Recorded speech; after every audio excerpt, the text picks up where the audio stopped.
A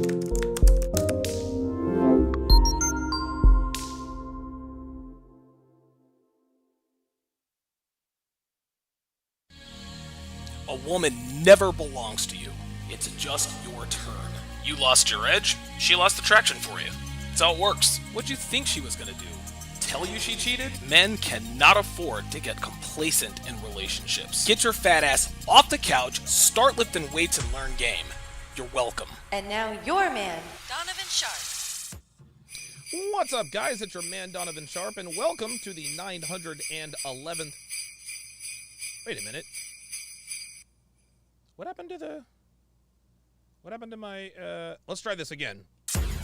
What's up, guys? It's your man, Donovan Sharpe, and welcome to the 911th edition of TSR Live. Whew. We do it live, guys. We do it live. Your daily dose of toxic masculinity, misogyny, and small bleep energy.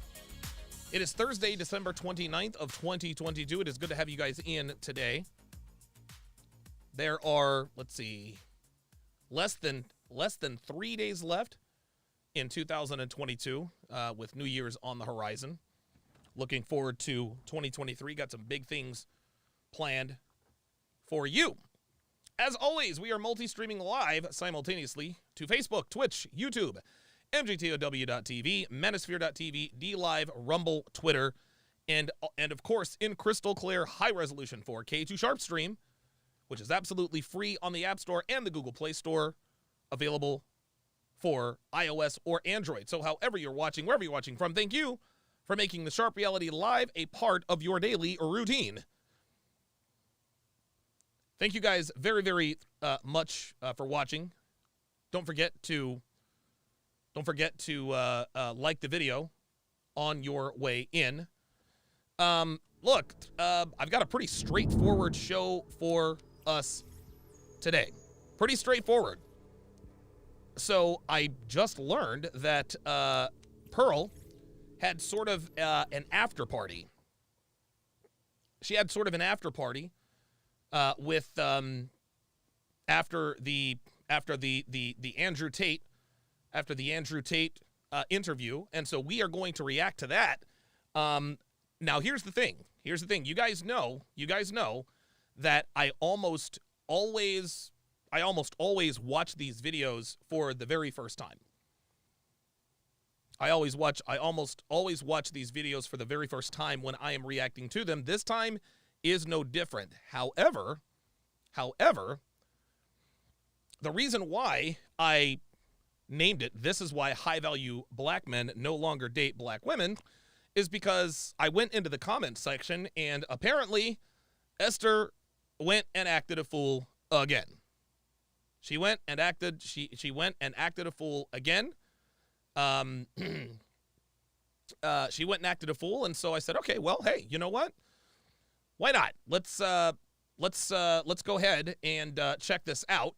And so that is what we are going to do today. So without further ado, let's get this party started. Okay, what up, guys? We just Sorry about that. had our 100th episode, and we had Andrew Tate on. We recorded it. It's not uploaded yet, but we had some of the guests from the panel. We have a special guest, Brittany Renner. And we're just having a light conversation after, and we have a lot of these conversations after shows where it's like super heated, we'll all sit down and like chat, and you guys don't really get to see it. So I decided to do a quick live and just show you guys what happens after shows. So we were just talking about your experience on the show. Yeah, a little Miss Hate video. Yeah. Yeah, you. Say what I say. Yeah, no, But I should write you a check for all the money I made off the Hate video. Don't give her any ideas. And then my question to a check. I want a check. Sorry. I said I should. I didn't say I would. Yeah. My question to you That was funny. She's like, yeah, give me a check, bitch. Ain't nobody writing you no check. was, what part of the hate comments resonated with you to where you were like, okay, why does this hurt me? I think it hurt me because Maybe it's true. Can we start there? I love men, and obviously, She doesn't love men. She loves dick. She doesn't love men. She loves dick. Never. A lot of women these days think it's like a fad or chic to say, I love men, because that's just not something that a lot of women are saying. This is not something a lot of women are saying. But I think it's fairly clear after observing her during the podcast that she is absolutely a misandrist. And for those of you who are unclear about what a misandrist is, a misandrist is the opposite of a misogynist. A misogynist is a man who hates women. A misandrist is a woman who hates men. It's a woman who hates men. I don't need a man. I just want the dick. That's what that is. Shout out to Primal Brady. Welcome to Chat Privilege. Is it Prime? I think it's, oh my God. Did I really say Primo? Jesus Christ. Let me try that again. Shout out to Primo Brady. Welcome to Chat Privileges. Ay, ay, ay. We do it live. At Primo Brady to welcome him to the TSR family. If you would, Primo Brady. Put your age and location in the chat. Mr. C73 says she loves raw dick, Plan B on deck. Yeah, raw dick and cheap liquor. Shout out Minister Jap. what those men were taking from the episode was that I don't like men, I'm misandrous, and they were saying, oh, this is why she'll be single forever. And I'm like...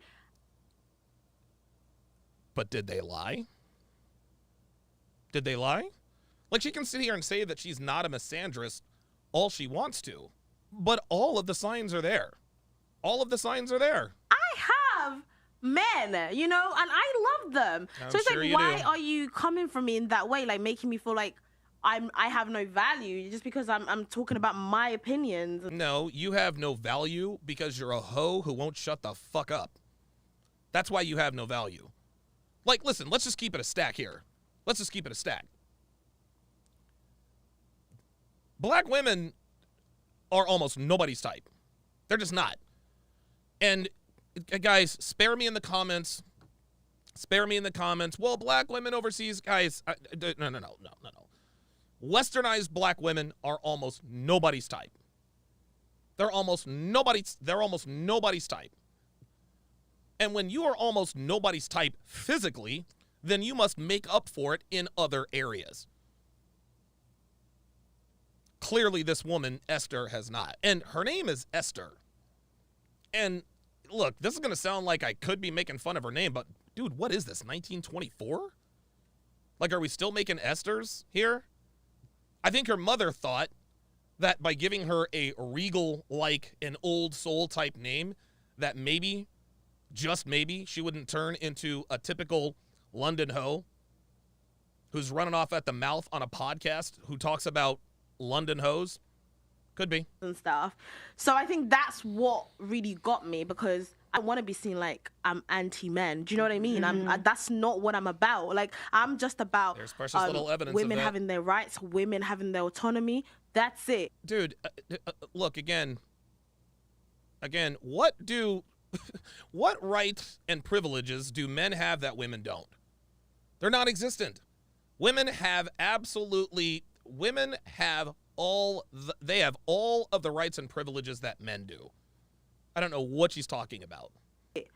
But men, do your thing. You're kings. We love you, you know? That's kind of what I want to be known for. And I think we're kings, we love you. When she says, I don't need a man, well, what if somebody breaks in the house? I'll call the cops. What if you need your car fixed? I'll take it to a mechanic. It doesn't sound like you love men at all. Doesn't sound like you love men at all. It sounds like you kind of don't like them. Like that, I was seen in that light. And it made me... Oh, okay. Her name is biblical. Oh, okay. Oh, she's Nigerian. Nigerian's a very Christian country. Oh, okay. Very good. Is it the stuff I... Oh, it's pronounced Esther? I thought it was Esther. said? Damn. Okay. Are they misconstruing what I said? Do you know what I mean? Right, it's definitely what you said and how you said it. Yeah. What do you think I said, though? And I'll tell you why.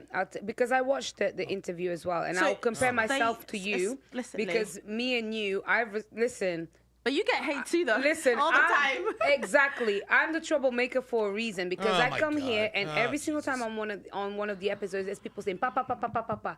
That's because you don't make any fucking sense. That's why. Like, if people regularly talk shit about you going on a podcast, maybe you should listen. I've had people approach me in life, in real life, to say to me, "You're basically 30 now and you ain't got a man.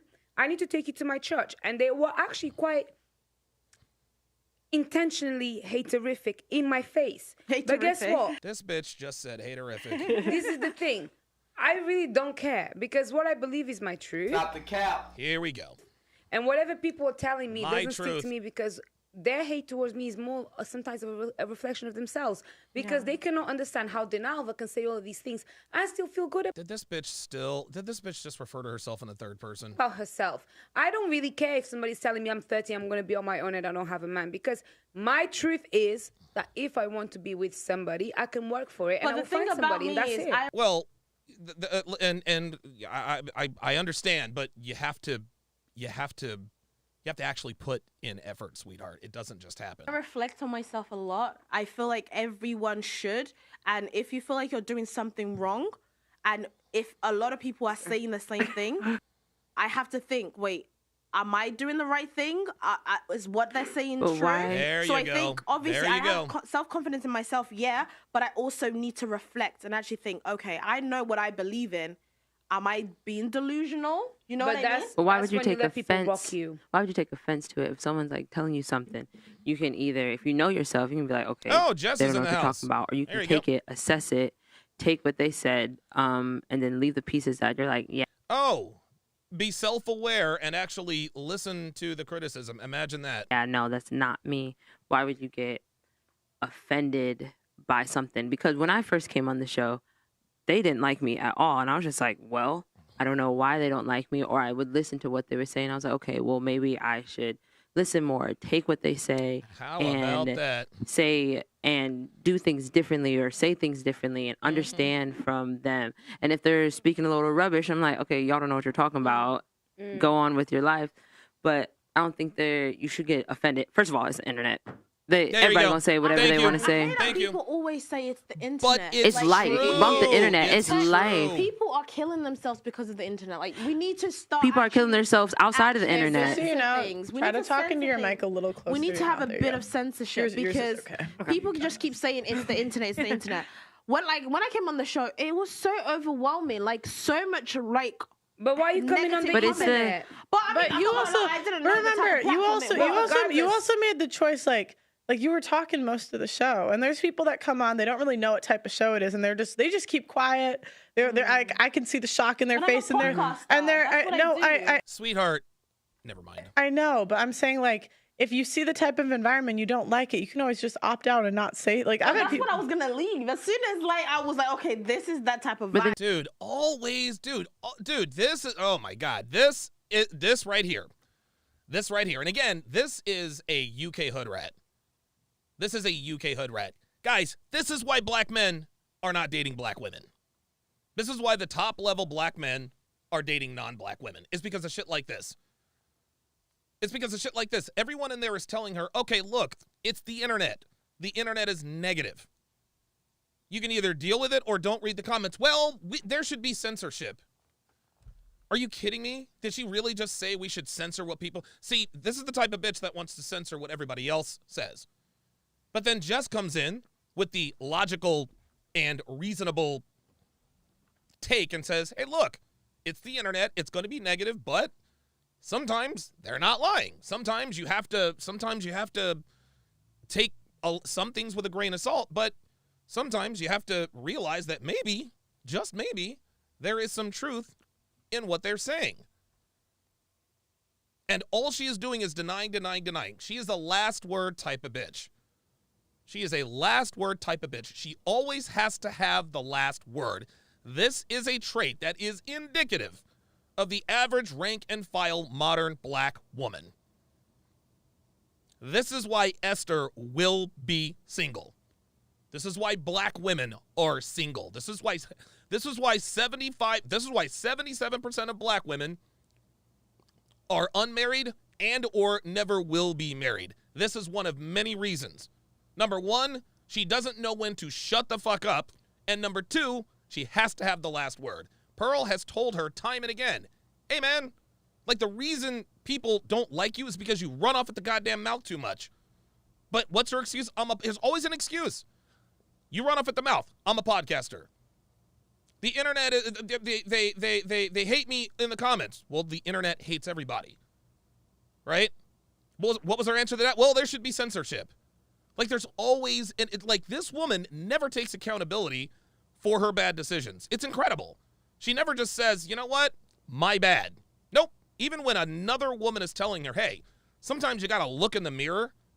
Sometimes you got to look in the mirror and you got to make a change. Somebody get me Esther's Instagram. I want to check out her Instagram.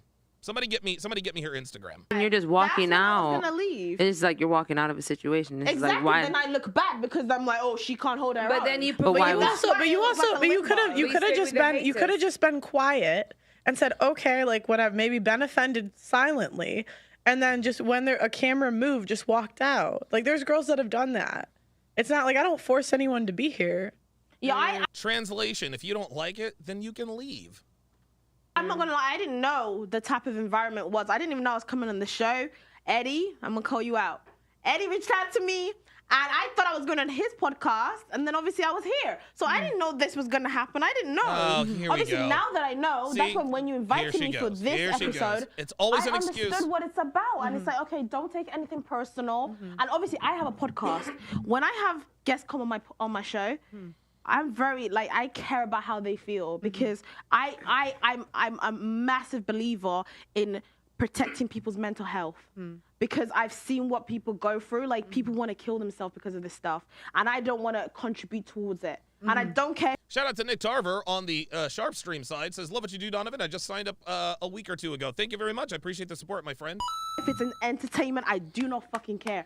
We need to protect people's mental health. And that's how I run my show. And a lot of shows that I've been on, like even stand-up TV, I got a lot of hate. Wait, but how are Harry, you? Wait. Harry was like, guys, please just check in. Is everyone okay? Obviously, I didn't get that from you. And it was just very like...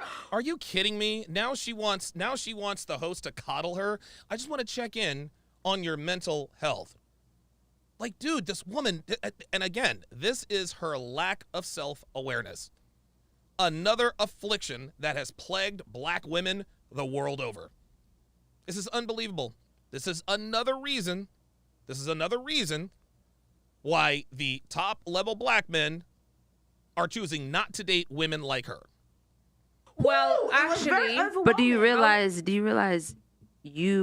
no one forced you to say anything. No one forced you to put yourself out there. You were saying the thing. So how is, because Pearl didn't reach out to you to see if you were okay. I can't wait to hear the excuse here. Everything Here we go. happened. I'm not blaming Pearl. No, I'm saying the I know you're not. environment's a bit toxic. But you were saying. Oh, now the environment is toxic. Like, dude, it is honestly, man, Pearl is a better person than me. As soon as she called me rude and tried to fight me on it, dude, I'd have kicked her ass off the show. Like, I'd have kicked her ass off the show. Primo Brady says she needs therapy. Dude, I agree. Dude, I'd have booted her ass right off the show. Oh, you think I'm rude? Yeah, but you didn't let me finish talking. Yeah, but it's my podcast.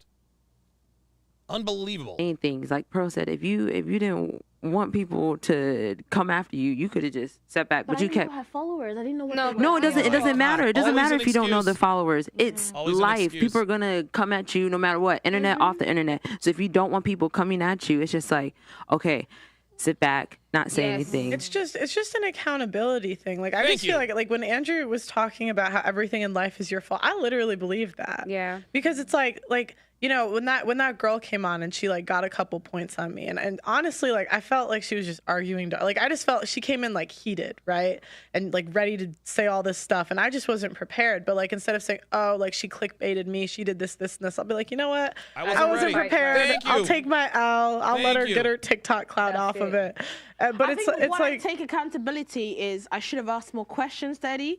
So when Eddie was like, "Oh, you want to come on a YouTube channel?" and that's literally what he said, a YouTube channel about relationships. I should have asked which YouTube channel. Because he's a podcaster, he has a podcast. I just assumed Sister. that it was his podcast. Dude, it's always somebody else's fault. Like nothing, listen, nothing justifies her behavior. I don't care whose podcast you're going on. I don't care whose podcast you're going on. This behavior is ridiculous. Devin managed to find me Esther's Instagram. And here it is. Esther, I can't pronounce. Oyeniyi? Right? It's your girl, Esther, the Nigerian queen. Oh boy.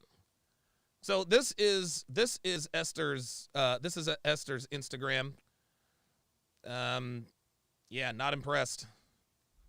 Yeah, here we go. Here we go. All right, yep, Instagram. Yep, Instagram booty shots. Oh, wow. Is that her? Oh, I hope this isn't her. Hold the hell up, dude. It's to 1996 May. Sorry, guys. That is her.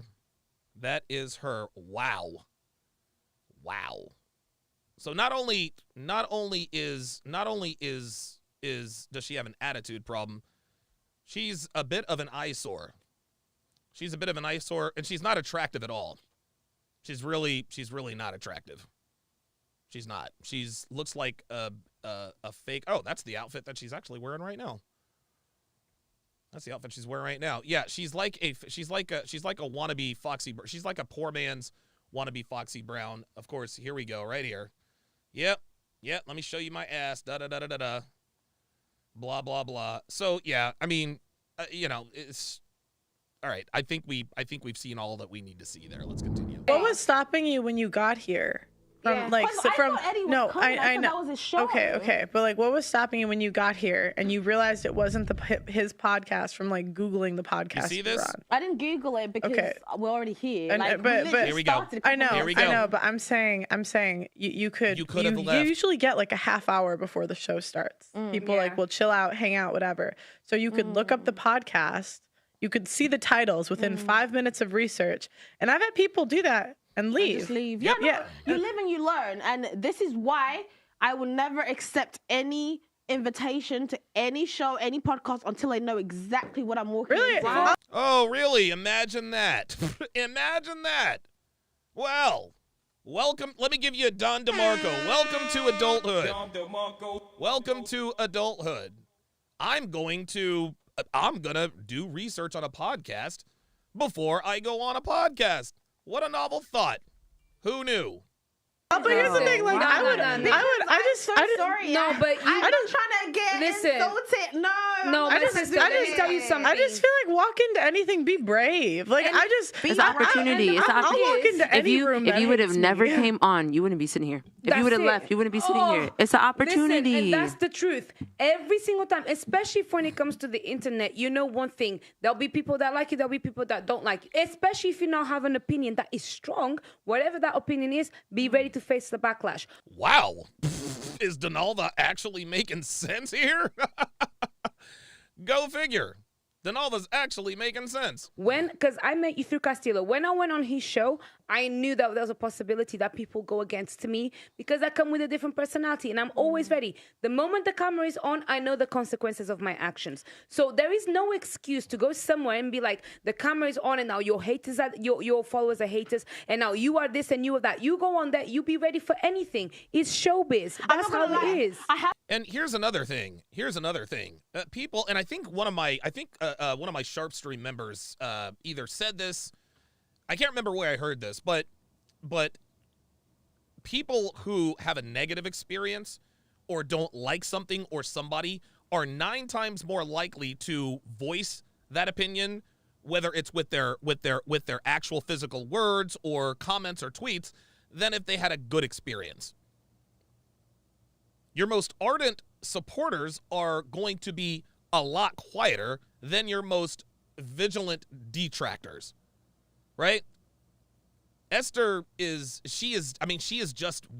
way too thin-skinned for this business. The fact that she has a podcast, to me, it's a little ridiculous. It's a little ridiculous because she does. I mean, look, dude, it comes with everybody gets hate, everybody gets backlash, everybody gets comments. Nick Tarver says if only black women would understand the true power of femininity, they would literally shoot up to the top of the sexual marketplace. I agree. Devin says, do you think I ever read the comments or watch the chat when I'm a guest on podcasts? Hell no. Exactly. I have to keep bringing it back. You're Sagittarius. You guys are thick. No, I'll tell you the difference. You gotta be kidding me. And I'm a It doesn't matter. It doesn't matter what sign you are. Okay. So now they're telling her to be accountable and still avoiding accountability. You're a Sagittarius and I'm a Pisces or whatever the case may be. This is the kind of woman, again, this is an affliction. This is an affliction that has plagued the black woman for as long as I can remember, and is another in a long list of reasons why the top black men date non-black women. That's how it is. No. Wait. Actually, wait. She said you're a Pisces. She's a Pisces. So why is she okay? Because you didn't come for her. There was nothing. Like, If anything, Brittany has more of a reason to hate me than anyone here. Supposedly, Pearl posted a video. I felt attacked. No, I didn't feel attacked. I felt like because Pearl is not in my situation, I feel like it's easy to be like, oh, well, you made a mistake. Because let's go back to what she said during the podcast, which was we were talking about the kid stuff. She's like, well, you made a poor choice. These are the repercussions. Yes. I can see how you feel that way, but like, let me try to break it down for you so you can understand. Okay. But Brittany, you did make a poor decision. You did make a poor decision. Now, Brittany is going to try to explain away her bad decisions. Look, check this out. There's nothing to break down about a bad decision. There's nothing to explain. Sorry. So I get it. It's like if you're not, it's all fun and games until it's you. So that's where for me, like, it's not even like, oh, she's coming for me. I'm just trying to explain to her, this is my perspective. It takes two to tango. Don't put all that on me. You know what I mean? Because at the end of the day, I open my legs and I can have a baby or not, but I can't have a baby without semen. You know? So yeah, I didn't feel like I feel like. Okay, so I don't know what that has to do with you making a bad decision, Brittany. Like, what does that have to do with the fact that you made a poor decision? No, you successfully finessed a professional athlete. You successfully finessed him. You intentionally targeted him because he was in college, meaning he did not understand fully how things work. You decided to pull the ripcord. You divorced your husband 2 weeks after you had the kid. Some time goes by. He has figured out that you have finessed him, and now he doesn't want to pay you child support. That is a you problem, Brittany. That is a bad decision. Jack Vendetta, $5 says, Esther looks like a Teenage Mutant Ninja Turtle with a lace front. Yep, I would agree. Pearl's like her style too, like I've told her, before I actually like really, like the past few days did like a deep dive watching all of you guys, like really getting into it. Like I felt like there was this unlikable quality to her because she was not going to say her personal experience, but what about Pearl is unlikable? Do you guys see what's happening here? Do you guys see what's happening here? Now Pearl is unlikable. Dude, Pearl is, even in the face of the barrage that Hafiz basically spitting in her face the whole time he was there, she remained cool, calm, collected, and feminine. What is unlikable about that? Oh, I know. The fact that she told the fucking truth. She absolutely cooked Brittany when she said, hey, you made the bad choice. You made the bad decision. She's going to ask a question that you're like, girl, you're a woman. Why are you trying to go against us? No, but like, I feel like it still poses for good conversation. And when I watched her wife's school, when I really like was talking to her outside of it, I'm like, I could see her personality. So I feel like understanding her personality, and then when it comes time in here to interview, you're going to get a little bit of a different person. No, you're not. No, you're not. No, you're not. Like, that was all just bitch babble, guys. That's all bitch babble. Pearl is exactly the same on and off camera. I am exactly the same on and off camera. Kevin, Myron, Fresh. Yes, there are some podcasters that are a little more theatrical, maybe because they're playing a role. Okay, that's fine. That's fine. That's show business. That's the podcast business. But Pearl is the same on and off the camera. The reason why Brittany thinks that Pearl was unlikable is quite simply because she tells the truth. Pearl is unlikable, and she said it. It's because she's not team woman on everything. She said it herself. You did a research. You knew her. But it's also your responsibility to do your due diligence for too. 2 You know what I seconds. mean? Let me tell you, Esther. Again, 30 minutes. It doesn't take long to research we me. are on the same boat. But we came in. No. The last thing on my mind is, Esther, you need to relax. No, because you've talked a lot. Let me stop you for 2 seconds, because this is the truth. What I don't like and what I will not stand for is somebody that actually had the exact same experience as me be upset because you could not handle it with the substance of the woman that you are. Oh, Donovan with the knockout. Oh, no, she didn't. No, she didn't. I'll be goddamned.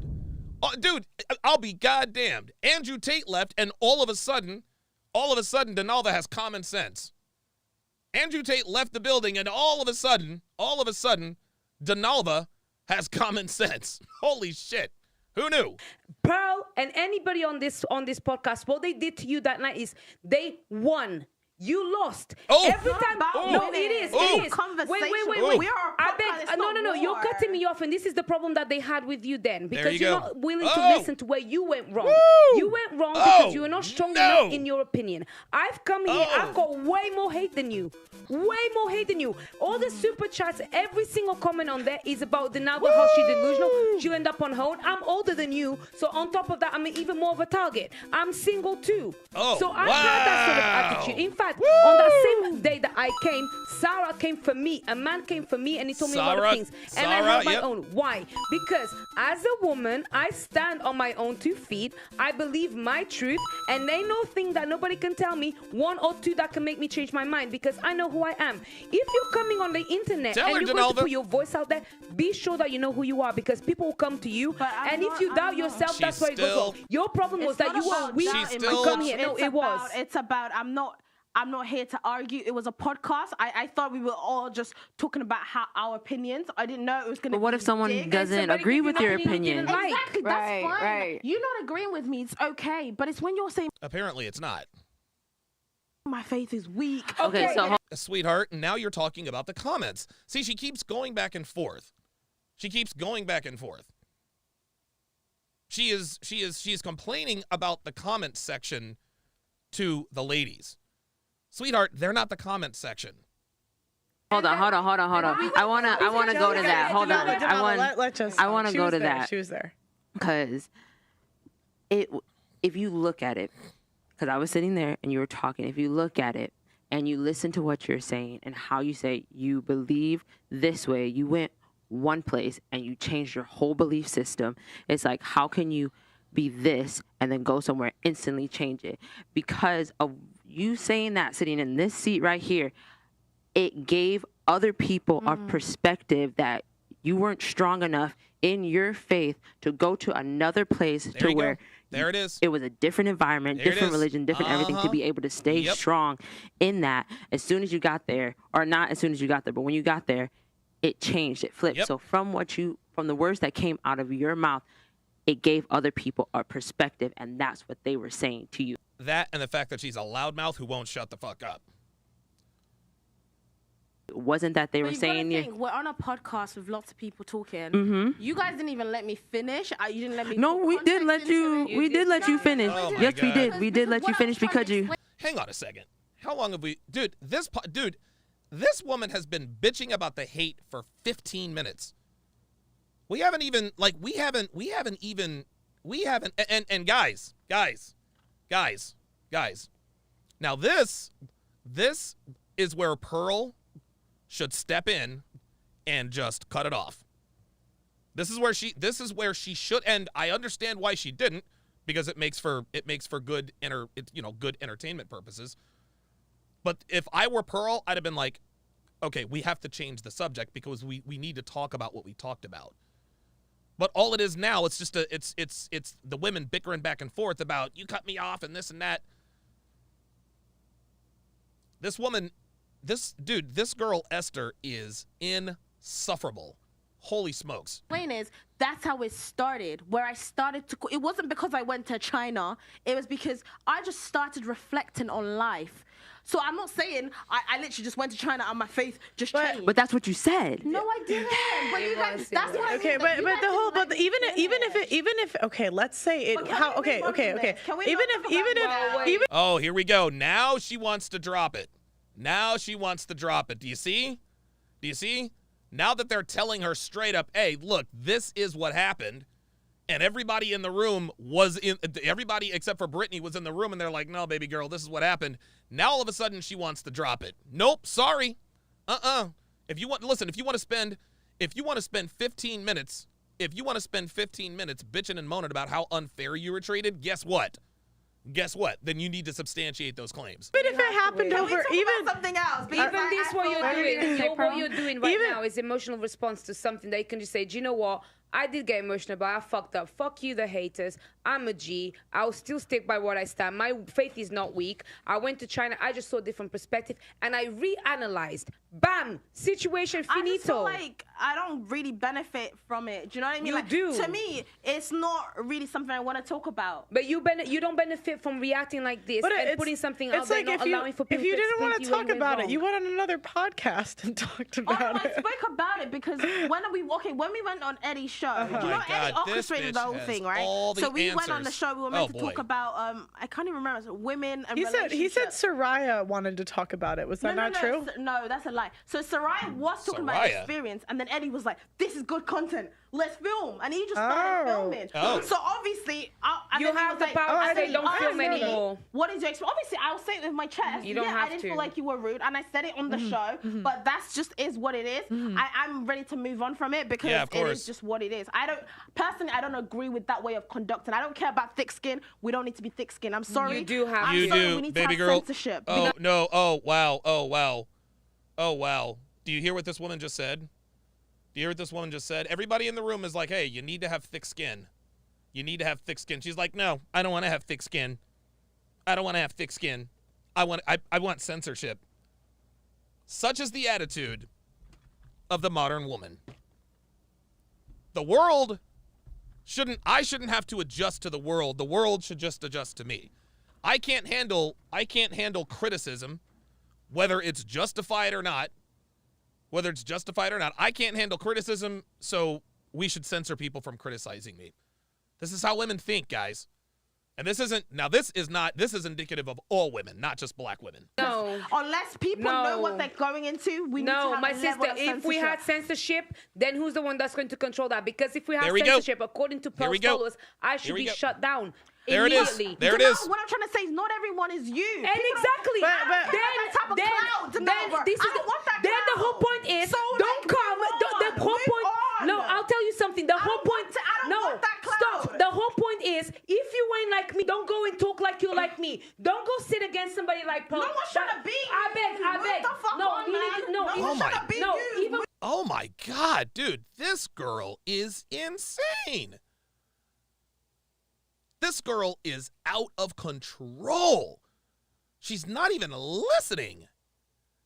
Rocker21, $2 super chat says, Pearl's restraint is proof she has a great dad. Yep. Yeah, you know, and you know what? It's interesting. And this is why I was always so impressed by Kevin. Kevin was cool, calm, and collected. Now, he put his foot down when he needed to.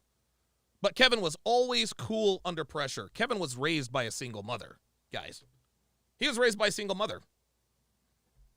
That's why I was impressed by Kevin, right?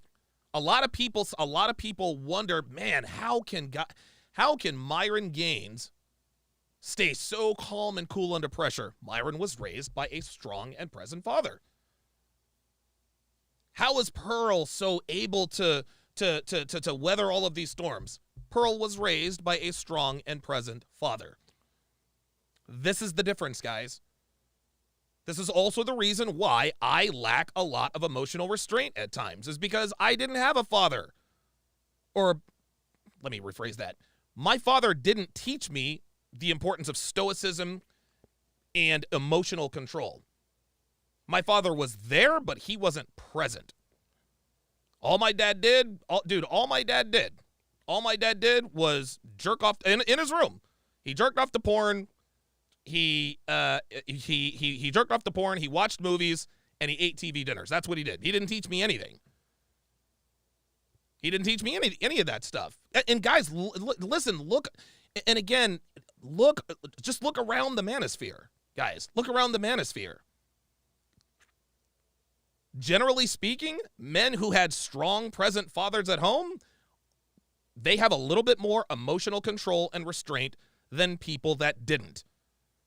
Unfortunately for me, I don't have that. I didn't have that, and that's why I struggle. That's why I struggle, and I actually have to work at kind of just teaching myself. Hey, like, you shouldn't move like this.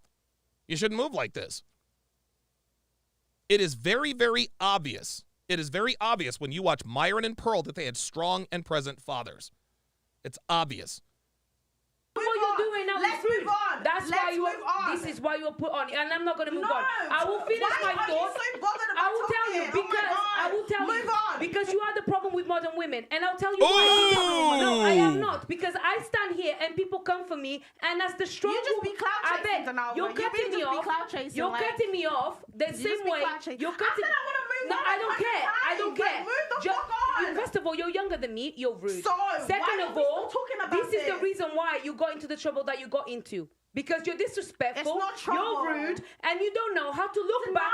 How many times have I said I wanna move I on don't care from about. this? I don't care because I don't Oh want my to, and I am God. very much entitled to finish Okay, my keep thought. talking. Thank you. Keep If talking. you don't interrupt me, then I'll tell you very, very well done to you, because I'll tell you something. When you come on the internet, wherever you go, you think you got a voice, you stand by it. You don't take it back and get upset because somebody didn't agree with you. I've had way more hate than you. I've had a lot more rejection and a lot more reactions against me than you have had. And I stood here, and the reason why it didn't stick to me is because I am not weak. I stand in my thoughts, I stand in my beliefs, I stand in my truth. If you are not a woman that can speak in her truth, do not put yourself against people that go against you. Nava, It's I've that said it simple. so many times. No, you're I full don't of want excuses. that clout. You're I full. don't want that Then clout. you should have got up. You want that clout. You should, I no. don't. Like, Okay. Guys, okay, let's. I did try. Okay. No, you did, but I already And why didn't you? Okay. You should have Because I got don't up. get why you're so hyped Shit. about it. Like, what the Because fuck? you're talking shit now. You're talking shit. No, because you it's swore at not me. about you. You keep making it Esther, about I can handle it. it's No about- one cares that no, you can it's handle about- it. it's about the Nobody fact- cares. Everybody cares Like, about how. some people want to handle it, some people don't. Esther, I don't want to. I Esther, don't want to come here Esther, to receive aid. you are the exact Stop making example. it about yourself. It's not about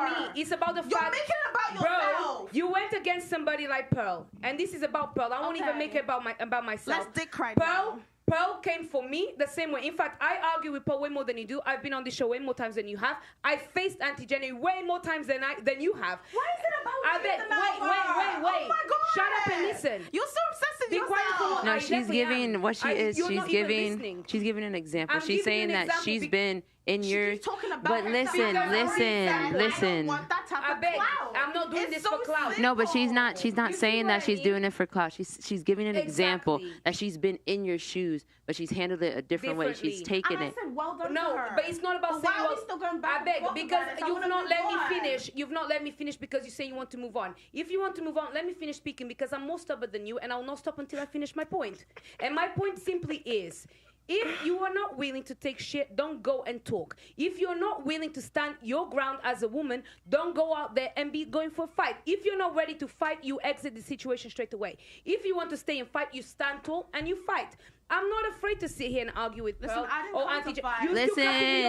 You're still cutting me off. Listen. You had a conversation that didn't go your way. You didn't like what you heard, and now you're labeling Pearl to be misogynistic, racist, and this and that. When I've had the same experience on the podcast you did, I've had the same experience. I've had bigger head-to-heads with both people that you're referring to, and I don't feel the same way because I understand it's not personal, it's not about race. It's about who are you? What do you stand for? How much do you respect yourself and what you think and what you believe? And clearly, but how you have acted, even how you're acting right now, it's not very high. I just think you're dick riding. I don't need to dick ride. Because I told you how I feel. And I don't care about how you feel. I do not care about how you feel. Even what you say, you expose yourself. How come you can express how you feel, but she can't express and then all of a sudden you don't care about how I feel? Because at the end of the day, you asked about my experience, right? If we're gonna talk about denial, I didn't ask about your experience. Don't bring it about your experience about my experience. Okay, no, fine. My experience is disjointed. Let's make it denial and forget about Esther. Let me tell you, a powerful, strong woman that respects herself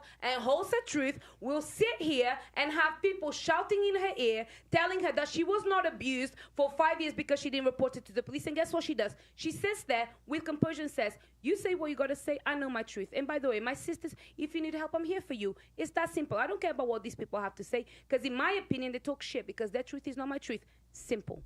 Simple. Nothing more, nothing less.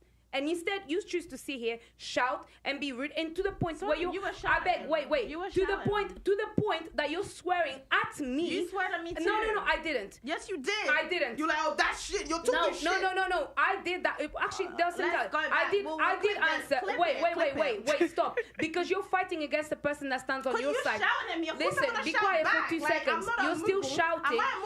No, so you've been shouting at me. Now you moo because I didn't speak to you. You know they listen. Raise your voice at me. I'm gonna raise my voice back. Esther, no. You are the problem with modern women. Problem. It's so embarrassing to sit here and hear a sister like you speak to a woman like me in the way that you have spoken to me. It's embarrassing. It's embarrassing. People are sitting here trying to give you pointers so that you can survive better. I beg. Shut up for 2 seconds. Why are you doing so much for Listen, man? be quiet. You're proper chasing, Be quiet, Esther. Be quiet because you need to learn from people that are doing better than you. Actually, it's not about cloud chasing. It's about putting you in your place. Yes, you are. Esther, stop for 2 seconds because if you can we please move on? No, we can't. Can we move Until on? I finish my point. I don't want to I'll let her. Please walk out then. Move on. Walk out because this is. You're doing too walk much. Out. If you walk out, I won't walk out. Walk out. Who's stronger, me or you? Pearl, please. Who's stronger? Oh, let her. Okay. Someone in the comments was like, Jerry. Denalva, okay. Esther. Denalva, guys. All right. Okay. Esther, Denalva, I'll give you 30 more seconds. Can you finish your point in 30 seconds? Okay. And then I'll give you 30 seconds to respond, and then we'll be done. Perfect. Okay? My point simply is, ladies, if you're going to open your mouth, be ready for the consequences that will come after your words. If you're going somewhere and people are coming for you and you cannot handle it and you can feel upset, it's because you are not comfortable with who you are. Don't blame it on other people. It's really that simple. Don't come here, call Pearl names if you are not the G that can actually sit there and debate intellectually without any issues. That's that simple. Emotional response is weakness. There you go. It's an intellectual debate. Okay, Esther, you have 30 seconds. What I have to say is when I was invited on the show, I didn't know I was coming on Pearl's show. Eddie invited me onto a YouTube show. I take accountability because I should have asked and made sure I clarified which show I was going on. I didn't know. I've never seen this type of show before. I would have not opted in. I don't like aggressive, going back, insulting each other. I'm a presenter, you know, it's not good for my brand. I don't do that type of stuff. Mm-hmm. So it's like when I came here, I was just like, wait, we're going against trans people, like time's up. That was too much for me. Time's up. Okay. Just let Time's up. Okay. 30 seconds. How I use my Time's up. Your time's up, Denalva. Just saying. Okay, let's talk about something else.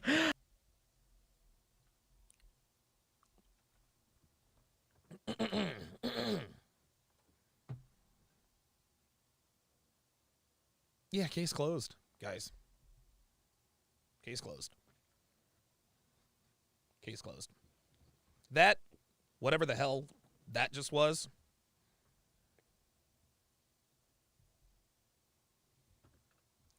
that is the indescribably perfect encapsulation of the modern Western black woman. Loud, belligerent, doesn't listen, shaming tactics, won't shut the fuck up, listening to respond, over-talking people, has to have the last word. There it is. There it is.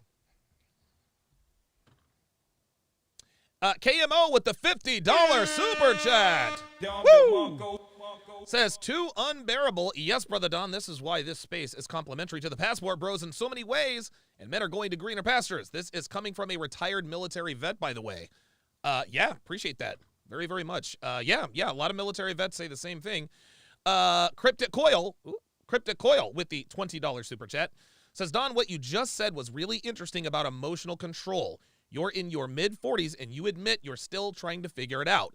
That is a consequence of that mothers put on children. Yeah, that's a consequence that mothers put on children for decades. Yep. Yeah, that's exactly right. That's exactly right, man. Dick Maximus with the $5 super chat says, you should totally do a reaction video to the Vice News interview with Pearl and a bunch of feminists. Yeah, I think I might. Devin actually sent that to me yesterday. And, I try not to delve into the trans and the Noit Roba stuff, but, hell, if it's on Vice's channel, I guess a discussion's a discussion. Drew Fraz with the $5 super chat says, funny how Donovan is just letting them both incriminate themselves. Let's continue. What was the other thing we were talking about? Oh, we were talking about body. Oh, go ahead, Brittany. Oh, no, go ahead. You've been I waiting. was just thinking because I'll give you 2 minutes. no, I'm good. I feel like it would just be probably for the viewers and everybody out there. I feel like it would be interesting to hear everyone's perspective on how they feel about the 100th episode and sitting with Andrew Tate and like really kind of seeing how his energy is in person. Because a lot of people are most likely never going to meet him. Yeah. So I feel like we all got a chance to kind of that's a good idea, Brittany. I don't know. So, Brittany, why don't you start? What did you think? Miss Brittany. I felt like he was really polite in person. I didn't expect him to be, like you said, so smiley, very warm. And I will say that I do feel like he is very pretty grounded. He is fair.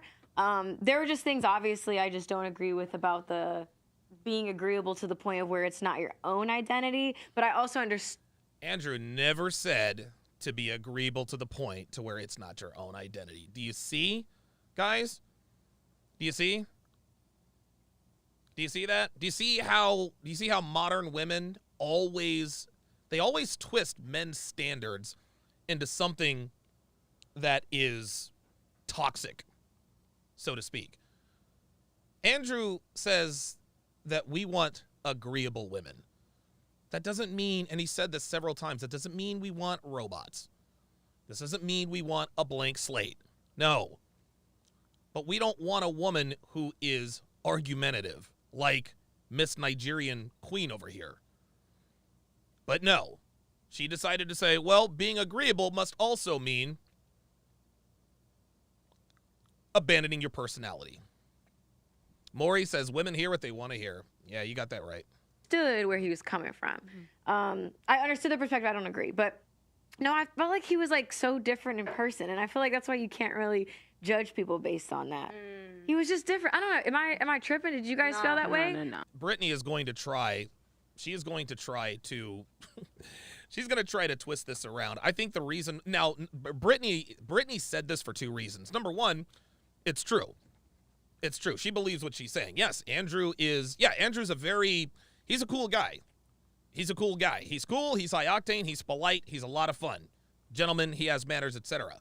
But the reason why Brittany is making it a point to say, hey, what you see on the internet about Andrew Tate doesn't always necessarily mean that it's going to be the same way. Well, that's the same with me. You see all my stuff on the internet, and you meet me, and I must be different. That's the narrative she's trying to spin. Andrew Tate was a totally different person in person, so then I must be a totally different person in person. No, Brittany. Sweetie, you are the same. You are the same person that you are. You are the same person that you were when you were 22 and hoeing around. You're still the same person. You're still the same person. She's trying to spin this narrative that internet personalities are always different when you meet them. Some internet personalities are different when you meet them, as is the case with Andrew Tate, but that was not of his own doing. That's not of his own doing with Andrew. Andrew got canceled off of everybody, and then all of his talking points were cut in such a way that made him sound like he was a crazy person. Brittany is her own worst enemy. She wrote the book. She dated rappers and athletes. She put rappers and athletes on blast. She did all of these things on her own. All Andrew Tate did was speak the truth. That's all he did was speak the truth. So Brittany is trying to spin this narrative. She's trying to give herself permission again to say, I'm not really who I've showed myself to be for the last decade on the internet. Go, Donovan, why don't you? 45 seconds. I liked him a lot. I remember when he got cancelled, I said, the only problem with this guy is the fact that he's exposing certain truths and not providing a solution to those who are suffering from it. That's what? Are you kidding me? So now Donalva thinks that Andrew... See, this once again just proves that even though he was sitting right there next to her, there's always a problem. Andrew Tate talks about the problems and the solutions. He gave you plenty of solutions. He said, be agreeable. He said, get and stay into shape. He gives guys solutions all the time. Ay. it. Other than that, listen, yeah, he's better looking in person. Yes, I tried to hate on him. He's better looking in person. He's smiley. He's friendly. He's got high energy. He's a good Sagittarius. Sunshine in human form. He's actually quite cool. I liked him. Yes. Yeah, I feel like he was a straight talker. And you know what? I really rate the way he speaks. He really knows how to speak. Like, it will add context and then he'll make his point. I think it takes a lot of talent to do that. And now she's right about that. You can tell he's been doing it for a long time. So I have to respect that in him. Obviously, I didn't agree completely with a lot of stuff you were saying because I feel like he was a bit one-sided, where he was talking about what men wants and he wasn't really talking about how to make women happy. But I appreciated that he was also giving us... There it is. Still being selfish. You want to know how to make women happy, gentlemen? You want to know how to make women happy? Make yourself happy. Make yourself happy. The right woman will be happy to make you happy. A perspective of a lot of men out there. So I did appreciate that. But I just wish we could like explore more about what women want, really. Esther, sweetie, women have been talking about what they want for 6.5 decades. But I just think that society was always talking about what women want. Thank you. Thank you. I just feel like society's always talking about what women want. And whenever we talk about what men want, like we always need to have a response. And it's like, why can't we just let the men talk for a second? Because like there's Steve Harvey. Like, not only that, why not let the men talk for a second? Why not actually say, this is what men want, huh? I'd better do it. Talks about what women want all the time. There's a million different shows. Dude, Oprah, all of that. As for Andrew Tate, I was actually so nervous. I don't know why. Like I was. Yo, ciao. What? I was too. I was this whole day. I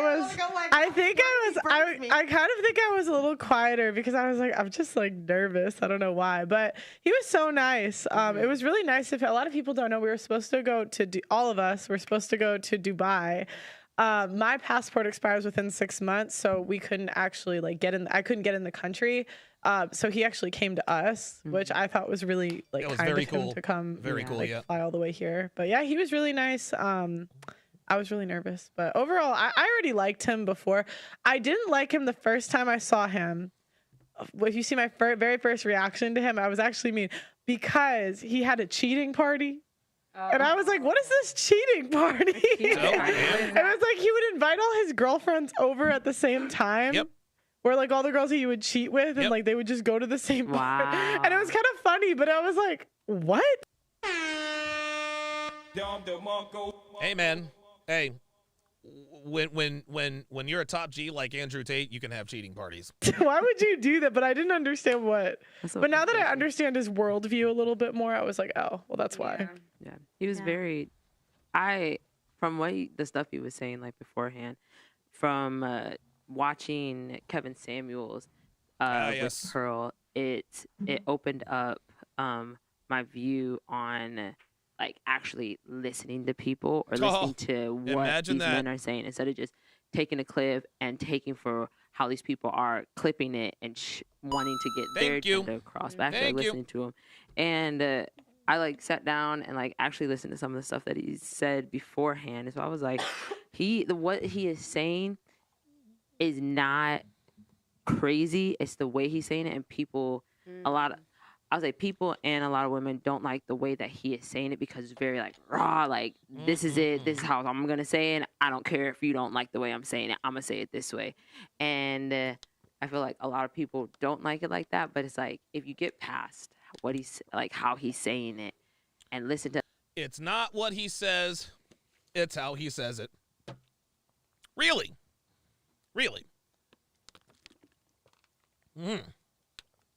Okay. All right. That was the criticism of Tommy Sotomayor.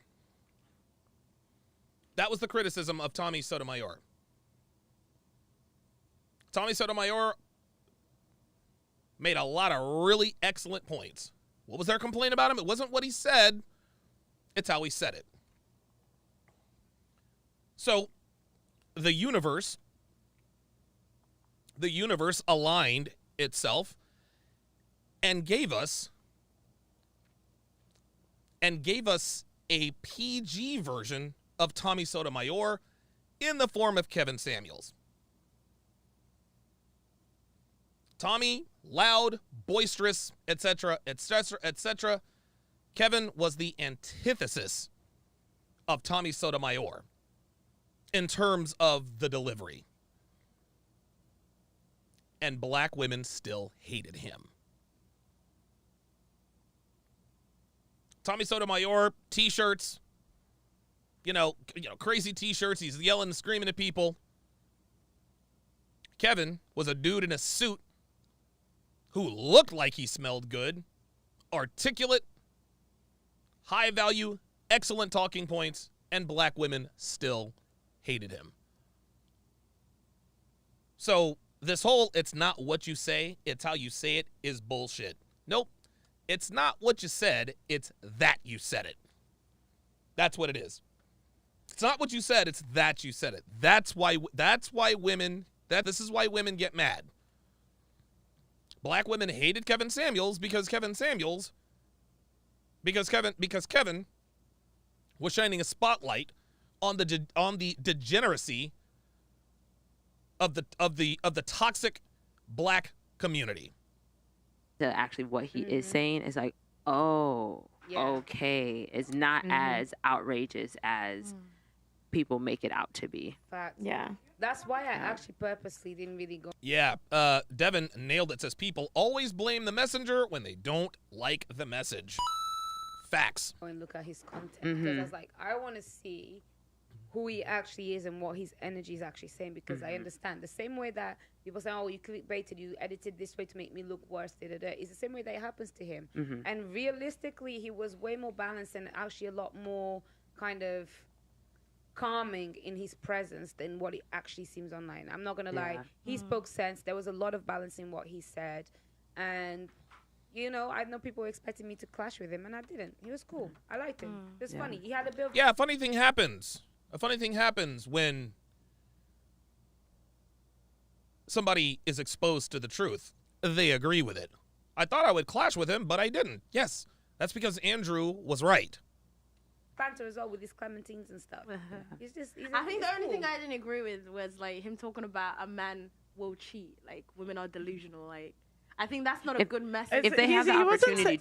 Hey, look, it's the right message. They will. If they have like the It's leeway okay. or I'll the- give you an example.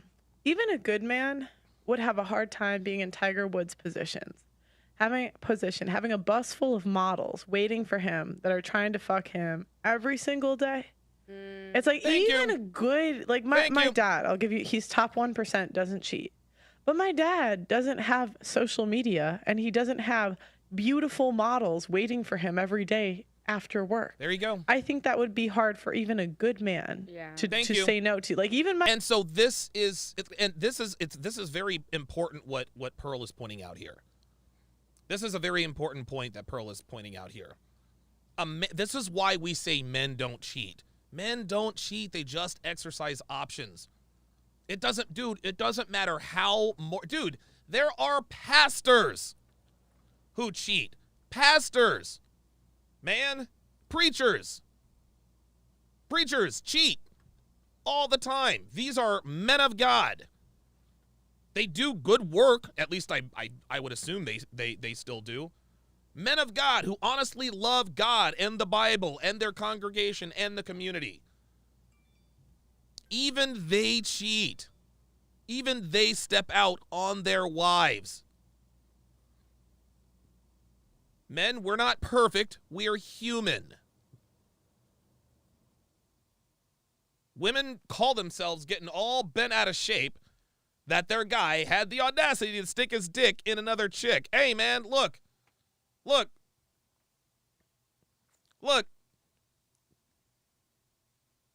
There are certain things that override. I don't even want to say it overrides our common sense. It is just natural for us. It is like, dude, men, we like fucking hot chicks. This is just how it goes. This is a biological fact. It's a biological fact. Yeah, Martin Luther King Jr., he cheated too. Thank you. Martin Luther King, one of the greatest Americans ever, stepped out on Coretta. Yes, he did. Barack Obama. And we've never seen a cheating scandal. Barack Obama smashed other chicks. Yes, Derek Jackson stepped out. Dr. B84 reminds us that Fresh is a man of God. My mistake. My dad, if he was in a position where beautiful women are trying to do that every single day, that's hard. That's really hard for a guy. Women get approached as well. In fact, women get approached way more than men. True. Women get approached way more than men. There we go. There it is.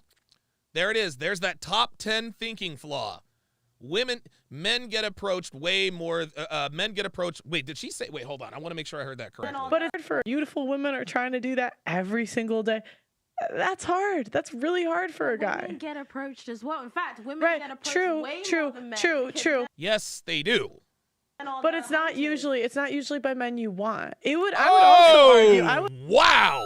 Yo, Pearl is killing it. She says, yes, women get approached way more than men. Absolutely. But it's very rarely by the men you want. I'm not going to give a woman credit for not yielding to temptation if there was no temptation. Well, I get hit on all the time. Yeah, by men you don't want. Remember, most men would fuck most women, while most women wouldn't fuck most men. So if you're even half decent looking, even whether you have clout or not, if you're even half decent looking and you've got options, guess what? You're going to fuck more than women do. That's the way of the world. Raz of the Terrible. That's an interesting. I like that. Raz of the Terrible, $5 says, ask a 304 to give you a list of suitable alternatives to Andrew Tate. Watch them glitch out. They just want to be in control of what a man absorbs. Wow. Very, very profound there. Very profound. Alvin Sam with the $5 super chat says, a 2018 empirical study posted by the Daily Mail documented that men are naturally hardwired for promiscuity. Yeah. And the Daily Mail didn't have to do that. He didn't have to do that. Or the Daily Mail didn't have to do this study. We already knew. I would also argue that it would be hard for a woman to stay faithful if every day she was approached by high value men. That's true. So, Yeah, but but what woman is getting approached by high value men all the time? Right?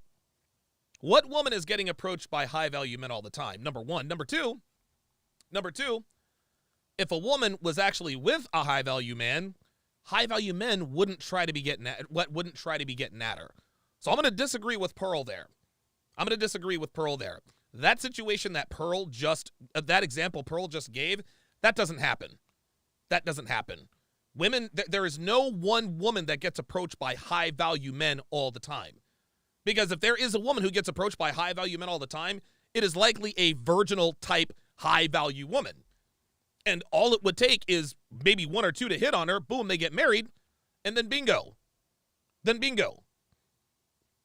Baker19 says, Instagram thoughts. Well, right. If a woman gets approached by high-value men all the time, chances are she's probably a hoe to begin with. Dude, Brittany Renner's inbox, she said it when she was talking to the Jackson State football team. Her inbox is full of blue check marks. Okay, it's full of blue check marks, but do you think any of them are offering the ring? Huh? Maybe a cock ring. Like, you've been in that position. It's if every day you're getting messages from like the top men in society, I think that's hard for women to turn down. We're hypergamous. There you go. So it's not really about the quantity of men that approach you, it's the quality. Thank you. Morally, I think everybody knows that cheating is wrong. You know, like Tate even said it himself. When a woman cheats on a man, the pain that he feels, so they know it's wrong innately, but they think that they have that pass to do it because I'm a man, I'm a high-value man. And it's like... Listen, baby girl, you don't have to like it. But this is the way of the world. And I'll tell you this. Women can say whatever they want. If they had a choice between two men, if there were two men who were trying to holler, one man told you that he got cheated on by his ex-wife, the other man told you that he cheated on his ex-wife, which of those men would be inherently less attractive? That's right, the man who got cheated on. Why? Because that indicates he doesn't have options, which connotes low value. The man who cheated on his wife might have been quote-unquote morally reprehensible, but guess what? He had enough value to cheat on his wife. This is just the way of the world. Women don't have to like it. There are so many double standards that benefit women, it's ridiculous. But when it comes to the sexual double standard, that's the one they have a problem with. Do you know that pain that you felt? She feels that. No. What Esther just said is completely wrong. Women are nowhere near as devastated by cheating as men are. It is absolutely different. It is way different.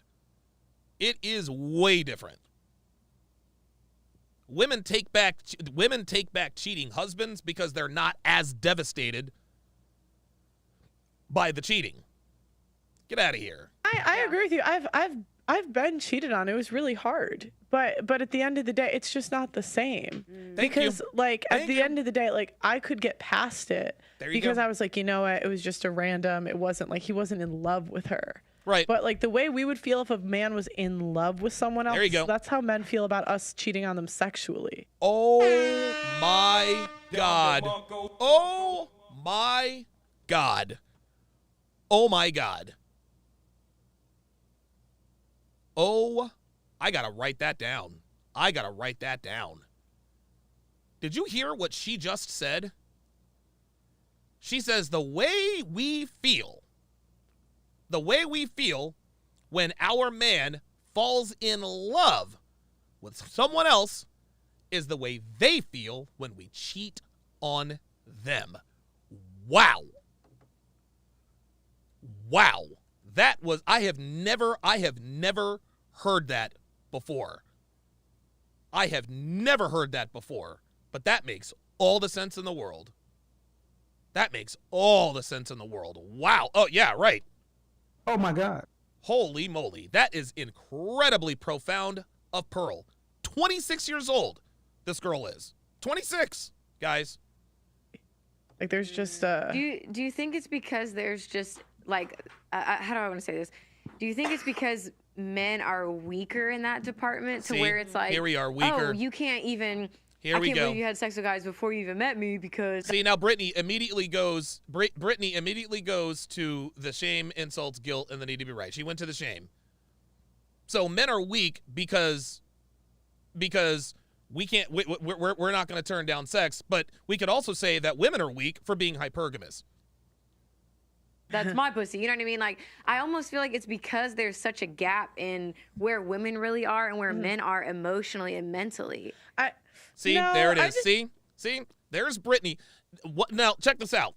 Let's go ahead and get this right. Brittany Renner is 1,000% a misandrist. Oh, yes, she is 100% a misandrist. Brittany Renner hates men. She genuinely, really, and truly hates men. She is absolutely a misandrist. You kidding me? She is absolutely a misandrist. And so anytime we talk about the activities of men that isn't to her liking, she always insults us. Well, isn't that weak? Okay, so the president of the United States is weak? Dude, presidents have been cheating on their wives since the Oval Office was built. Presidents are weak. Preachers are weak. What, you think Napoleon was weak? Genghis Khan, was he weak? No. None of those men were weak, and they had hundreds of women. Hundreds of women. But here we go. Well, isn't that just a weakness? No, this is biology. This is biology, Brittany. I just think it's like men and we can't undo biology. Right? Oh my! So like we can't undo. Dude. Oh my God, dude. I'm gonna tell you what, dude. Pearl is, man, she is on another level, dude. She really, really. And you know what? It's not that Pearl is on another level. You want to know what makes Pearl next level? Is that she's honest. That's what this is. Pearl isn't telling it, dude. Pearl isn't saying anything these women don't already know. Pearl is not telling these women anything they don't already know. She just happens to be one of the only ones who actually says it. The thousands of years of biology and how did you pass on your genes to the next generation? There you go. For women, it was getting the best man that they possibly could, the strongest, tallest, biggest, highest status. There you because go. Then your kid would survive. Thank that you. meant he could protect you, he could pass on resources to you, and your kid would be strong and would be able to protect itself. Mm-hmm. For like vice versa, for men, it was I don't want to pass on resources to a kid that's not mine. There you go. Mm-hmm. So it was, I can't have a promiscuous woman because Thank you. the kid might not be mine. There My you go. genes might not even Survival of the get, fittest. my genes might not get passed down. So even though like we're in 2022 and we have like different things that offset this stuff, you can't undo our biology. I also think it's Wow. I'm going to tell you what, dude. Brittany, honestly, man, Brittany is getting a rude awakening. I'll tell you what. She might have started to learn something after the DJ Academics Myron Gaines Fresh Prince CEO interview, but I promise you, she's learned a lot more since she's met Pearl. That much I know. accountability. Mm-hmm. I think, like Brittany was saying, Tate, you're literally like the male version of me, and you're praised, and I'm shamed. I think No. it's because No. Actually, no. Brittany Renner is not the female version of Andrew Tate. You want to know who the female version of Andrew Tate is, guys? Tell me who the female version of Andrew Tate is. I'll give you guys 30 seconds to tell me who the female version of Andrew Tate is. It is not Brittany Renner. Brittany, it's so funny. Brittany would love to think that she has the same qualities as Andrew Tate. She would love to think that she has the same qualities as Andrew. She would love to think that. Oh, well, I'm basically the female version of you. No, you're not. No, you're not. You see, becoming the whore that you were, that's easy. It was easy for you to bang Colin Kaepernick and Drake and Lil Uzi Vert and James Harden and Ben Simmons. It was easy for you to do that. It's easy for you to do that. Very, very easy for you to do that. But for Andrew to get to where he was not easy. That's the difference. Fucking a bunch of dudes is easy. Smashing a bunch of girls is not. This is why sluts are admonished and studs are praised. Ice Dragon Kid nailed it. Ice Dragon Kid nailed it. He did. Yep, there you go. You guys are getting it. That's it. You guys are getting it. In terms of the women that we know of, on public, online, whatever the case may be, on YouTube, the female version of Andrew Tate is Pearl. Every woman wants to be with Andrew Tate. Every woman wants to be with him. Now, every man doesn't want to be with Pearl, but I'll tell you what, a lot more do now. A lot more do now. Pearl is fit, feminine, and friendly, and she has her head on straight, despite being raised in the United States. The female version of Andrew Tate is 1,000% Pearl. Now, maybe I'm sure there's another female version of Andrew Tate out there, because I told you guys, the female version of Andrew Tate, we don't know who she is, because she's married to somebody off in some country somewhere. But just based on who we know to be public, Pearl is the female version of Andrew Tate. We are not holding these men accountable. Like you would say, What? You basically called Brittany a hoe before you met her. That is so unfair. And I think if sweetheart, Brittany Renner is a hoe. How is that unfair? If the shoe fits, wear it. we started to say, no, Brittany, not just Brittany in that situation, not calling you a hoe or anything, not in that situation say, Tate's a hoe, Brittany's a hoe, actually hold each other accountable. But it's not the same. It's not easy to smash a bunch of girls. It's easy to smash a bunch of guys. That's the difference. You know, it's just but here's the thing, like on the other side, when you were when was the first time you got messaged by someone with a blue check mark or like any attention? Probably when I was like 2021. Okay, 2021. She got the world at her fingertips. Like just by being beautiful, right? She can get messaged from like the top men in society. It's not the same. Yeah, Technomage B5 says, yeah, Derek Jeter's wife. Yeah, that's actually a very good example. You know what Derek Jeter's wife's name is? Her name is Hannah Davis. It's Hannah Jeter now, but she was born Hannah Davis. You know what Pearl's name is? Hannah Davis. Look, I'm just saying. I'm just putting it out there.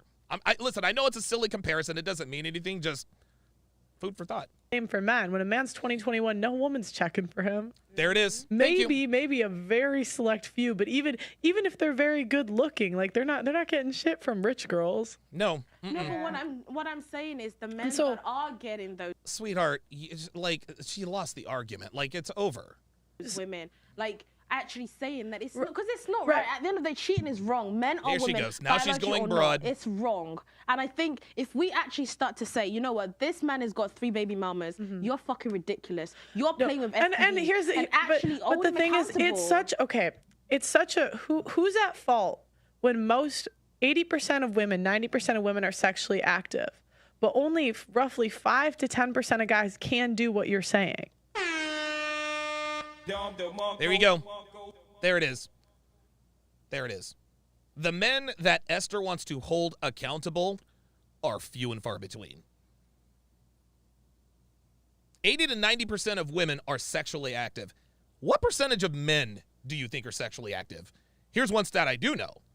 30% of men between the ages of 18 and 35 are either virgins or have not had sex in a year. There you go. There you go. This is why women are shamed for sleeping around, because it's easy. That's why. So it's the women are more promiscuous than the men. It's like the problem you're talking about is so minuscule. It's so small. Thank you.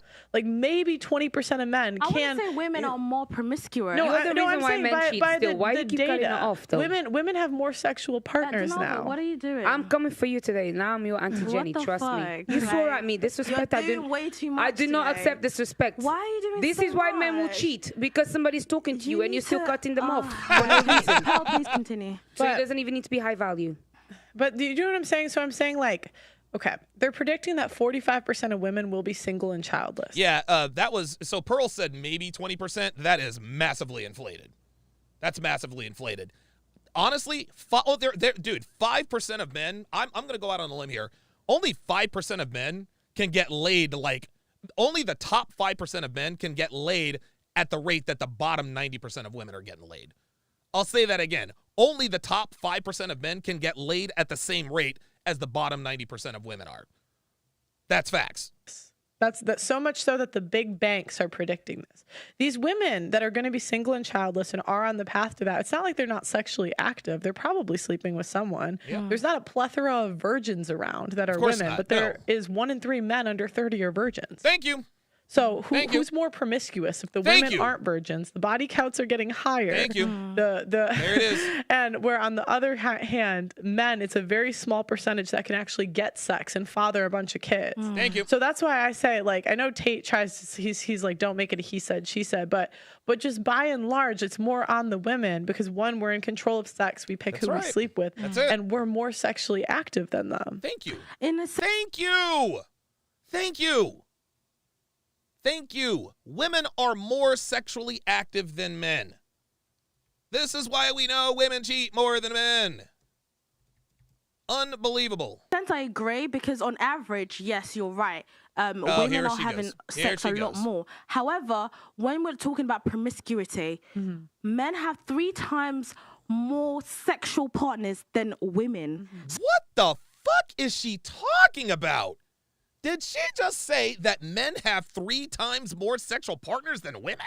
Are having sex a lot more. However, when we're talking about promiscuity, men have 3 times more sexual partners than women. So men have, I think it's like 24, and a woman. Hold up, I need to listen to that one more time. Just sexually active than them. In a sense, I agree, because on average, yes, you're right. Women are having sex a lot more. However, when we're talking about promiscuity, men have 3 times more sexual partners than women. What? What? Yeah, dude, the level up man just called. Yeah, she just made that up. She just made that up. That is not even close. That is not even close to. That is not even close to true.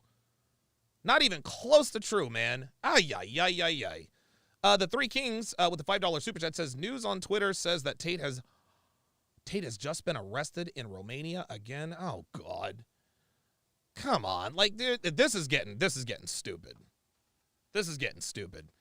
I'm going to go back and listen to that again, and I'm going to watch what Brittany's reaction is. Men are having sex a lot more. However, when we're talking about promiscuity, men have 3 times more sexual partners than women. So men have, I think it's like 24. And look at Brittany. She knows that's not true. The last I Google checked it. Google it right now. I made sure, because I done my research before coming back. I was like, okay, I need to know. So if that's true, again, it goes back to the Pareto principle, right? So let's say the average number is higher for men. Typically, it's because the top 5, 20%, we'll even say 30% of men. Let's give them 30. Like they sleep with 50, 60, 100, 150 girls. But 1 out of 3 are virgins or haven't had sex in the past year. Historically. Exactly. That's why I agree with what you're saying. But that's why I'm saying, like, by and large, women are sleeping with a very small percentage of men. Thank you. But those how many? Esther doesn't know what she's talking about. Now she's trying to get mathematical. Percentage are ruining it for the other men. So if they keep sleeping with so many women. Well, these are the men you choose, sweetie. These are the men you choose, and the men that get to bang a bunch of girls, ruining it for other men, that's the way it is. That's the way it is. Look, I used to be one of the men that this was ruined for until I got my act together. This woman doesn't give it, and for this woman to sit here and give a shit about men, oh, they're ruining it for all the other men. You don't give a fuck about men. Get out of here. They're ruining it for the ones that aren't getting laid. So actually, it's their fault. You could argue that, but you could also say it's more on the shame, insults, guilt. There we go. Women, because we're in control of sex. Most men, like if you went to a biological level, their biology is to sleep with whoever they can. That's it. Right? Yep. Like most men, if you get right, but for the men, right, where we have to be more selective and sacred with who we give it to, right? Yeah. Like we value sex more like emotionally than men do. They'll just, and like most men, you get butt naked in front of them. What they're not doing. And so it's like you're telling that small percentage of men like, oh, don't do that. Okay, fine. But at the end of the day, I think it's more on women because there's more sexually promiscuous women than there are sexually promiscuous men. And it's men. Wow. Wow. Holy shit. Dude, Pearl is cooking. Men's mating strategy to do that. That's their biology. Thank you. It's not in our biology to be promiscuous, but we're the ones doing it. But we have this like feminism, empowerment. Oh my God. You can do whatever you want and still be fun. Where it's like, I feel like as women, if like you should come back and say, you know what, wait for someone that loves you. You know, wait for. Guys, I'm gonna make a prediction. I'm gonna make a prediction. Guys. I'm gonna make a prediction because what we're seeing is unprecedented.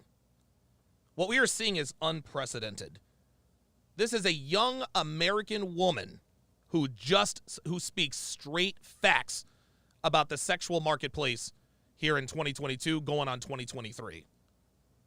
And again, and listen, there have been others like Pearl who have tried to come along and be, hey, we got to advocate for men.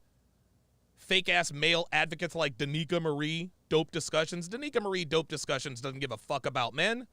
She's the one that panders to men. And you want to know something?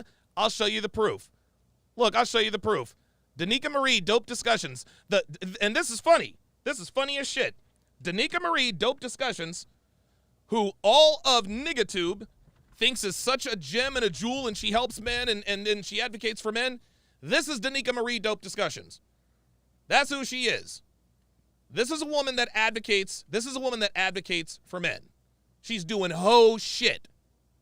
Danica Marie is a wife in a hoe's uniform, and y'all know it. Look at your screen. Look at that screen. Does that look like a wife to you? Does that look like somebody who respects her husband to you? No, I didn't think so. Where are the videos like this from Pearl? Huh? So I'm going to make dude, Pearl is the next, dude, she's the next superstar. She is the next superstar. This is unprecedented. Not only does, and the fact that Pearl is a white girl, it gives her more reach. It gets her more eyeballs. This is absolutely incredible. And the articulation and razor sharp accuracy with which she speaks, we've never seen it before. Ever.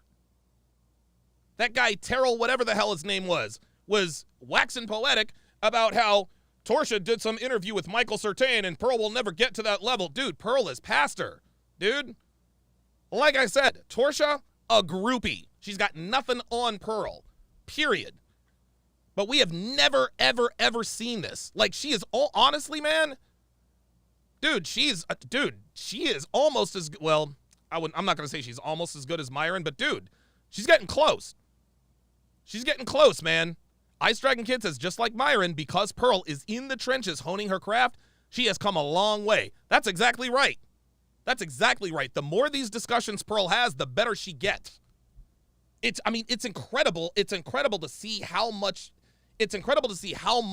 better she gets with each of these podcasts. Dude, I hope Hafiz is ready for tomorrow. I hope he's ready. I hope he's ready for tomorrow. I hope he's been watching. I hope he's been studying. Dr. B84 with the $10 super chat says there is a large skew of sexual partners for men towards the right. That is to say, the top 5% of guys get a lot of women, while the rest get nothing or barely a few. Yeah, I agree. For this, wait for that. That's just my opinion on it. I just think it's more on the women because No, that's the fact, Pearl. That's not your opinion. That's a fact. because there's more of us doing it than the men. Thank you. Yeah. Kinda. I mean, I don't promote look. promiscuity, but I just think that there's just a double standard Here we where, go. like, men are just seen as it is what it is. It's just biological. They should like sex more, but women enjoy sex. They do. God, like, that's got it's nothing. okay. Sweetie, that has nothing to do with the conversation. Do you know what the biggest problem I would say is? Really, really, really, really and truly, is the fact that all of a sudden, for one reason or the other, everybody wants to talk about who they are having sex with and who they take to bed, to the point that you disclosing your sexual orientation is something that is even important. At the end of the day, listen, you may know that I'm not a virgin because I told you I was in a relationship. Who cares? I don't care. Dr. B84 says they are proving again and again that they literally don't see most men. Guys, this is what proves it. I say that, dude, every time I'm on the Fresh and Fit podcast, I always have to say the same thing. When women think about men, I always have to say that most men are sexually invisible to most women. So when you ask who gets laid more, men or women, they're going to say men. And the reason why is because they don't see the bottom 90% of men. They don't. So much so that this crazy bitch up here actually said, well, the average man has 3 times more sexual partners than the average woman. What? Fuck out of here. You're not? Whatever I do. But wait.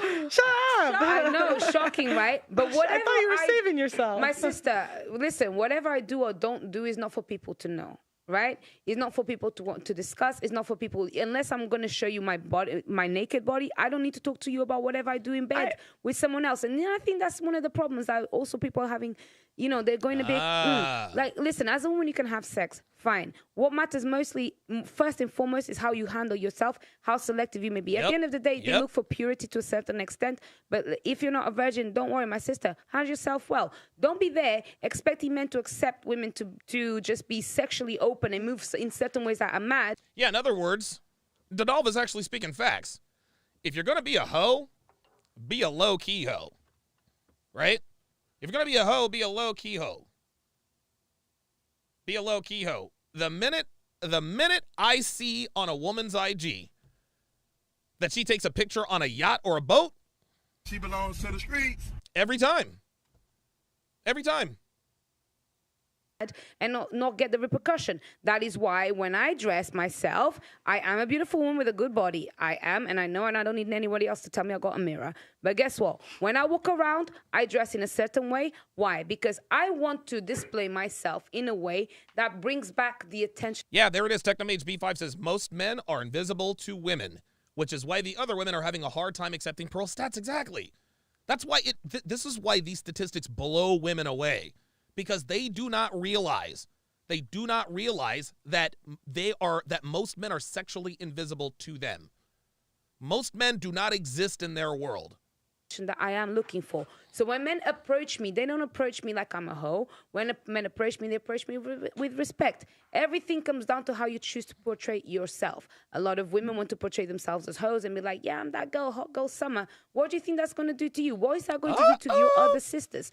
Handle yourself with more care. I stand here, like I said, I want to be a role model to every single woman. Be powerful, be strong, be intellectual, be educated. Now but she's don't off the forget, rails. respect yourself. Don't be saying, I fuck who I want to fuck. No, be selective. That's I it. agree. And secretive. Women definitely need to be held accountable, definitely, because I do think, like Tate said, we are the ones creating the problems for each other. Because if you're opening your legs to any man, now then they don't even feel the need to get married anymore because they're like, well, I can just get sex. Like, it's so easy. However, what I'm just trying to say is, we can't just put it on the women because these men are the ones sleeping with them. But I'm saying for 50 years, we have put it on the men. Okay, there's a lot of little things in society you guys probably don't even notice. And I didn't either before I started like really listening to what men say. Like if you say she got knocked up, it sounds like something that happened to her, not a choice she made. Who knocked her up? He did. There it We is. always put the blame on the men. There it is. It's very new. This is a new type of content where you put any accountability on women. Watch some early 2000s like Steve Harvey not dating true. it. No, watch some early 2000s Steve Harvey dating advice Oh my where these God. women come up to him and like he just says, "Oh, like even the idea of oh, you intimidate guys. No, there's probably something about you that guys don't like." There it is. Thank you. Thank you. And that's just being honest. Sweet feminine girls don't intimidate anybody. There's probably something about you guys don't like. Oh, wow.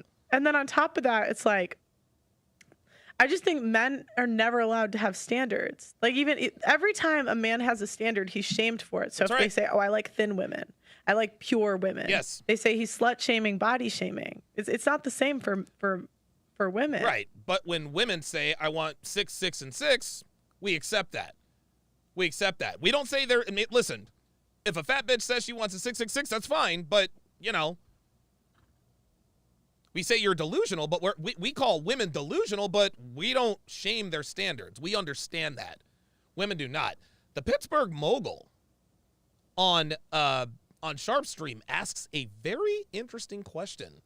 He says, Donovan, you mentioned Pearl's race/ethnicity.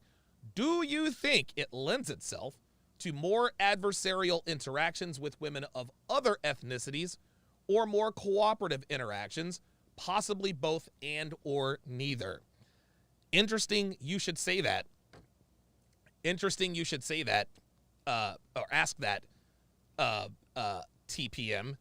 Black women hate Pearl. I know. Shocking, right? Shocking. Shocking. A mildly attractive white woman who truly advocates for men, who also happens to like, well,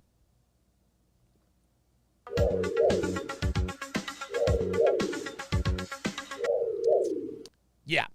And the fact that they know Pearl prefers brothers, that just fuels their fire. That just fuels their fire. So the answer is yes and yes. Can I just go back to your other point about the fact that we always put it on men? So I don't agree with that because, again, I did a lot of research into this. So 90% of single motherhood is a woman. So in a single parent home, it's a woman that is the single parent. And the reason for that is because family courts award custody to the mother 85% of the time. Yes, that leaves a 5% variable for ain't shit deadbeat dads. Okay, I'll give you that. But women are responsible for their own actions. How can you say that we're always putting it on men when women are the ones stepping up for their kid? Oh, stepping up for their kid. Oh, wow. Guys, I know not one single mother who is a good mother. Not one. Not one. Guys, I'm not exaggerating. I am not exaggerating. Every single mother, without exception, that I have ever known in my life, bad mom, including mine.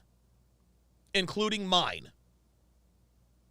I have never, ever, ever met a single mother who was actually a good mom.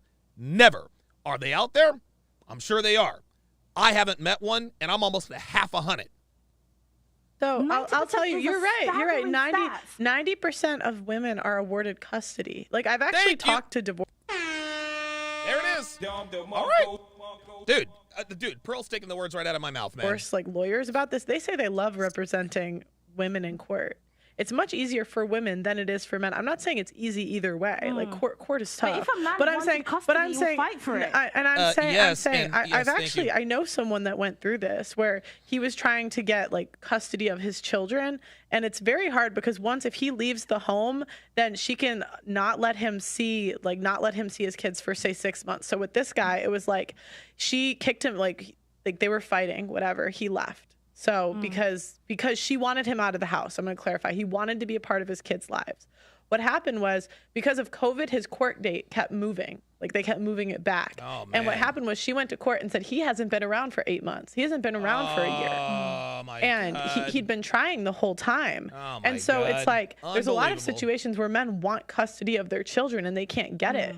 And there's even men that kill themselves because she leaves, she takes half of his assets, and he takes the kids and he doesn't have access to their kids. Like there's a whole, it's like men's rights activists. You probably never heard of them. They talk about these issues where like there's a guy in Ohio in the US. His girlfriend or whatever had a baby and she gave the kid up for adoption. He wanted the kid. He had no rights to his kid. Stuff like that happens all the time, but nobody. And I don't agree with that. And so either. when you say 90%, like my thing is like we don't think about why don't they have access to their children. And also, what would you rather? Let me ask you, because you got a son. Would you rather leave your child with a babysitter that is a woman or a babysitter that is a man? A babysitter? Yeah, a babysitter, woman. nanny, whatever. A woman or a man? A woman. I mean, I would probably prefer a woman. Yes, exactly. Thank you. Exactly. Because at the end of the day, this, although I understand what you're trying to get at, we can't just put it on women and everything like that. But we also have to understand, we as women, we've got different talents and gifts. Thank you. Okay, and I think that's kind of like what a lot of men are trying to get at is like, you have a certain talent, which is the power to attract, which means you can get basically any guy that you want if you're easy enough. Okay, so no. You can get any guy you want if you're easy enough. No. That's not entirely true. You can get any guy to fuck you that you want if you're easy enough. You can get any guy you want if you're not easy. Again, fit, feminine, friendly, fidelity. I do understand the rhetoric of saying be more selective because you as the woman have got way more power in your hands to create that interaction than a man would. There it is. Fine. Self-control, take your power with responsibility. As a woman, yes, naturally you will stay with your child because you're more nurturing. That's your natural gift. That still doesn't mean that a woman is to be excused for everything. Again, for the sake of argument right here, and also because you've put me in this position where I actually want to stand against you, I will say men and women both are equally entitled to complain about what is going on because both are messing up. No. Now she's going back and forth. Women have no right to complain about the courts system because women win in court all the time. She said, what is going on? She was being very non-specific there.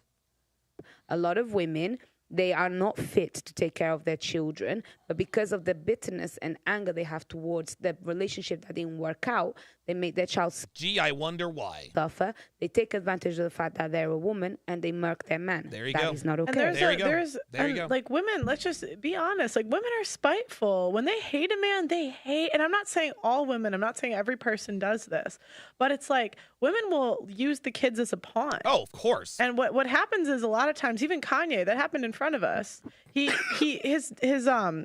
Another thing they'll do is they can move states and the father has no say if they gave the woman like primary custody. There you go. And I'm not saying like I know all the ins and outs of the laws. This is just like from talking to divorce attorneys. And it's like, it's just like men, their issues are not brought to the forefront. And it's really sad that like, you know, a lot of times a big issue is men committing suicide after divorce. There was a guy. I just learned this the other day, so I'm probably going to butcher it. But our whole most of the domestic violence laws are based off of a system that automatically assumes that the woman's the victim.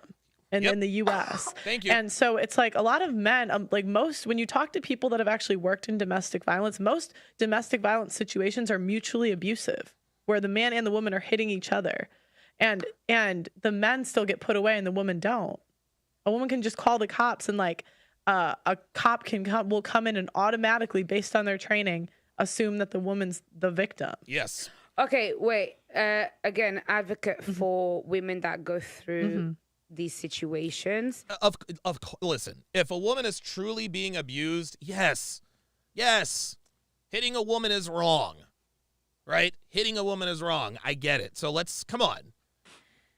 I don't know what the stats tell you. I don't know what the stats are not telling you because these things you cannot actually regulate because a lot of things go. Yeah, Technomage B5 says the Duluth model is what it's called, Pearl. Yes. It's from, can I just to give you perspective. Primo Brady says, I have a buddy right now suffering because his baby mama uses their daughter as a weapon to screw him. Yep. Yep. It's from people that work with these couples and that work at women's shelters will tell you this. Well, so much so that they're like, there is the 3 feminists that came up with the system that the justice, and I'm butchering this. The Duluth model. That's what she's calling. But it's like the system that the justice system is built on that automatically assumes the woman's the victim. They were saying that even in their practice, it wasn't what they saw. That they were saying, you know what, it's actually mutually abusive. But sorry, go ahead.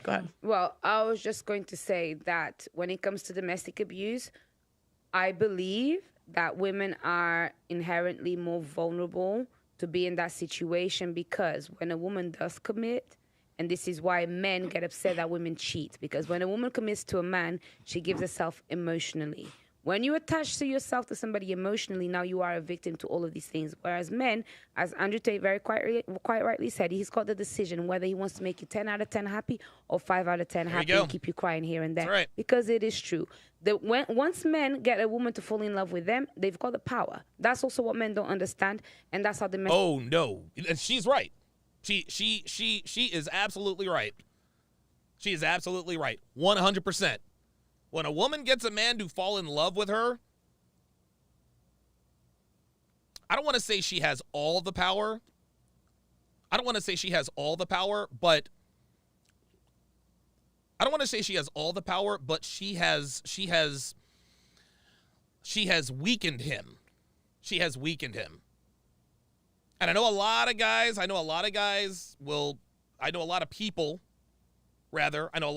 will disagree with that. But it's true. It is I'm telling you, it is absolutely true. It is absolutely true. This is why we tell guys, be careful who you mess with, be careful who you fall in love with, etc., etc. That's just how it is. Because I'll tell you something else, guys, and I've said this before. The best relationship a man will ever have can never be with the woman he loves the most. Let me repeat that. The best relationship a man will ever have can never be with the woman he loves the most. At least not in this day and age. 50, 60 years ago, yeah, the woman you love the most, you could have the best relationship with. That's not the case today. Because if you love a woman that much, you are not equipped. Again, this is 2022, 23. When you really and truly do fall in love with a woman, it takes away your requisite ability to do and say what needs to be said and done to keep the relationship solid. That's just how it is. If a dude, I've told Devin this. I've told you guys this. Devin is maybe, I'll actually go down the list. The woman that I love the most, the woman that I loved the most was Amy. She was number 1. Tatiana was number 2. A girl named Jennifer was number 3. Devin is probably number 4. And guys, I love Devin to the moon and back. I really do. I love and respect her. But guess what? For the sake of transparency and content, I'm going to tell you guys that, yeah, you know what? I love Devin, but I have loved 3 women, at least 3 women, more than I love Devin. Now, Devin is the woman I love the most now, clearly, because I'm with her right now. But I loved Amy more than I loved Devin. I love Tatiana more than I love Devin. I love Jennifer more than I love Devin. And that is the advantage that I have. Street Fighter 88 with the comment of the night. You can either love them or understand them, but you can't do both. That is 1,000% correct. That's 1,000% correct. And that ties in exactly with what I said about a woman that you love the most. This is how it is. That's how it is. It's about, and that's why domestic violence, I believe, is so prevalent amongst women being the victims instead of being the perpetrators. Although there are cases, of course, that women do take the piss and everything. But I'm saying people that like work in these environments are saying usually it's mutual. So that, like people that work like with the couples that try to help them out at women's shelters. Yes, cops, law enforcement, child protective services, etc. Others are saying it's mutual. Yeah, it becomes mutual, and this is the thing again, having experienced that myself. So I'm saying sorry. What Pearl is getting at when she's saying that it's mutual, what she is saying is that the woman is the initiator and the man is the retaliator. That's what she's getting at. Because women can't fight men. Women can't fight men toe to toe. It's impossible. We're bigger, faster, stronger. We know that. But what Pearl is getting at is with most domestic violence situations being mutual, what this means is that she hit him and he hit her back. And it's usually not the first time. It's usually not the first hit. It's usually not the first hit. A man will tolerate, dude, it's not like if a woman hits a man, he automatically hits her back. That happens in some cases. But the reason a man retaliates is because the woman keeps abusing him. She keeps getting physical. Keeps getting physical. Finally, the guy retaliates, and he goes to jail. Yeah, Street Fighter 88 says, we as men understand that we're not their first choice as well. That's life. Exactly. Man. Exactly. And you know what? It's interesting. I'll actually take it to the other side of the street on that one. So the woman that a man has the best relationship with can never be with the woman he loves the most, right? Devin is number 4 on my list. Guess what? Devin has had bigger and better dicks in her than mine. It is what it is. And honestly, I can, dude, I would bet a sizable amount of money. I'm probably not in the top 4. That's life. This is life. This is how it is. Call it fucked up, call it disrespectful. It is what it is. Devin is not the woman I've loved the most. And Devin has had bigger and better dicks in her than mine. It is what it is, guys. It is what it is. You have to, just like you said, you can either love them or understand them. You can't do both. You just can't. This is just how it is, man.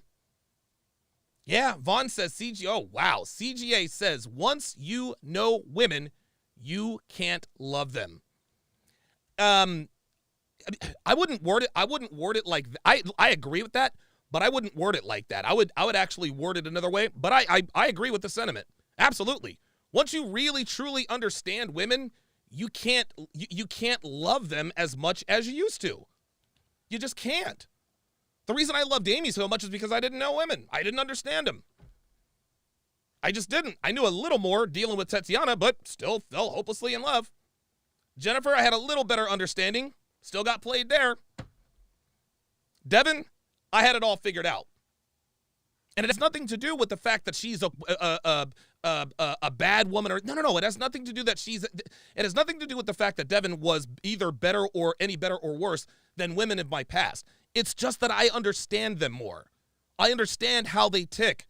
And because I now have a very clear and rock solid understanding of the way women operate, what they do, how they do it, and why they do it, yeah, I can't love a woman so unconditionally as I used to. You just can't. Very good point. I'm just going to finish. So, I'm saying it's like this is a way that men are discriminated against. If a woman's abused, there are women's shelters everywhere. There are no men's shelters. And there's all these little things in society that once you see it, you can't unsee it. Where I genuinely believe that men are the most discriminated against group in society. Thank you. In terms of emotionally, I do agree with that, just because I do think there's not really much safe space for a lot of men to talk about how they felt. Like there was a video that went viral of Ruger. He was performing at a show and a woman grabbed his private parts. Yep. He was so upset by it, he couldn't perform. He just dropped the mic and just walked off, and nothing would have happened to that woman. Like, to me, that is so unfair that he would probably just think, oh, you know what, that's a show. But he got violated. That's sexual assault. And I think there's not a space for men to talk about how they feel and actually what they go through as well, because we hear about women. Shout out to Brian Horsley with the $25 super chat. Says that Tate Renner video breakdown was fire. Appreciate that, my friend. Let me give you a Don DeMarco for that. Thank you for the Cash App, Bryant Horsley. Is my Cash App on here? Well, I appreciate it. He found it somehow. Thanks. Appreciate it, man. Thank you very much. I appreciate that. In a lot, but not men. So I do agree with that in that sense. But even, and I talk about this, like a lot of times women, we're just like bailed out of bad decisions we make. Yep. And it's like, if you're bad with money and you get homeless, you have a women's shelter. Men are just homeless. There's a homeless shelter down the street. I want to do an interview there. Like 90% of the homeless people there are men. Thank you. It's like nobody cares unless it's a woman. You know, there was I can't remember. It was somewhere in the Middle East. There was a. Hold that thought. Nasty Nab says the woman you love the most she'll run circles around you. Yep.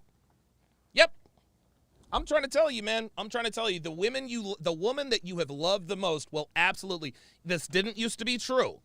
This did not used to be true, because it was one woman for one man back in the day. But dude, the sexual marketplace, the way it's comprised here in 2022, 2023, yeah. The woman you love the most, you can't be in the best relationship with. Sorry. A group of women that were like kidnapped, and it was like national headlines or whatever. There was a group of men that were kidnapped and slaughtered, and they didn't even talk about. It's like they only care when it's women. It's like and when I first heard this stuff, I was like, no. But then once you see it, it's like you can't unsee it. No, it's but true. Men are, I think. But. There are no other buts. Pearl made the statement. Men are the most discriminated group in society. But here she is, Miss Nubian Nigerian queen. But. That, I understand what you're saying, but because men have so much power in society, if a man is homeless, it'll be like, you have so much power. They are the CEO. What percent? I'm sorry. So much power? What are you talking about? Yo, check this out, man. Women have more power than men in the West. They do. Women have more power than men in the West. Women can get a man, women can get a man locked up. She can get him sent to prison. She can get him removed from office. She can get him removed from his job. Women have more power. Women have more power than men. What the fuck is she talking about? Dre the Dream says men aren't given Section 8. Exactly. Men are not given Section 8, man. What is she talking about? What percent of men have power? Thank you. That's like me saying, okay, like when they say, oh, you can get flown out to Dubai and all this stuff. And I'm like, a lot of girls, I'm like, I've never been offered anything. Like, I haven't been offered shit. Like, and it's an even smaller percent. It's like 1% of men that really. In like the workplace, right? Because women have to take maternity leave. Already, they are already. Maternity leave doesn't have anything to do with power. And in the workplace, all a woman has to do is accuse a man of sexual harassment. He loses his job. What is she talking about? The choice standard. You can choose, but you can remember. You could choose to be a boss. You could choose not to have kids, and under 30, a lot of women are out earning men in cities. So what do you say to that? But a lot of women want to have kids, though. So that's what I'm trying to say in society. Right. She says she doesn't want to have kids. So what are you complaining about? If you don't want to have kids, do you see what's happening here? Do you see what's happening here, guys? This woman, this woman will not concede anything, guys. She will not concede anything. Pearl is waxing this girl up and down. And she's doing it with straight facts. She's barely even using statistics. She's just using common sense. Yet this woman still wants to argue. Instead of saying, you know what, Pearl, you're right. You're right. Nope, she still wants to continue to go up the ladder. Yeah, but what about the top 2 and 3% of men? What about the other 98%? Yep, there it is. Shane will win says the need to be right.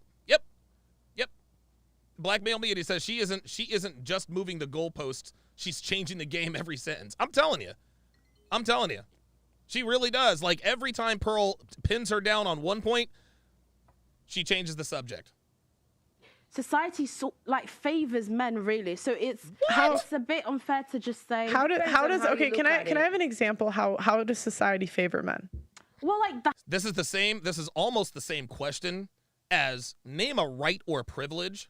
Name a right or privilege that men have that women don't. High-paying jobs. I know you're gonna say women don't want to do the high-paying jobs, but well, they don't. Most of the high-paying jobs they favor men. Mm-hmm. Like a woman has to work 10 times harder. Let me ask you a question. Wants those roles. Let me ask you a question. The NBA, it's mostly it's like what 60-70% black roughly. Yeah. Do they discriminate against Asians? There's like no Asians in the NBA. Oh no, but so you're saying they're better? No, Is that what you're trying to say? No. I'm saying, does the NBA discriminate against Asians? There are very few Asians in the NBA. What I'm saying is, in any group, you're never going to find true equality of outcome. Thank you. Because different groups like different things. So I think Asians make up like 90-something% of like. They're like typically in the U.S. Sorry, please don't come at me for stereotyping. But they make up a higher percentage of like higher education admissions. Yeah. Thank you. So you're never gonna have true equality, and it's like I me agree, personally. So that's why I'm saying we shouldn't. Society don't care about men. No, I'm saying we shouldn't. No, I'm saying we shouldn't fight for true equality because people. No, see again, she moved the goalpost again. No, society doesn't care about men. Society does not care about men. Pearl already said it. Men, we are the most discriminated against, scrutinized, marginalized. Yet this woman still wants to hold men accountable. Alvin Sam with the $2 super chat says female privilege equals affirmative action, and selective service. Yeah, right? People want to do different things in different groups. And I'm saying in the top 1%, I've seen what it takes to get there. I've seen firsthand. I've seen my dad like grow up. He worked 60, 70 hours a week. He didn't have a life. He didn't have friends. Most women we value a social life. We value having fun. Like what I've had to do the last 3 years to build this. Like Jess, most girls would not do it. No, not at all. That's why most girls don't. Oh no.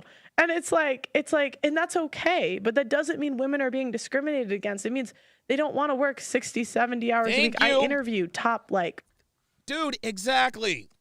And you know, the funny thing is Esther defeated her argument before she even made it.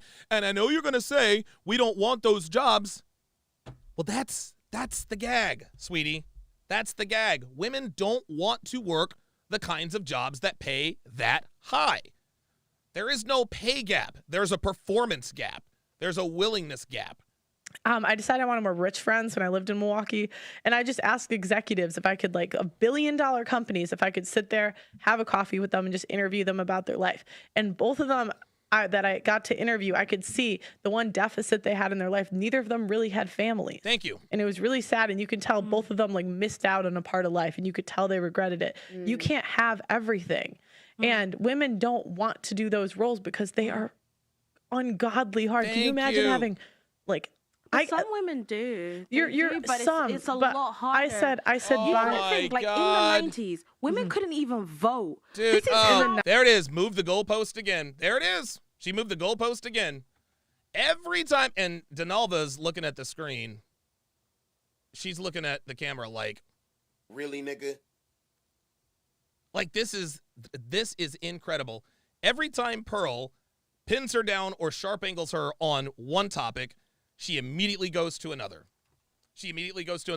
It's just like Rachel the feminist. I was kicking her ass up and down the Red Pill or the Lion's Den show, and because she was bitching and moaning about what women didn't have, I said name one right or privilege that men have that women don't. She didn't have an answer, so she said, let's talk about reproductive rights. She changed the goalpost because she lost the argument. 90s? In the 90s. So yeah, it was like 1980. no, that's that not women true. got the It's right like to the vote. 20s. No, it was 1918. You said in the 90s. 18. Oh, 18. I think you So said in the 1800s. I think you said 1900s. Okay, in but the 1900s, but why? women couldn't even so vote. remember, but What does that have to do with anything? See, she's moving the goalpost again. why didn't women have the right to vote? Women. So historically, men had to go to war and fight. Thank you. That is why women couldn't vote. Thank you. Was because if you had the Because decisions are being made by our political leaders about going to war. And if you didn't fight in wars, then you couldn't vote. That was it. And now women control elections. Women control elections. They decide who is in charge.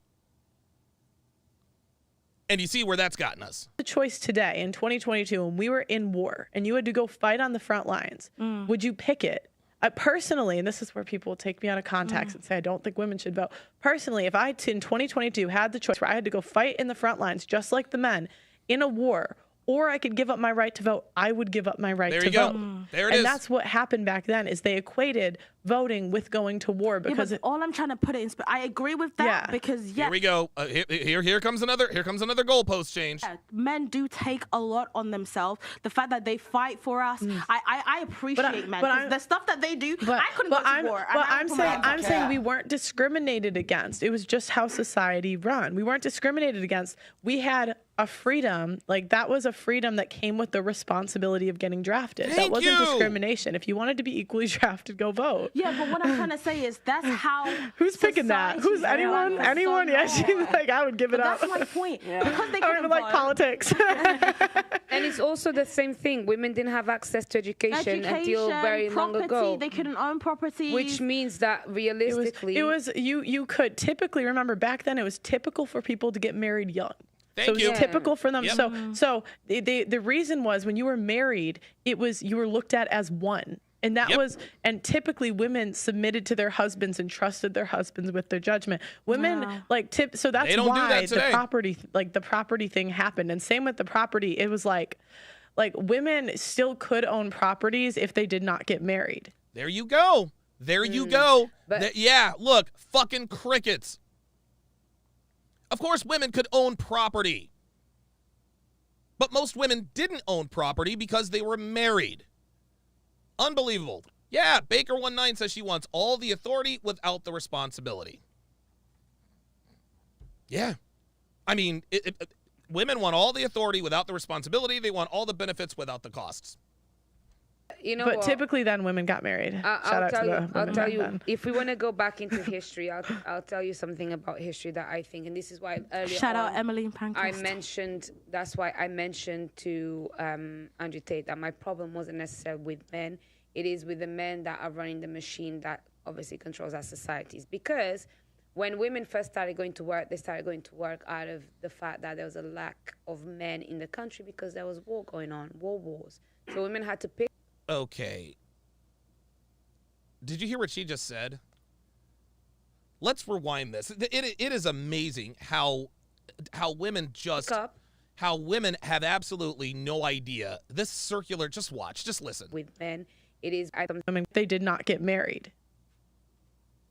Crickets. But you know, but typically then women got married. I'll tell you. If we want to go back into history, I'll tell you something about history that I think, and this is why earlier Shout out Emily in Pankhurst. I mentioned. That's why I mentioned to Andrew Tate that my problem wasn't necessarily with men. It is with the men that are running the machine that obviously controls our societies. Because when women first started going to work, they started going to work out of the fact that there was a lack of men in the country because there was war going on. There you go. Women had to go to work. Why? Because men were dying in the war. Women had to go to work because men were dying in the war. Men were dying in wars. Do you see how that circular, once again, women are glazing over the fact that they got the opportunity to work because of a sacrifice a man made. Now, she wants to characterize this as, well, we had to go to work because there weren't enough men around because they were dying in wars. Well, there you go. There you go. You get the opportunity to work because too many men were dying in the wars. I don't know what more women want. I really don't. Wars. So women had to pick up, go to work, and do their thing. There you go. Cool. From the aftermath of war, there's women that are already in the workplace, and then there's women that also left widowed, which means that they now have a choice. Either you starve at home with your family and stay a housewife, or you're going to get up and you're going to go to work. And that's how a lot of women have become what they call masculine, because they come out of a trauma. They come out of also the consequences of history. And no, sorry. Nope, nope, sorry. She tried to interweave that. Nope, that's wrong. No. The women who went to the workplace back in the day, they stayed feminine. Okay? The women of today who enter the workplace, they come out masculine. Yeah, Bad Wrench Automotive says, yeah, first wave feminism started after World War II. Brush up on your history, sweet cheeks. This is why at this point, and what I've been trying to say for time is, let's stop trying to blame women for what's going on in society right now. Oh, boy. Oh. Let's understand that this is a construct and a consequence of history, and let's start respecting, because we cannot go back. Wait a minute. Now she's going back to nonsensical drivel. Let's not blame women for everything that's going on. Let's go back to the history. I'm going to play that one more time, and then I'll tell you why she's full of shit. Masculine, because they're up and you're going to go to work. Watch. And that's how a lot of women have become what they call masculine, because they come out of a trauma. They come out of also the consequences of history. Mm-hmm. And this is why at this point, and what I've been trying to say for time is, let's stop trying to blame women for what's going on in society right now. Let's understand that this is a construct and a consequence of history. Yes, a construct and a consequence of history. And you know what? And would you like to know what construct and consequence of history she is referring to? That's right, boys and girls. Feminism. Women are to blame, gentlemen. And listen, this doesn't absolve men. From our part in responsibility. Okay? Because let's get one thing right. Men gave women feminism. If men didn't want women to have feminism, they wouldn't have given it to them. Trust and believe. But what she's talking about is feminism. It's incredible. She literally talked herself into a circle. Let's see who she blames. And let's start respecting, because we cannot go back. Because we cannot go back. Yeah, the historical point you were talking about was feminism. Let's stop blaming women because it was a construct that happened in history. Yeah, that's called first wave feminism. That's where that started. I agree with you. I'm not saying it's one gender or the other. I'm just saying, like, we have been talking about the men forever. It's like I don't want no scrub. Hey. Like there's no song saying I don't want no whale. A whale is like nobody's saying that. No one's, and I'm saying, well, if they do, they get canceled. Like we have had decades where we talk. It's like now the men are finally talking, and we can't even give them. To be fair, that's kind of true, because even men, when they were singing about women, they sang a lot about love songs. Yeah. It was nice. Thank you. And I think it's sad to see that men are not making that music. I don't agree with that, because I feel like, here we go. I don't agree because I feel like, from the moment you're born, I don't know if it's just in an African home. In an African home, you're literally raised to cater for your man. How would you know? How would she know about being raised in an African home? Because she does not have any African tendencies.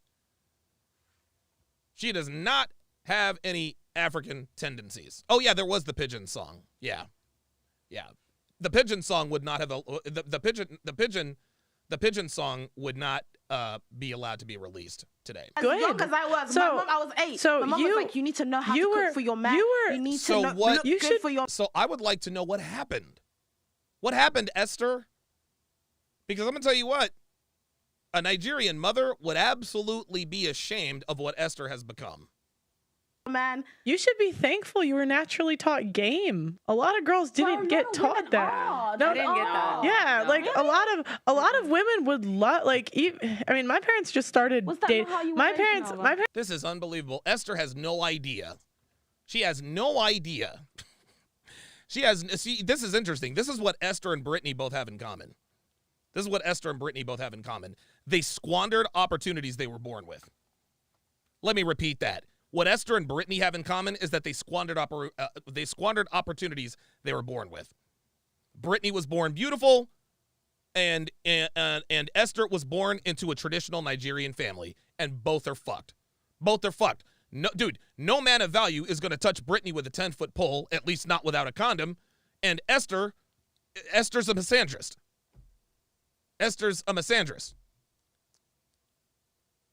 Parents started dating when they were 17. My mom taught me no game. She's like, meet your husband in high school. A lot of women aren't taught the basic necessities of being a woman, like cooking, cleaning. This is shocking to me. Yeah, so it's a privilege. See? Like you have something in your holster, in your bag that you can whip out whenever you need to for a man. Like, okay, I can cook for him, I can clean for him because you have it on you. A lot of women had to learn that on the own, fly, or just had to go throughout life and learning it. Yeah, Mel Thomas with the $2 super chat says, breaking, Andrew Tate just got arrested again. Yeah, we learned that just a few minutes ago. I appreciate it. They never were taught it, or they never needed to have it until they were in a position where like, oh, I can't do this on my own. I can't cook. I can't clean. I can't work a simple vacuum. I can't do this because things have been done for me my whole life, or I was never taught that. And so you shouldn't look at it as it like, oh, I was taught this from jump. I was taught how to cater to my man or be a woman. I mean, you should take them. And like African women, like women like me, I'm gonna try to get an update. I'm gonna try to get a little bit of information before the pod is over. I shot Myron a text to see if he can find out what's going on with Andrew. So Nigerian background, especially, that's all we know. It's about, even like now, I'm 26. My mom tells me if I'm 30 without a husband, I am basically useless. Okay, but you at least so if you look at dating, this is incredible. This is incredible. This woman was born into a family that equipped her to go get a husband. Yet she's pissing it away, fucking bum niggas and hating men. Unbelievable. Dating app data, she's right. She's I absolutely agree, she's right, so if you look at dating app data, that's when the numbers change, where like women typically have more like leverage on dating apps than men until 30, and then men typically do. There we go. I can't remember. Some girl was going over the study, but and so like she was being honest, and if anything, you should be thankful for how well they prepped you for the world, because a lot of girls hit 30 and have no idea. No skills. No, like this is a privilege. Like a lot of girls don't have a dad or a mom to like tell them these things. And even me, like my mom didn't know shit about dating or the dating landscape. And it's like, so you at least know this at 26, where you can still make choices that would get you in a better position at 30, where other girls are going to hit 30 completely blind and screwed. Oh, but you know what? Thank you. Although today I'm not in your side, I will agree with her. And the only thing I will do is... Donovan is making it clear. Look, me and you are not cool, but I'll agree with you here. So, all right. It's slightly different. I will say, like, for example, for me, like I mentioned, my dad passed away when I was 12. But I grew up seeing my... There we go. There we go. There we go. There we go. There we go. There we go. Now, keep in mind, Brittany is 100% responsible for her station in life. However, it would be disingenuous of me not to acknowledge that the fact that she grew up without a father, it worked against her. It did. It did. Beautiful girls, beautiful women who are raised without a father, they get run through the mill. Brittany knew what she was doing and all that good stuff, but it would be disingenuous of us to sit here and say that Brittany being raised without a father didn't influence her behavior to some degree. Same with Donovan. She was raised without a father. Her father died at 12 years old. Again, she's 100% responsible for her actions and decisions, but we can acknowledge that being raised without a father did influence her decisions to some degree. There's no excuse for Esther. There's no excuse for Esther. Esther was raised by she was raised in a traditional home with two parents, and she still turned out just like this. Gentlemen, if this doesn't tell you that feminism is more influential than parents are, I don't know what does. I don't know what does.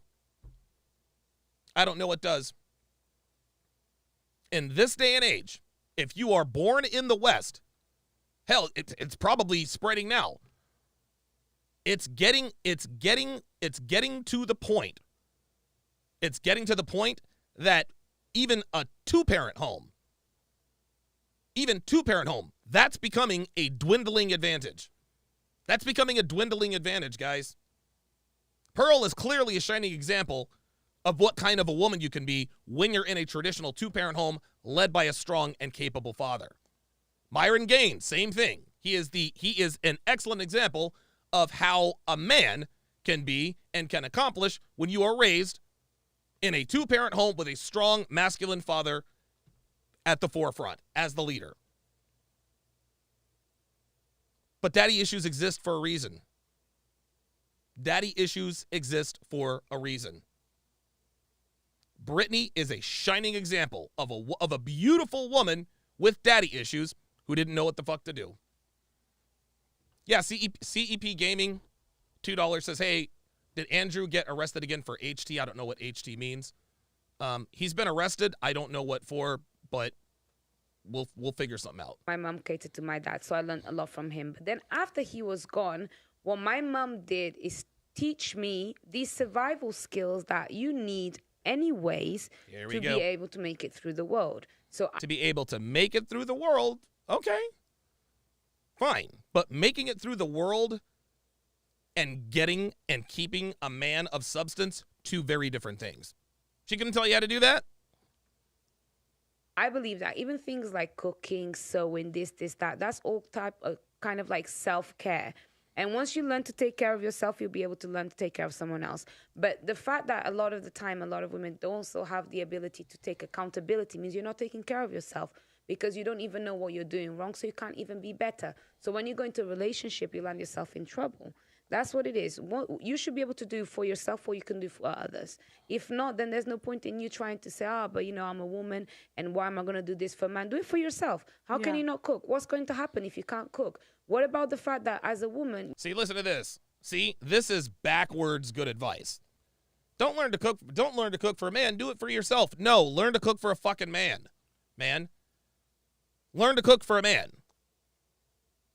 You're going to be the mother. And as I mentioned earlier, as the mother, as the woman, you're going to be more nurturing. So these basic life skills, forget about even for a man.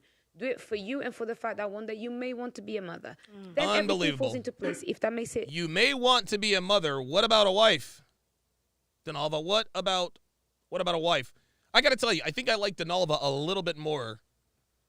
I like her a little bit more than I did after yesterday. An easier pill to swallow. I do have a question. I agree with that. I do have a question. From your perspective, Brittany, how was it for you? Correct me if I'm wrong. You grew up with just your mother. Here we go. So I was raised by my mom till about 9, and then my grandma kind of took over. So when I was growing up, oh my God, Jesus fucking Christ! Wow. No wonder she ran amok. Whoa. I thought my mom just didn't want to be around, but my grandma was really controlling and was basically like, I'm the mom now. So she kicked my mom out, and my grandma was my... There you go. Bad mom. There it is. I'm trying to tell you. I'm sure that there are good single mothers out there, but I've never heard of one. Never heard of one. Brittany's own mother, bad mom. Such a bad mother, her grandmother had to kick her out to raise Brittany. Dude, you can't make this shit up, man. Caretaker, my grandma and grandpa. So I was raised with my grandparents the other half of my life. Okay. Yeah. How was that for you in terms of just learning how to be a woman whenever you reach that point?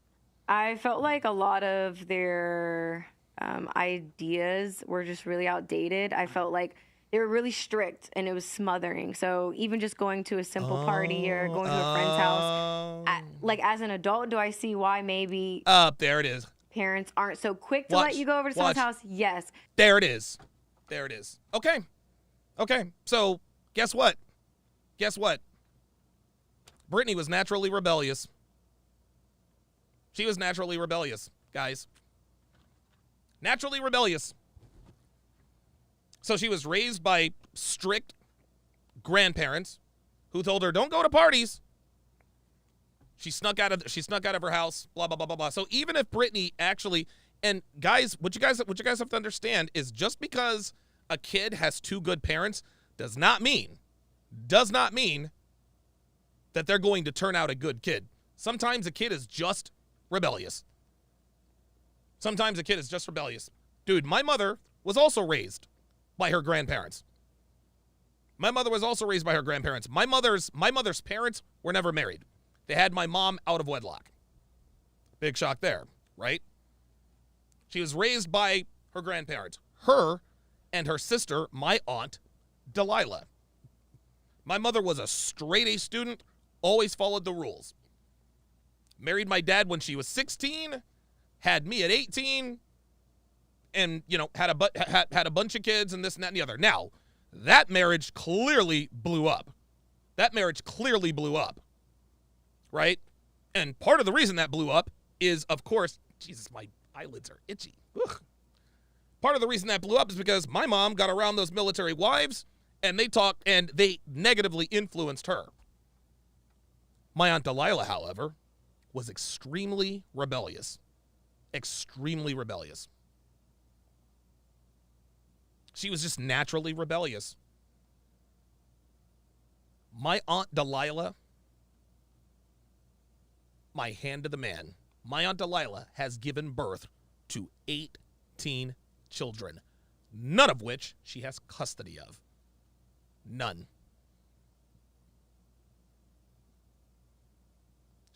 Honestly, nobody, and it's interesting. The last time, my mom told me the last time she saw my Aunt Delilah, she said she didn't even recognize her. She said she looked like a man. She said she looked absolutely run down.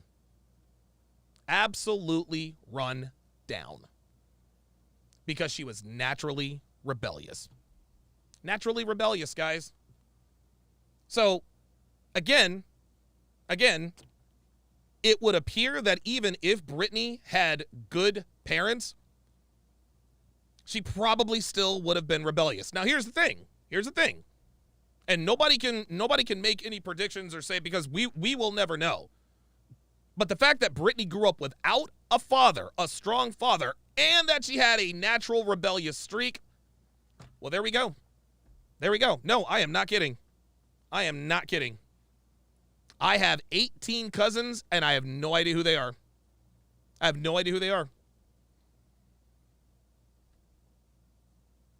Let's listen to that one more time. Do I understand where they were coming from then? Yeah. Well, you think? Brittany, listen. Ideas were just really outdated. See? Their ideas were just really outdated. Anytime you hear somebody say something outdated, translation, ideas that protect me from myself. There we go. Anytime you attempt to put something in place, a rule, policy, whatever the case may be, that seeks to protect a woman from herself, that is looked at as outdated. That's looked at as outdated. Look, you're a young, pretty girl. You better find you a man and get married. That's outdated. No, that was designed to protect you from yourself. Young, pretty women who grew up without fathers are going to get used and abused. That's what happened. Outdated. Unbelievable. Oh, yeah, you know her mother was probably rebellious, too. You know it. Like, they were really strict, and it was smothering. So even just going... See? Smothering. She's making excuses for her bad behaviors. To a simple party or going to a friend's house. Oh, simple party. Like, as an adult, do I see why maybe parents aren't so quick to let you go over to someone's house? Yes. Yeah, there we go, Brittany. There we go. But it was to a place where you All right, Devin, that's enough. couldn't even explore. I didn't really learn too much from my grandma about being a wife or how to be in a relationship because I always felt like they just tolerated each other. I never really saw the love, like the bond. I've never really seen that. Yeah. Oh, yeah. See, Brittany's got her head. She's got her head in the clouds. She's got her head in the clouds. I never really saw the bond or the love. Brittany, they were your grandparents. They're your grandparents. The bond and the love, they were still married as your grandparents. I swear to God, modern women think that relationships are supposed to be hot and heavy all the time. No. No. The bond was there. She just didn't see it. Where was the bond? They were together. That's the bond. Dude, Disney movies and romantic comedies make relationships just seem so blissful all the time. It's just nothing but great bliss. No, man. Relationships are hard. They're worth it, but they are hard work. They are hard work. Devin says love is tolerating one another. Facts. Yes, there are certain things that you do have to tolerate. They've tolerated each other for what, 40, 50 years? Guess what, Brittany? That's love. God, this woman is screwed up. It's just always something I've known to be true, but I've never seen anybody do it. See? So I felt something I've known to be true, but I've never seen anybody do it. You want to know why, Brittany? Because it's not true. Love is not supposed to be this blissfully, like, my grandma was trying to get me to cook and do little stuff like that, but it just was never something I really took an interest in. I'm like, there it is. Never took an interest in. There it is. Her grandmother tried to teach her how to cook. Brittany wasn't interested. Yeah, how'd that work out? Like, I genuinely never felt like I belonged in the kitchen. Like, and that's where, too, I resented my thought process a lot growing up because I'm like, why can't I just be a little bit more simple, a little bit more obedient, maybe more agreeable, not have such a strong opinion, not be so introspective. That's just where I'm just different. Yeah, no, Brittany, that's not where you're different. That's not where you're different. See, Brittany thinks she's unique. She thinks she's unique. She still has this ego about her. She still thinks she's somehow better than most. I guess it's just how I'm different. I was never one that was, Brittany, there are a lot of women like you, sweetie. There are a lot of women like you. There are a lot of women who run off at the mouth, who can't cook. Like, dude, Brittany's the avatar for modern women. There's nothing special about her. She's not different. Shit, man. Dude, there are more Brittany Renners than not. Unbelievable. Yeah, the Level Up Man says, he said she didn't see it because she didn't want to see it. Her grandparents could have been a great example, but her rebellious tendencies got the better of her, and there it is. Like I said, her grandparents tried to be a good example, but she just didn't care. She just wanted to sleep around and have fun. Yeah, there we go. Yep. I just wanted to be simple. No, you didn't want to be simple. You were fucking lazy. You were lazy. Boys were giving you attention for literally being for nothing but being pretty. That's it. That's why you thought you never had to do anything. And now you probably got a body count over 300 and no one is trying to fuck with you because nobody doesn't know who you are and who you've done. That's on you. Sorry. So I feel like my grandma tried to teach me maybe how to cook, but as far as catering to a man, no.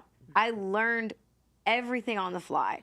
And that's where I think sometimes maybe I get a little frustrated with the internet's perspective because I'm like, you don't even know what I've had to go through to even be able to speak with this awareness. Yeah, Brittany, you see, nobody cares. sweetheart. Nobody gives a fuck what you had to go through. Nobody give a fuck about your struggle, Brittany. They don't. They just don't. Now she wants us to feel sorry for her because of her upbringing. So let's rewind this. Let's just get this straight. Let's get this straight. Let's just make sure we keep score here. She was born to a single mother out of wedlock. 9 years old, the grandparents take over. Grandma and Grandpa tried to set a good example. She didn't see it because she didn't want to. Grandma tried to teach her how to cook. She just wasn't interested in that. Grandma probably also told her, hey, Brittany, you want to be agreeable, you want to be feminine, etc., etc. Nope, I guess that's where I'm different. That's where I'm different. And now we're here. Now we're here. So what she doesn't realize is she just told us that even though she had the opportunity to be taught how to be a wife, she didn't want it. And you're frustrated with the internet's opinion of you? You were never interested in learning the domestic skills necessary to be a wife. You had the opportunity. You had the opportunity. Grandparents. Brittany saw proof that relationships could last right in front of her. Not her parents, her grandparents. Grandparents that are always married longer than the parents as a natural byproduct of their age. She got to see it in real time. They tried to teach her. She wasn't interested. And now we're here. And we're supposed to look at you with new eyes after this? No, I don't think so. Nope. Sorry. Like, I've had to bump my head so many times to just be able to sit in my car and give you a sermon, you know? Oh, bitch, so please. I just never felt like I really was prepared to be a wife. Yeah. That's your fault, Brittany. You weren't prepared. It would be one thing. It would be one thing if she was raised by a single mother all through her childhood. It would be different, but now that we know that you had grandparents who tried to teach you how to be a wife, yeah. That's on you, sweetie. That's on you.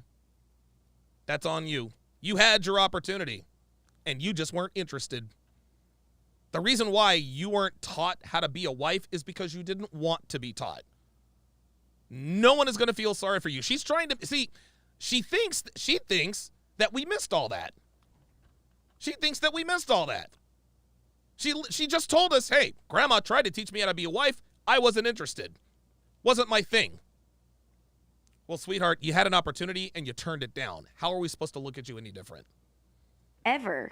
Genuinely. And you're not alone. I think a lot of girls feel like that. Yeah. Like, I mean, I don't think the stuff that we talk about on these podcasts would be so shocking if women weren't lied to for 50 years. Yeah, right? Yeah. And I think it's like, even talking to Andrew today, like, was it? No, Brittany, you weren't, well, she can say, yeah, I was lied to for 50 years, but you had grandparents, sweetie. I'm not trying to hear that. Isn't it helpful? Like, when he was talking about stuff, I was, even me, and I listen to this stuff all the time, I was like, oh, I never thought of that. Like, when he was talking about how to get a guy to stop playing video games, I was like, I wish I knew this. I was there like, you go. wow. That's actually a good one when I think about it. Yeah. Yes. Do you think that coming from a two-parent home and it's like a loving environment that's for everybody, that it sets you up more for success to be able to operate in relationships or be willing to submit to whoever the man is because you've seen it growing up, or does it not have an effect? I think that's a really great question. I know a lot. Yeah, that means no. Brittany already told us the answer. She already told us the answer.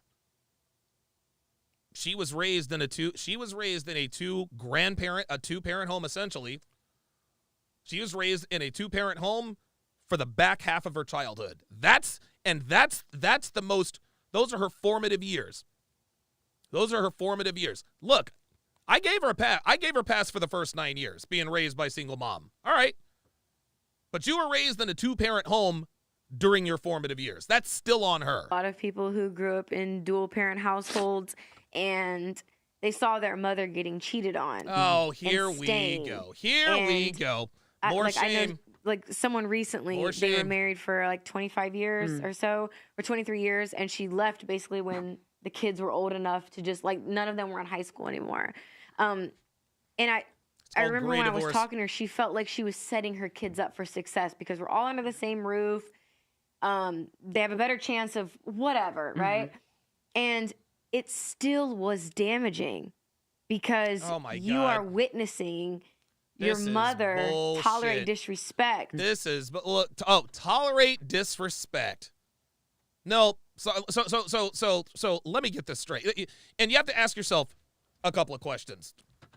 Would you rather divorce your husband rather than tolerate disrespect and raise your kids as a single mom, or would you do the selfless thing and stay with the husband and then get a gray divorce?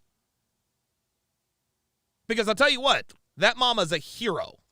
That mama's a fucking hero. She was getting cheated on. She decided to stick it out for who? Not her, the kids. And when you get married, it becomes about the children. Brittany still wants to be selfish. Tolerating disrespect. That's the problem with her thinking. A man sticking his dick in another chick is so disrespectful to Brittany, even though she's given her vagina to fucking half of New York City. For security. How did the kids know? How the kids know what? That she was being cheated on. It was something. Crickets. They didn't. And now Brittany's about to make up some bullshit. The kids didn't know. The kids didn't know. And want to know why the kids didn't know? Is because mom didn't tell them. And the reason why mom didn't tell them is because mom wanted the kids to respect the father. And if the kids respect the mother and the father, they turn out to be better people. There are statistics that prove this. Whatever Brittany is about to say, probably going to be a lie. I think that this particular situation, I know one instance was like one of their family friends. Oh, shit. Yeah, it was really close to home stuff. And there was another Even if this were true, this is the statistical anomaly. This is the statistical anomaly, and the mother still made the right decision. The mother still made the right decision. Scenario where it was one of the family friends they were cheating on, or was that told them? Cheating with. No, it was that they were cheating with one of their family friends. So like someone we go over to her house all the time, but my dad is sleeping with her. Oh, so they would see the parent cheat? I'm not exactly. I don't think it was they physically saw it. Yeah, there we go. The kids didn't know. What Pearl is getting at is that the kids didn't know. Let's see if I'm right. But it was something that the mom would share. Oh, no. That they would hear arguments too. Yeah. Like if they weren't, even if they weren't involved in the actual legit. argument, they would overhear.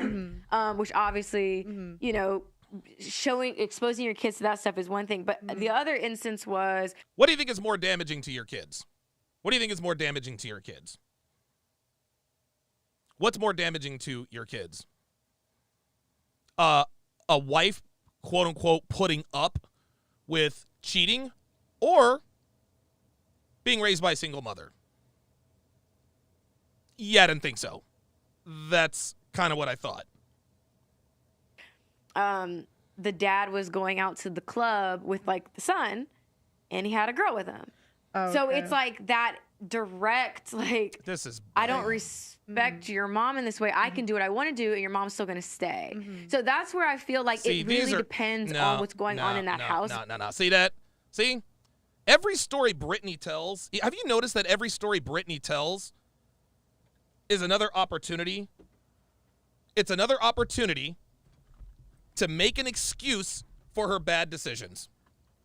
Every story Brittany tells about I knew somebody or I knew the situation, it's another excuse to legitimize her bad decision making.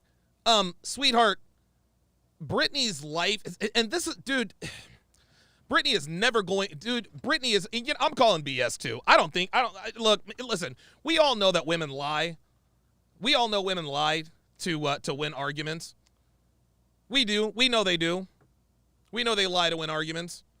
And Brittany, I think Brittany is just telling a bullshit story here. I've never seen it before. Da-da-da-da-da. Fuck out of here. Told because seeing your mom. Yeah, Blackmail Media said, so if the dad and son were hitting the club together, he was an adult. How did that affect their childhood? Yeah, that's what I'm saying. Let's rewind that. She said the dad would go to the club with the son. How was he doing that?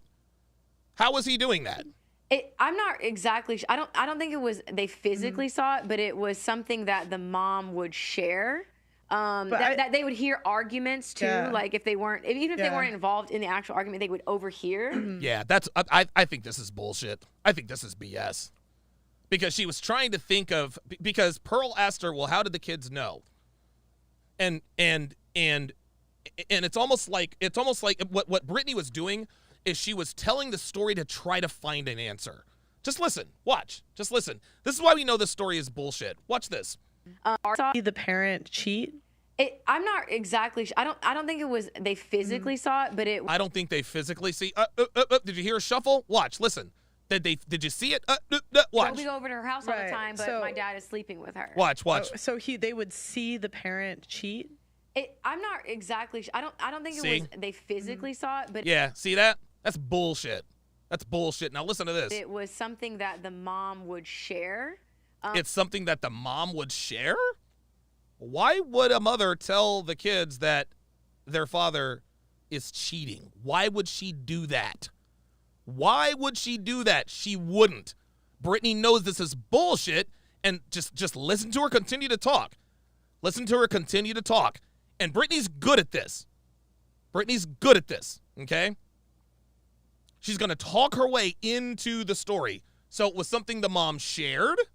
Watch. She knows that's bullshit. That they would hear arguments too. Yeah, there we go. They would hear arguments too. Yep, see that? Oh, yeah, they would hear arguments too. Yeah, that's right. That's how they found out. Yes, children do learn of parents' infidelity through arguments, but that's not what happened here. Brittany made that up. This is bullshit. Like if they weren't, even if they weren't involved in the yeah, the mom shared. No, mothers don't tell their children about their cheating fathers. They don't.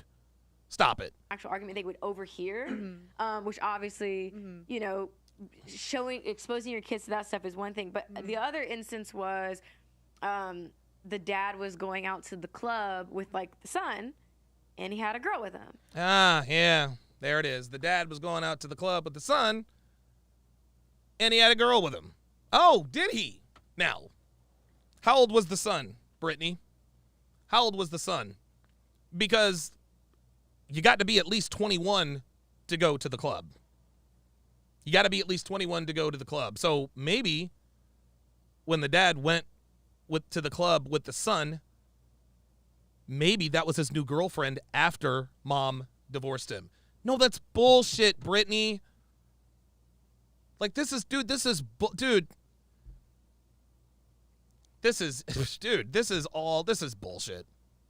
This is bullshit. I don't believe it. I don't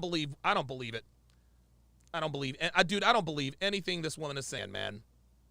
I don't believe anything she's saying. All of these stories that she is telling, it's one giant,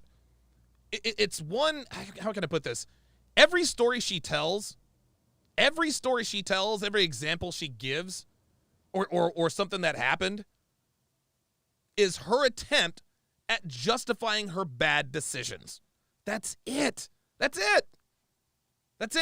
The reason why I never got married is because I heard of a woman who got disrespected by the dad, and she stayed with him, but then she divorced him afterwards. No, I'm sorry. No, that's bullshit. That's bullshit. Oh, so okay. it's like that direct, like, I don't respect your mom in this way. I can do what I want to do, and your mom's still going to stay. See that? I can do what I want to do, and your mom's still going to stay, as he took his adolescent son to the club with him. Fidel Cashflow says the Matrix strike again. The Tate brothers were just arrested in Romania. Yep. Yeah, we are aware. We're aware. So that's where I feel like it really depends on what's going on in that household. Because seeing your mom be basically disrespected for she keeps saying that comfort, word disrespect. It's like it sends the wrong message about love. I agree. Like blatant dislike. I can't believe he brought his son to a club and she like that. That's crazy. Yeah, like the girl with him. But I just think sometimes. Do you see that? Yeah, and the girl with him. This is such bullshit. And how does she know? You know, we never talk about like the women's part to play in this, and like one in 4 marriages are sexless.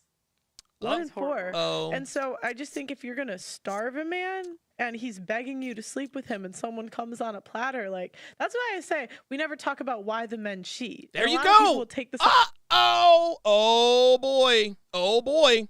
There, damn it. Come on. There it is. There it is. There it is. We never talk about why men cheat. Let's do it. Out of context, like I believe in cheating, but like there are times where the woman is not sleeping with the man and then he cheats, but he's not naturally inclined to. There you go. There you go. And that's so it's disrespectful now, huh? Oh, she was tolerating the disrespect. Maybe mom was a bitch. Brittany, maybe mom wasn't fucking him. Did you ever consider that?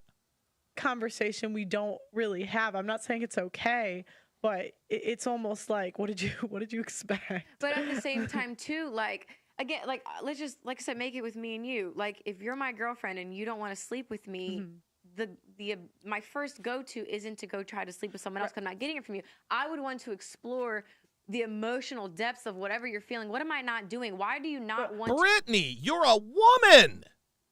You're a woman. This is not how men think. That's what you would want to do because you're a woman. Just because you say, if I were a man, doesn't mean that that's the truth. You're not a man. You're a woman. Unbelievable. This bitch is crazy. Oh, shout out to MLD in the chat. Go subscribe to his channel. To be close to me, I want to be intimate with you. So you're thinking like a woman. Thank you. And that's how a woman. Right. But Thank like, you. Like men, it's just come on. You know how guys are. I'm sure you especially being as beautiful as you are. Like most guys, if you put yourself on a platter in front of them, would be down. Yes. Thank you. Thank you. Yeah. No emotional connection needed. Like, God, dude. Her projection's ridiculous. James Wingate with the $2 super chat says she's lying. She knows JPT knows she's lying. Dude, I'm trying to tell you. That's not saying much, but yeah. Yeah, I mean, but that's what I'm saying. Logic, like men have. If you're giving him sex, he'll still cheat. Oh, see, here we go. Even if you're giving him sex, he'll still cheat. So even if you're doing the right thing, yeah, he'll still cheat. Here we go. There's options. I would say most men that have women on them on a silver platter will cheat. Yeah, like I would say so most, but not all men. Most yes, men but work a normal. But most men don't, dude. Most men don't, dude. Oh my God. The men who cheat are men who can cheat. The men who cheat are men who can cheat. If a man has a woman at home who's giving him pussy, and he's doing what he's supposed to do, when the hell does he have time to cheat? Normal 9 to 5. They go to work. They come home. Thank you. There's maybe one or couple girls in the office, whatever. He might cheat there, but most men, girls aren't really checking for. So if you date an average guy, unless you're starving him of sex, it's a lot of work for men to go out and get sex. That's why I say, what part did you have to... Thank you. Thank you. These women just act like men can cheat. If men want to cheat, all they have to do is decide to. No, it's hard for men to get laid, including and especially husbands. Seriously? Oh, my wife's not giving me any pussy. Let's go cheat. It don't work that way. It only works that way with men who can cheat. Unbelievable. To play in him cheating. Like, okay, if you were with an elite athlete, right? Mm-hmm.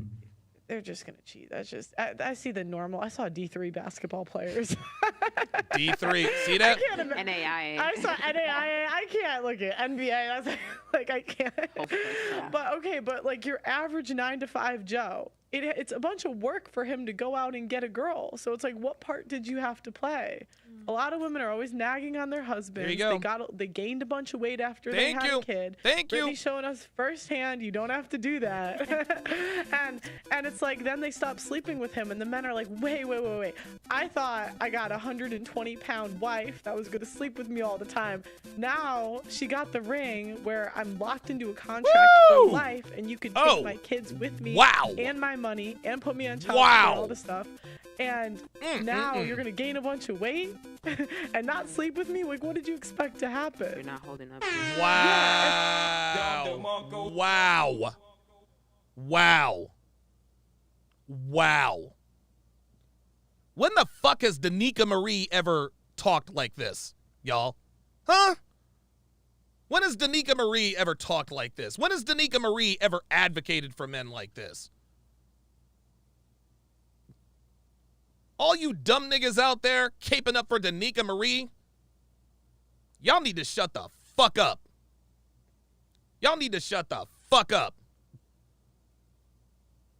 Like real shit. This is next level shit that Pearl is spitting here. And you dumb niggas don't realize that Danica's just playing y'all. Dude's talking about, oh man, I don't know about Pearl. She's a chameleon. She's this and she's that. Really?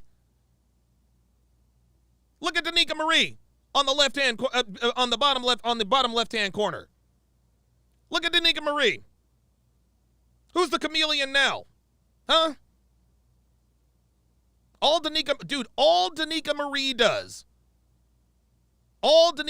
does is get on camera and just run her fucking mouth. It's just a bunch of ignorant bullshit. You know who Danica Marie is? Oh my God. Oh my God. You know what? While I'm on my Danica Marie kick, holy fucking shit. You want to know who Danica Marie is? Danica Marie is the female Derek Jackson. Danica Marie is the female Derek Jackson. Boom. I'm going to tweet that shit out too. Danica Marie, she is the female Derek Jackson telling you dumb niggas what you want to hear, and you guys buy it hook, line, and sinker. That's all she does. It's Danica Marie that panders to men. She's the one that's got y'all fooled. Oh, Pearl, she panders to men. No, she doesn't. Pearl speaks straight facts. But you dumb niggas are so enchanted with the big titties and the matching ass. Yeah, P-Dub says, but Don, she thick. Exactly. Oh, there's something I don't trust about Pearl and this and that and the third. Oh, for real? Danica Marie is the female Derek Jackson. Telling you dumb niggas what you want to hear, flashing tits and ass, and y'all are all in. Just like the dumb niggas you are. Fuck out of here. Dude, it all fits. Derek Jackson's attractive. Danica Marie is attractive. Derek Jackson panders to black women. Danica Marie panders to black men. If you say anything bad about Derek Jackson, black women come after you. If you say anything bad about Danica Marie, black men come after you. Tell me I'm wrong.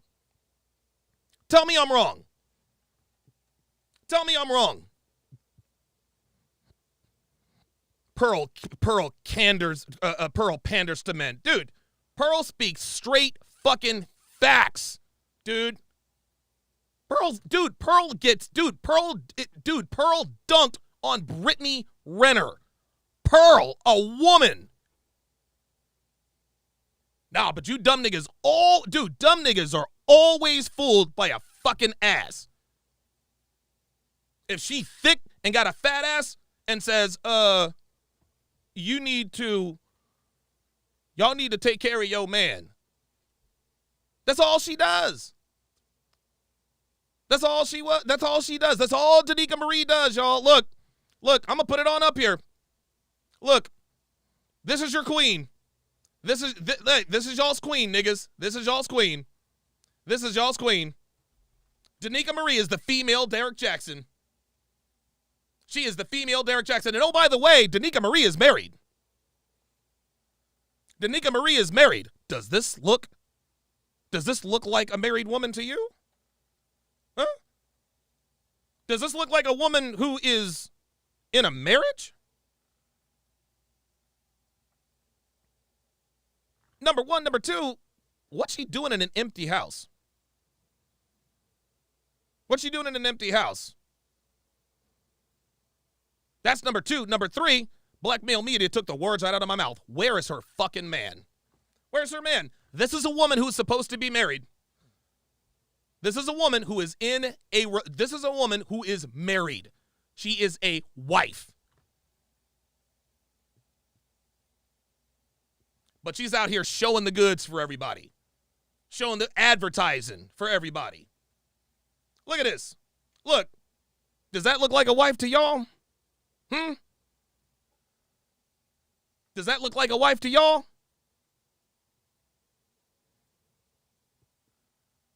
And this is why we know Danica Marie's husband ain't shit. You want to know why we know he ain't shit? Because he would either A, not allow this, B, he wouldn't marry, dude, he wouldn't have married her. Nope, no sir. Nah, Danica Marie is out of pocket. She's out of pocket. Look at that. This woman is supposed to be married, but she's an advocate for men. No, she's not. Danica Marie is an advocate for Danica Marie. She's an attractive woman with a fat ass who can't even string two sentences together.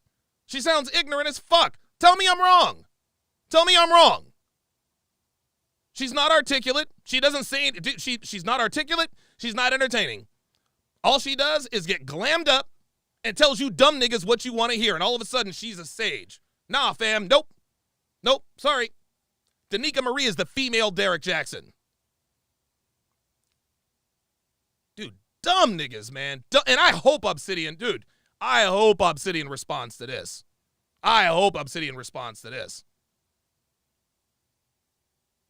And so men, like, that's another reason men don't want to get married, because they're like, oh, I even had a guy tell me this. He's like, I don't want to get married. I don't want her to get fat. There you go. Do you know why a lot of the time is... That's why I say girlfriends are better than wives, guys. So, I may just say one thing.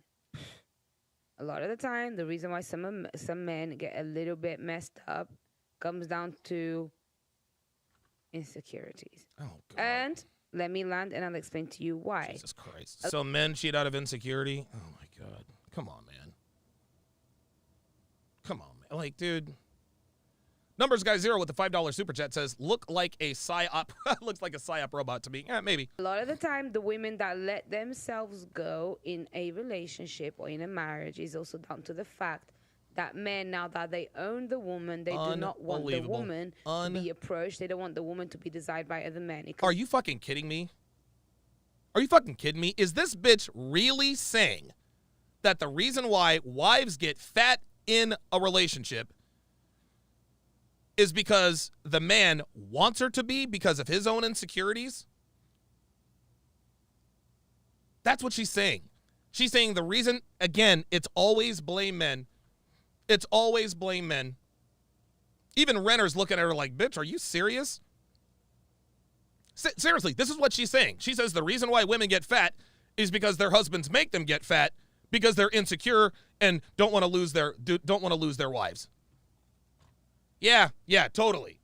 Yeah, get fat so no one will want you. What the fuck are you talking about? Comes down to the whole territorial thing. Oh, my God. Which then means that you are now going to punish or going to complain, or you're going to put the woman in a position where she feels like this is whatever she looks like is a problem, so she'll let go of it and she won't even work for it. That didn't even make any sense. That's also another thing. That didn't even make any sense. Women don't just let go of themselves for no reason. They start to let go of themselves because there's no desirability. Dude, what? What? Women let themselves go because they're fucking lazy. That's why. Women don't get, dude. Now we're blaming women. Now we're blaming men for women gaining weight. You can't make this shit up, guys. You cannot make this shit up. You can't do it. You can't do it.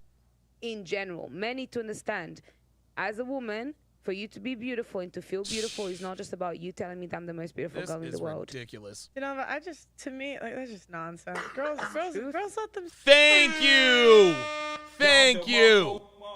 Let's play that again. She says, Denalva, that's just nonsense. Thank you. As a woman, Thank you. For you to be beautiful and to This feel bitch. beautiful is not just about you telling me that I'm the most beautiful girl in the world. Unbelievable, dude. You know, to me, like, that's just nonsense. Girls let themselves go because they eat too much and they're lazy. I know a couple girls that got married and gained like 50 pounds. None of them are happy they gained the weight. They all wish they were thinner, but they're too lazy to fix it. Thank you. It has nothing to do with the fact that their husband says, eat that extra pizza, eat that pizza and that chocolate cake. I don't want you so attractive that other men want you. What the fuck is she talking about?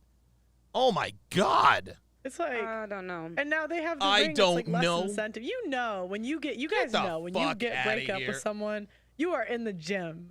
You're trying to look like you're. And me too. Me too. I'm not saying I'm special. Me too. Or in the gym, we're trying to like get our bodies right, all this stuff, and then we get a man and we don't keep it.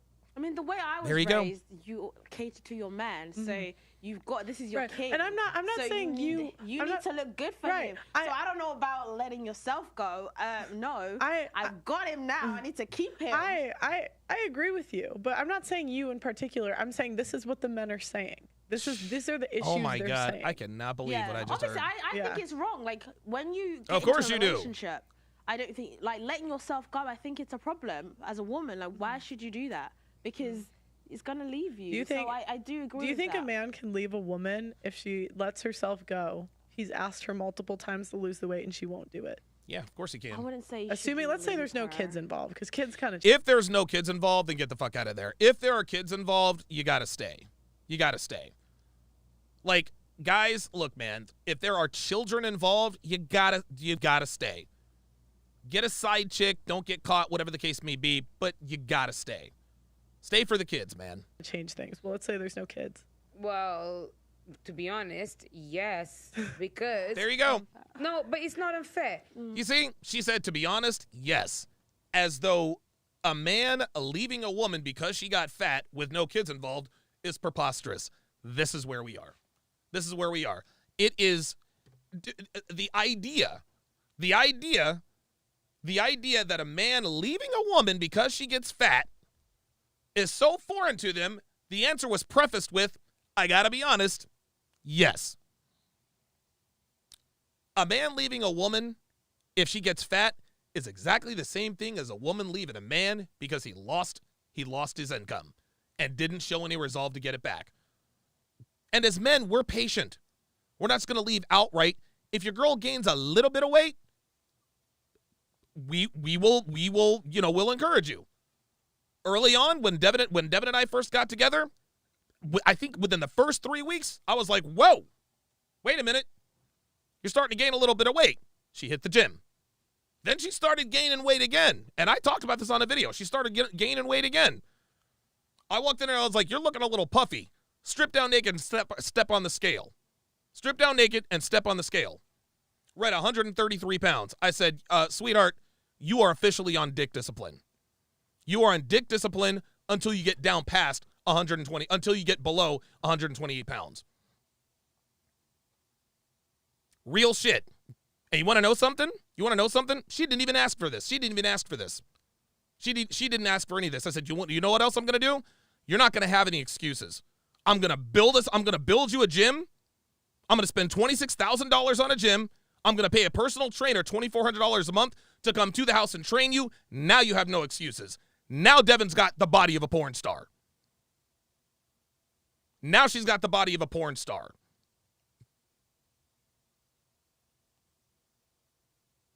So, if a woman, like ladies, if your man loses, if a man loses his job, a woman's not going to leave immediately. But if you don't show the requisite resolve to get that back, she has every right to bounce. If your woman gains weight, okay, listen, we get it. Life happens. You're human. But if you clearly show me that you are not interested in losing the weight and staying fit for me, I'm out. Peace. You be telling your guy, how many times do you say, listen, I told him a million times to not do this. I told him a million times to get up off his ass. I told him a million times to do this. Here we go. See, when she puts the woman in that role, now all of a sudden we get universal agreement. Oh, okay, here we go. I left him. If you as a man, you're speaking to your girl and you're trying to make sure that she improves and she is better, and she is not doing that, the problem is not that she's not losing the weight. The problem is the mentality, which is the fact that you are not willing to be better and get better so that we can both be happy and have. Sweetheart, it has to do with the weight. It has to do with the weight. Plus size girls are unattractive, period. Especially when naked. Sorry. The spark for life. But see, this is what I mean when I say it's like there's little things that are open misandry against men. Here we and go. We don't always realize it. So like in this instant, you kind of hesitated. But if I came forward, and I'm not saying I don't think it's intentional, but if I said, yeah, I left him because he wouldn't work, he wouldn't get a job, you would be like, yes, girl. Thank you. Right. You know, So bad. Yeah, you know you would. You shouldn't be with a bum. And it's like, that's a female bum, a 300-pound whale. I'll say it. There I'll it say is. it again. Be careful. Be careful. Nah, but that's it. That's it. She just made the proper analogy. She's made the proper analogy. If a woman were to say, hey, I left my guy because he wouldn't get a job, yeah, high fives and hey, rightfully so. But if a dude says, I left my wife because she got fat. Oh my God. Oh my God. You misogynistic asshole. You insecure asshole. Love at any size. DJ Beefit says there's too much. He says there's too much stupid for one couch. Pearl needs to burn it after that interview. Probably do. Probably. Careful. The reason I'm a bit more sensitive towards women is because obviously you guys are saying Because you're a woman, sweetie. That's why. That's why. your reality is different. But my reality, it's always been, you've got to be better for your man. So my world has always been about the men. Do you hear what's happening? Do you hear what's happening? Esther has now reversed skate. Esther has now reversed skate. You see, before, I don't need a man. I don't need a man to be happy. I want him. I don't need him. If I'm in trouble, I call the cops. If my car breaks down, I call a mechanic. Remember that? Then at the beginning of this episode, Donalva and Jess called Esther out for doing the same thing, which is what they called her out for, which was what? Reversing skate on her religious beliefs. And it was a big stink. Well, here she's doing it again.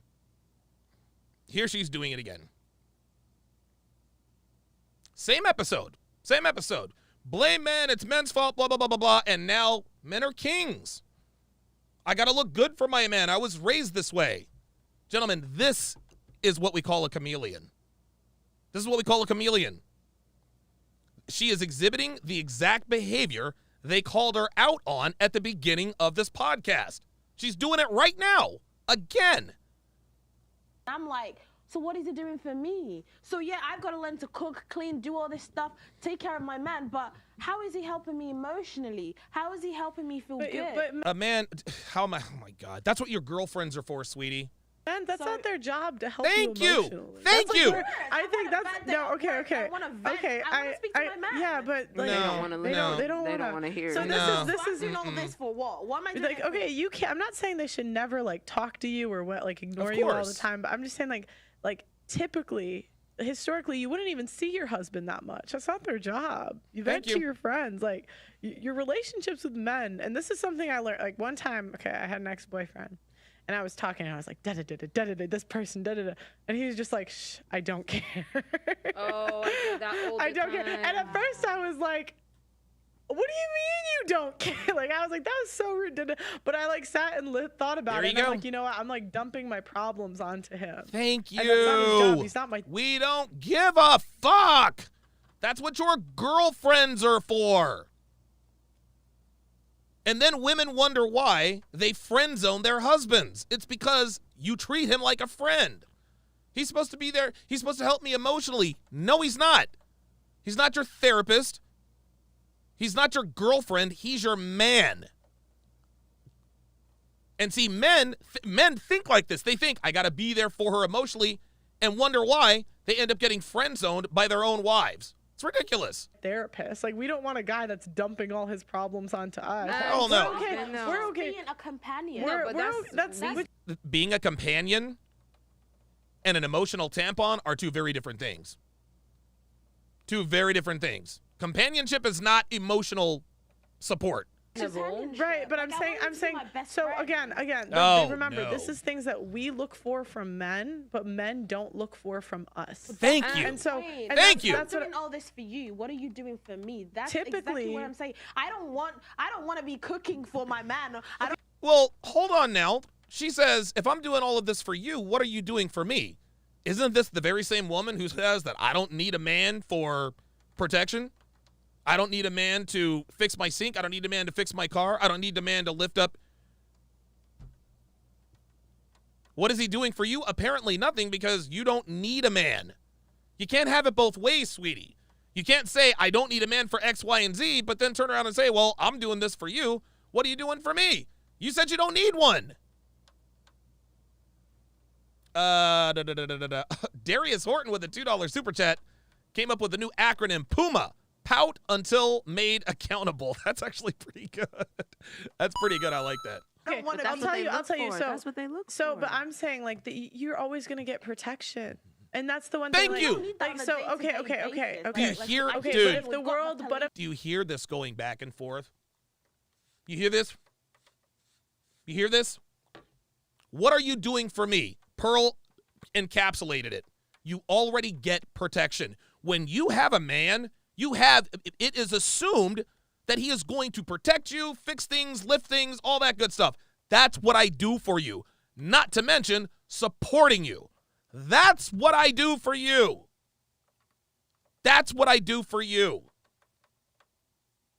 Unbelievable. This is insanity. If the world, if someone, okay, I'll tell you, living here, I wish I had a boyfriend, because it scares me a lot of times, like living, like, just, you know, like, people know where the studio is sometimes, right? And there are crazy people, and I'm like, it would be so nice if I had a guy here, walk you home. just like, not even just to, like, if he was staying here, and it would be like if something happened, I know he would, like, there's some level of comfort you have with just having a man next to you and knowing that if shit goes south, you don't have to call the police, that he's going to protect you.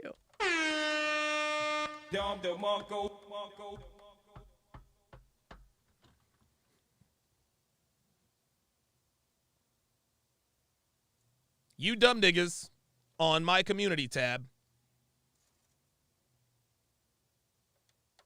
who were stupid enough to vote for Britney when I asked the question, who will have better dating options in 2023, y'all look dumb. Y'all look dumb. Y'all look hella dumb. 5,600 votes. 5,600 votes, and 14% of you said Britney. Listen to what Pearl just said. Listen to what she said. Think about what she just said. She said, yeah, there is a certain level of comfort that comes with having a man next to you in bed. Pearl gets it. She gets it. Pearl gets it. Yeah, 784 of you are fucking idiots. I guarantee you that all 784 of the people that voted for Britney, black men. I promise you. Look, I'll show it to you right now. Look. There it is. Who will have better dating options in 2023? 86% said Pearl, 14% said Britney. I can promise you, every one of the idiots that voted for Britney, African American. I promise you. Black men, we got to be better. We got to be. You know what? I don't give a fuck. Fuck y'all. I don't even give a fuck. Fuck y'all. Mm-hmm. Like, you know, they say women prefer fat guys with muscles over skinny men. Yeah, that makes sense. Because it's like, yeah, everyone's. I agree. That's how I would take that too. Well, that's because a fat man with muscles can protect you more effectively than a skinny guy. Again, that's biological. No, it's true. And do you know why? Why, for example, for me, I love to cook for people, and one of Stop the cap. things that I love the most as well is to cook for my man. And I'll tell you why. Because at the I'm sorry, what man? What man? Exactly. end of the day, whether or not I'm a bad girl and I'm, successful and I can do my own shit and I don't need a man, it feels nice to show somebody, love through food, love through things that you are actually much better at doing. Obviously, Okay, I take that cat back. Because women who know how to cook, women who don't know how to cook, don't talk like this. So I'll take that back. mind if a man can cook for me, great. If he can cook for himself, great. But I like to cook. Here we go. Why? Because then when I go out, he'll pay for me, maybe, or he'll fulfill a certain role of chivalry that today There you go. is not needed. There it is. There it is. There you go, ladies. This is why you cook and clean for your man. This is why you cook and clean for your man, because he takes care of you. He takes care of you. This is, what are you doing for me? What are you doing for me? If someone breaks into the house, I'm going to go downstairs and fucking handle it. That's what I'm going to do for you. When the tire is flat, if there's a flat tire, I'll change the fucking tire. If something needs to be lifted, I lift it. I give you the protection and the prestige of being with a man. You see, women offer direct benefits to men. Cooking, cleaning, sex. Men offer indirect and intangible benefits to women. Protection, provision. That's how it goes. Other than the actual house, being with a man has more intangible benefits. Being with a man has intangible benefits. Being with a woman presents tangible benefits. But because I fulfilled my role of chivalry as a woman, he'll give me that. There because you we go. Can't say, Quid pro quo. He needs to pay. A guy that don't pay on the first date. A guy that don't do this. All of these things. Okay, there's a transaction with that, which means you also cater to his If a woman don't cook on the second date, then she ain't wifey. We've never heard that. You know what I'm saying? It's like the double. You know what I'm But saying? I think it depends on what you want in a man. Like you saying you want a man that will help you financially. But I don't. To me, that's not a priority. Because what I want is a father. Someone Nobody that would be cares a good what you father to want. my kids. Oh my god. He's gonna be there. I need time. I need you to actually care question. about. Would you prefer if all? Oh, Would you chivalry. prefer? Let's talk about prefer. If you could, would you want a guy that made more money than you? If all things, prefer. See, one word answer. Wait. Okay. If one you word could, answer. Would you prefer a man that's stronger than you? Yes, yeah. Okay. If you could, would you prefer a man that's smarter than you, maybe can fix things around the house? Yes. Yeah. Okay. So that's what I'm saying. Well, there are other things that men bring that you get just from having a man around outside Thank you. These are the intangibles I was talking about. of money. Like, I love that I can call we all know as women, and maybe you guys are better than me. My air pressure light is always on. My oil is never changed. Oh, wow. My smoke alarm battery will always be beeping.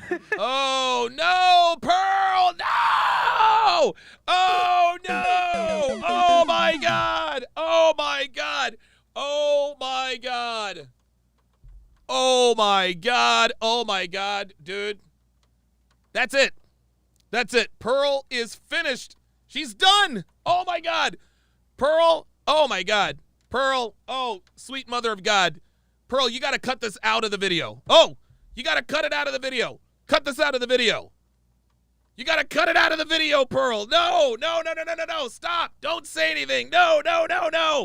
Pearl, sweetheart. Oh, no. Oh, my God. Oh.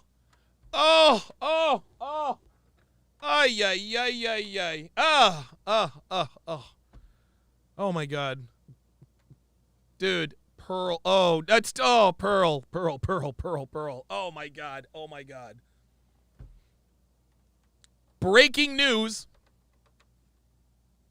Breaking news, Pearl is no longer wife material. Sorry. Pearl just destroyed her reputation. She destroyed her reputation in about 3 seconds. Oh my God. Oh my God. Pearl, no. Oh, Jesus fucking Christ. Oh my goodness. Man, oh. Pearl, you gotta look, dude, you gotta cut that smoke detector thing out of the video. You gotta take that smoke detector out of the video. Oh, look at this. Now the poll is starting to change. It's now 50-50. Of course, I kid because I care. and it's like when the men come around. Yeah, Kevin Samuel says that's a single woman tell. Exactly. And yeah, of course, yeah. Pearl is almost 6 feet tall.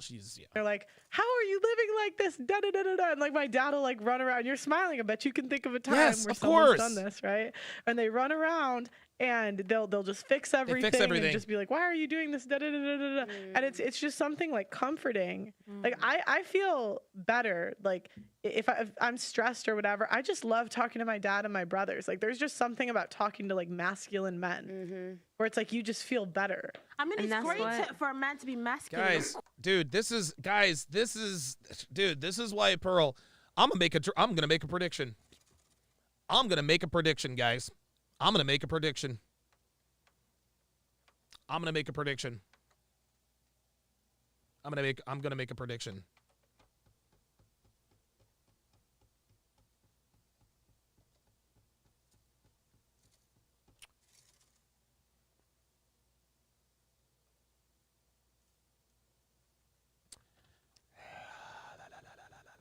Let me think. I'm trying to think.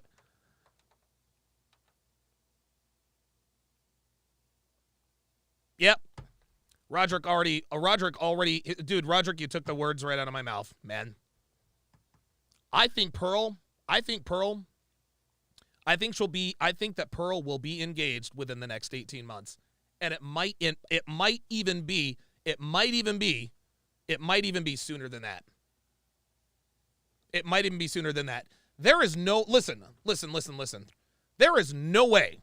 Yeah, Street Fighter 88 says 6 months. Dude, like, guys, there is absolutely no, what am I frozen? Oh, crap. There is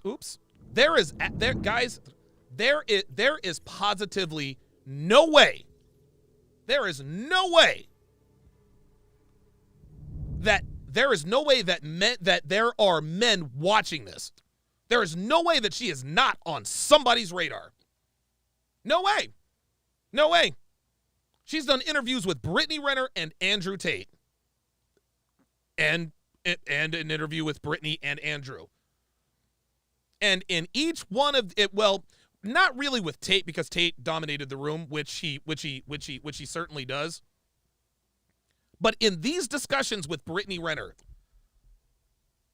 the ease with which Pearl exhibits her qualities as a marriageable woman, dude, somebody's going to notice. Somebody's going to notice. Dude, you mark my words. You guys mark my words. Somebody's going to scoop this girl up within the next year and a half. I'm telling you. Somebody is taking Pearl off the market. Somebody's taking Pearl off the market. And I think that she will be engaged within the next 18 months, maybe sooner. Honestly, it might not even take that long. I'm being honest with you guys, man. I'm being honest with you guys. This woman just sat here and said, when I get stressed out, I talk to my father and my brothers because there's something comforting about talking to masculine men. Dude. It just like, guys, it doesn't get any more obvious than this. Girls like Pearl, and listen, Pearl's no unicorn, and she's no snowflake, but she's pretty goddamn close. Listen, there's nothing special about Pearl. Nothing special about her at all. She is every bit as hypergamous. She is every bit as emotional. She's every bit as impulsive as the average rank and file modern woman. She is. There's nothing special about her. There's nothing special about her. She's mildly attractive, and what goes against her is her height. Guys don't like dating tall women. They don't. Dude, tall guys don't even like tall women. Guys don't even like, dude, even tall guys don't like dating tall women. Even still, there is no way that this woman is not on somebody's radar. There's just no way. I'm sorry. There's no way. There's no way. Dude, she's going to crack 1 million subscribers probably by the middle of next month. Unbelievable. I think she's going to be engaged with, you know what? I think she'll be engaged in 2023. She's getting married in 2024. There's just no way. There is no way that a woman like this with this kind of notoriety is going to stay on the market this long. Not a chance. Not a chance. Not a chance. And Roderick Thomas says, see, Pearl takes notes when she wants to understand instead of rejecting biology, and she's honest about herself. Exactly. She's like, look, man, I'm hypergamous too. I want a guy taller than me. I want a guy who makes more money than me. Like, dude, Pearl's just honest. She's honest. This is insane. This is insane. It is absolutely insane. I have never heard, dude, I don't think I have ever heard, and I could be wrong, but as far as I'm concerned, I don't think I've ever heard a woman so eloquently articulate the things we espouse here in the manosphere better than she does. There's no woman out there that talks about these things with the articulation that Pearl does. Of course, Terrell thinks that Torsia is some sort of mental Svengali. We'll agree to disagree there. But dude, somebody is going to snatch this chick up. You watch. And guys, I don't know. And guys, I don't really know. She doesn't talk to, I'm a friend. She doesn't talk to me about her love life. I don't know. But dude, somebody is going to snatch this chick up. Somebody's going to snatch her up, dude. Somebody's going to snatch her up. She has way too much common sense and way too much clout at this point for somebody not to have noticed her. Unbelievable. Unbelievable. Of course, but what I'm saying is I value more in a man. I want a partner. I don't care about all this fixing light bulb. We can get someone to do that. Do you see what she's doing? Like, so, dude, I can get someone to do that. Who is going to do it other than your man? Dude, I need someone that cares about me after I've had a long day. I would be really. It sounds like she wants a girlfriend, right? Sounds like she wants a girlfriend. Curious. I want to talk to you and be like, but babe, when I men had such a long day. I want you to just listen to me. Sweetheart, you're asking for a woman. When women talk to men, they're like, okay, you're telling me all this stuff. What's the solution? They want to know, how are you going to fix whatever it is? Or we offer a solution and women get upset because they don't really want a solution. They just need to talk. That's what your girlfriends are for. You're telling me, or is the solution? But at least you've been a companion. This woman is so fucking clueless. It's ridiculous. They really don't care. Yeah. No, we don't. Venting is mental clutter. They're like, okay, you've told me all this stuff, but you're not going to fix it. Don't come back to me and say the same stuff that you told me the day before. Fix it and move on. That's how men. She needs dude, what she wants is a girlfriend. Everything that she's describing is a woman. I don't need somebody to fix my change a light bulb. I can get a man to do that. I don't need my boyfriend to fix my car. I can hire a mechanic. If I'm in trouble, I can call the cops. It sounds like she likes women. That's what it sounds like to me. Because all the qualities she wants in a man are only the qualities you can get in a woman. We can come up with a solution together. That's what I mean about partnership. No, there she goes. There she goes. It's worked. And maybe because I have such good men in my question. life. That's why I know that men can. Such good men in your life. Your last relationship, how long was it? Here we go. Probably like, I don't like. Here comes the cap. See? Now she's being put on the spot, and now she's going to start lying. To get personal, like nearly a year. Okay. I was just gonna say longer than 6 months. Yeah. Okay. Did you end it or did he? Of course she did. I ended it. Of course she did. So this is just from the men's point of view, okay? Women will say, I want an emotionally available man. And this isn't just you. Remember, I see you in different bodies every day. And it's Thank you. so then what they'll do is they'll realize that the same men they said were emotionally available, I dated him, we also ended it with. Thank you. And I've asked this question a lot. It's very rare. It was the other way around. Typically, when I ask this, like, oh, he was emotionally available, I got the things I wanted. It's like, well, why did it end? Usually she ended it. But I'm not gonna, because I respect. You don't have to say why. Much, don't have to say why. I won't go into it. I respect all my exes. I think they were amazing. I've dated very good men. I respect them. They were kings, right? And where are they now? If you've dated good men and you dated kings, where are they now? Do you see how women tell on themselves? She's telling us that she dated good men, but she tells her friend niggas ain't shit. I promise you. In public, oh, I've had good men and blah, blah, blah. Really? Where is he? Where are they? Because either you dumped him because he wasn't really a king, or he dumped you because he actually was a king. That's what it comes down to. When women say, oh, I've had good men and I've dated good men, that does not look good to you. That does not look good on you. Because if you ended the relationship, it was because he was not as high a quality as you said he was. But if he dumps you, it's literally because he has other options. This is unbelievable. Unbelievable. But the reason, I wouldn't even say like the full reason, but in terms of just... Let me take a stab at this. You grew apart. You needed to find yourself. How's my aim? The reason a lot of women leave a relationship Here we go. is because they didn't have other things that keep them excited. So things like being ambitious, for example. Yeah. See, now we're dancing. Other things that didn't keep them excited. And before we get to the ambitious part, this goes back to what I say about women wanting butterflies all the time. Women wanting butterflies all the time. Women confuse stability with boredom. A woman who is in a solid relationship that is free of the drama and free of the toxicity is seen as boring by modern women. I just don't get butterflies with him anymore. I just don't feel excited anymore. Sweetheart, that's called stability. That's called stability. Stability is what women say they want.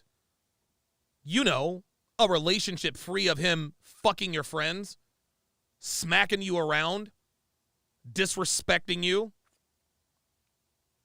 hitting on girls in front of you, that kind of thing. I'm just bored. No, sweetie, you are in a stable relationship. But because modern women are damaged beyond all repair, what with the toxic relationships they are incapable of seeing stability as stability. Didn't keep me excited. Wow. Or a man that is confident in himself, a man that wants more for himself in life. Those are the stuff that sometimes if it's missing, or maybe a man that doesn't take care of himself. Like, yeah, you could be emotionally available to me. Okay, we're talking about your relationships now. Talking about your relationship. So a man that doesn't take care of himself isn't ambitious, isn't a go-getter, but he was a good man. He was a king. Stop the cap. BRT Dirk, $2 says, you hear about Andrew and Tristan? Yes, I did. Thank you. I love that, and that's the reason I stayed with you. but I need you to also work on yourself. Did you not? You know, be a better man. Uh-oh, Jess And about to if call her out. You don't want that for yourself. I it's think a Jess bit is about to harder call her as out. well. Did you not ask them these questions or know this stuff before you got to a relationship? I'm not gonna talk about my relationship. No. Yeah, I'm not going to talk about my relationships. I'm not going to talk about my relationships because I'm lying. That's why. No, I just like no. I just want to like this is simple yes or no. Yeah, this is see what Jess is doing. What Jess is doing. Dude. And here's the thing. Jess is right here. Jess is right. Esther doesn't have to. She doesn't have to tell anything proprietary. She can just give certain details. Yeah, of course she cheated. Yes, she cheated. That's why that's why she's dodging. Like, obviously. I don't want to like go deep into it. Were you like, did you have those? I think you never really know someone until you're in a relationship. Oh my God. I think it takes a lot of time to know the type of person it is, because when you get into a relationship, So how did you know? How did you know they were good men? If they were such good men, if they were such kings, why did you end the relationship? Do you guys see? Dude, women lie all the time. They just lie. This is the crazy. good stuff, because things I've always prioritized is I want a great family. Like, I do not want to be a single mother. So I will always pick a man. I don't care about how much money you are. I don't care about protector. I need a man who's going to be a good father to my children. A man who is going to be a good father to your children is a man who makes good money and protects you. What is she talking about? What is she talking about? And usually those are men that are good communicators.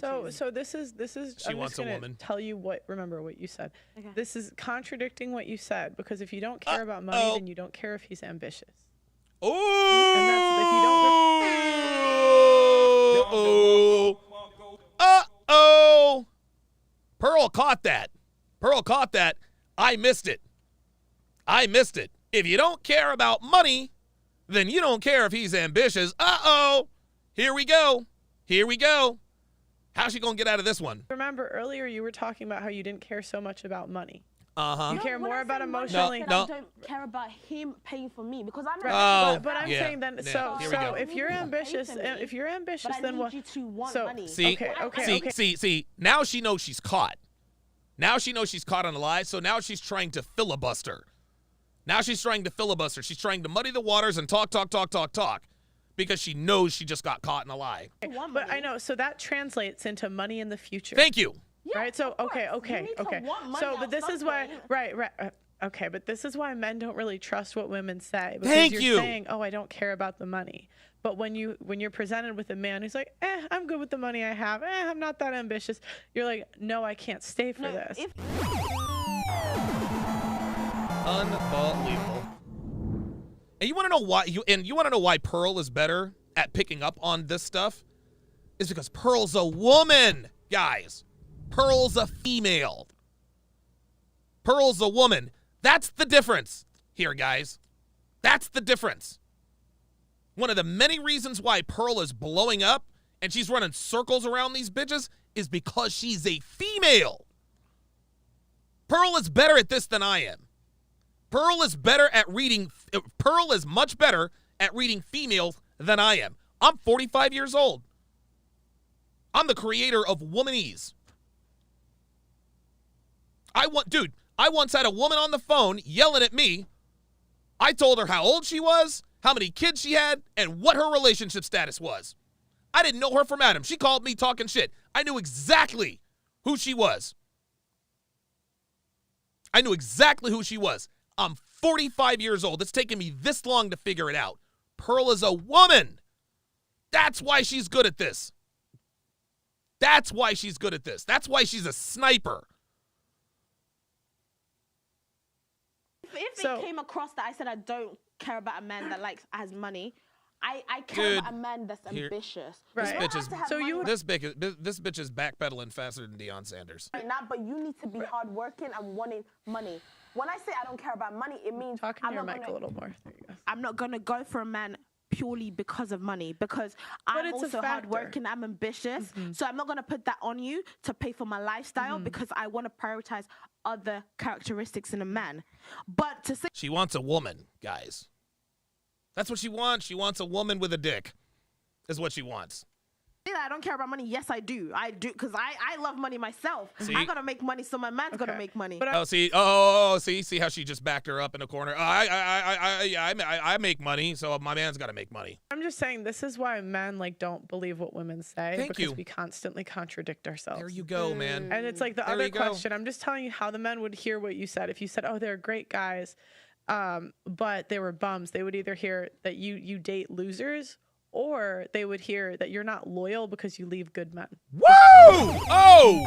Wow! It's just... There it is. There it is. That's literally what I just said. You're either dating losers or you're not worthy of the men that you were dating. Or you cheated. I'm telling you how they would take it.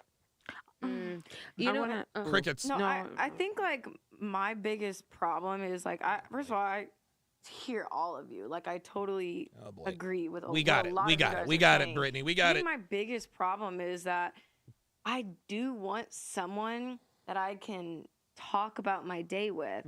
And what you said is a fact. Men are problem solvers. They don't want to hear you gripe. They just want to fix it. And that's where I'm going through this, like trying to figure out what exactly I'm wanting or needing. But like, I want someone that can listen to that. Yeah. And I don't know if I'm asking for a fucking unicorn. Yes, you are. You're asking for a unicorn. A female unicorn. Just like Pearl said, man. Just like Pearl said. It's not that we're just going to completely shut off our... Listen, if you're a companion, right? Yeah, listen, man, every once in a while when something's on Devin's mind, yeah, I'll listen to her. Every once in a while, I'll listen to her, right? But most of the time, Devin doesn't, dude, she's not all in my ear about nonsensical bullshit. She knows what kind of pressure I'm under. She knows how hard I work. That's it. That's it. Men don't want this. Men don't want this. Andrew Tate just sat there and told Brittany this exact same thing, but she still says she wants it. But I want to be able to. I want to be able to talk about what happened at the nail salon. I do want to have that friendship. I don't need you every single time I talk about something to try to fix it, right? Of course, we want someone who has. Okay. So now we got to be mind readers. Now we got to be mind readers. So first you want someone to vent to, then you want someone to fix it. Women don't know what the fuck they want. Darius Horton says you can't have Superman and Clark Kent. Choose one. Real shit. Real shit. It's the potential to fix a light bulb, whatever. Great. But I think that's been the biggest factor I've been missing in my relationships is like a friend. No. And so that's where No. Your man is not your friend, sweetie. He's your man. He's your man. I tell people this all the time. Devin is not my friend. We are not friends. We are not friends. She's my woman. She's my lady. We get along very well. We enjoy each other's company, and we do fun stuff together. We're not friends. We talk. We have nice conversations. We're not friends. We're not friends because there's no hierarchy with friends. See, because when you're friends, you're equals. When you're friends, you're equals. And when when you guys have the same status in the hierarchy, there is no leader. This is why your woman cannot be your friend. You are the leader, she is the follower. That's how this works. I don't know how it's supposed to go, how it's going to end, what it's supposed to be. Doesn't matter. How am I supposed to adjust my expectations? What am I Yeah, that's it. That's it. Asking for something that's unrealistic? Yes. Yes, and yes. Yes. You need to lower your expectations, and you're asking for something that's not realistic. And it's funny. She's asking these questions rhetorically as if to sort of indirectly mock them. She doesn't realize she's actually giving herself solutions. And what this tells me is that Brittany honestly does not know that it's over yet. Stay with me here. She does not know that it's over yet. Because she mockingly asked, am I looking for a unicorn? Do I need to lower my expectations? She's asking these rhetorical questions almost half kidding. As if to say, is that too much to ask? Yes, it is, Brittany. She doesn't know it's over, guys. She really doesn't. She really, really doesn't. Oh, boy. So I do have a think- question. I have a question for Brittany. Could you think of a friend that you have right now that you could potentially see yourself with? No. I'm going to be very honest with you. I do not. There it is. There it is. There it is. There it is. There it is. Got her. Jess just asked the $1 million question. Is there a friend you could potentially see yourself with? Shocked the shit out of Brittany. She didn't see it coming. Boom. That's it. Unbelievable. Unbelievable. And she couldn't let the pause go for too much longer. Otherwise, we would know that she's trying to think of an answer. Watch. Watch. She couldn't let the pause go. She couldn't let the pause go too long. She knows the answer to the question is no. But stay with me here, guys. I know I'm diving deep here. Stay with me. Brittany knows the answer to the question is no.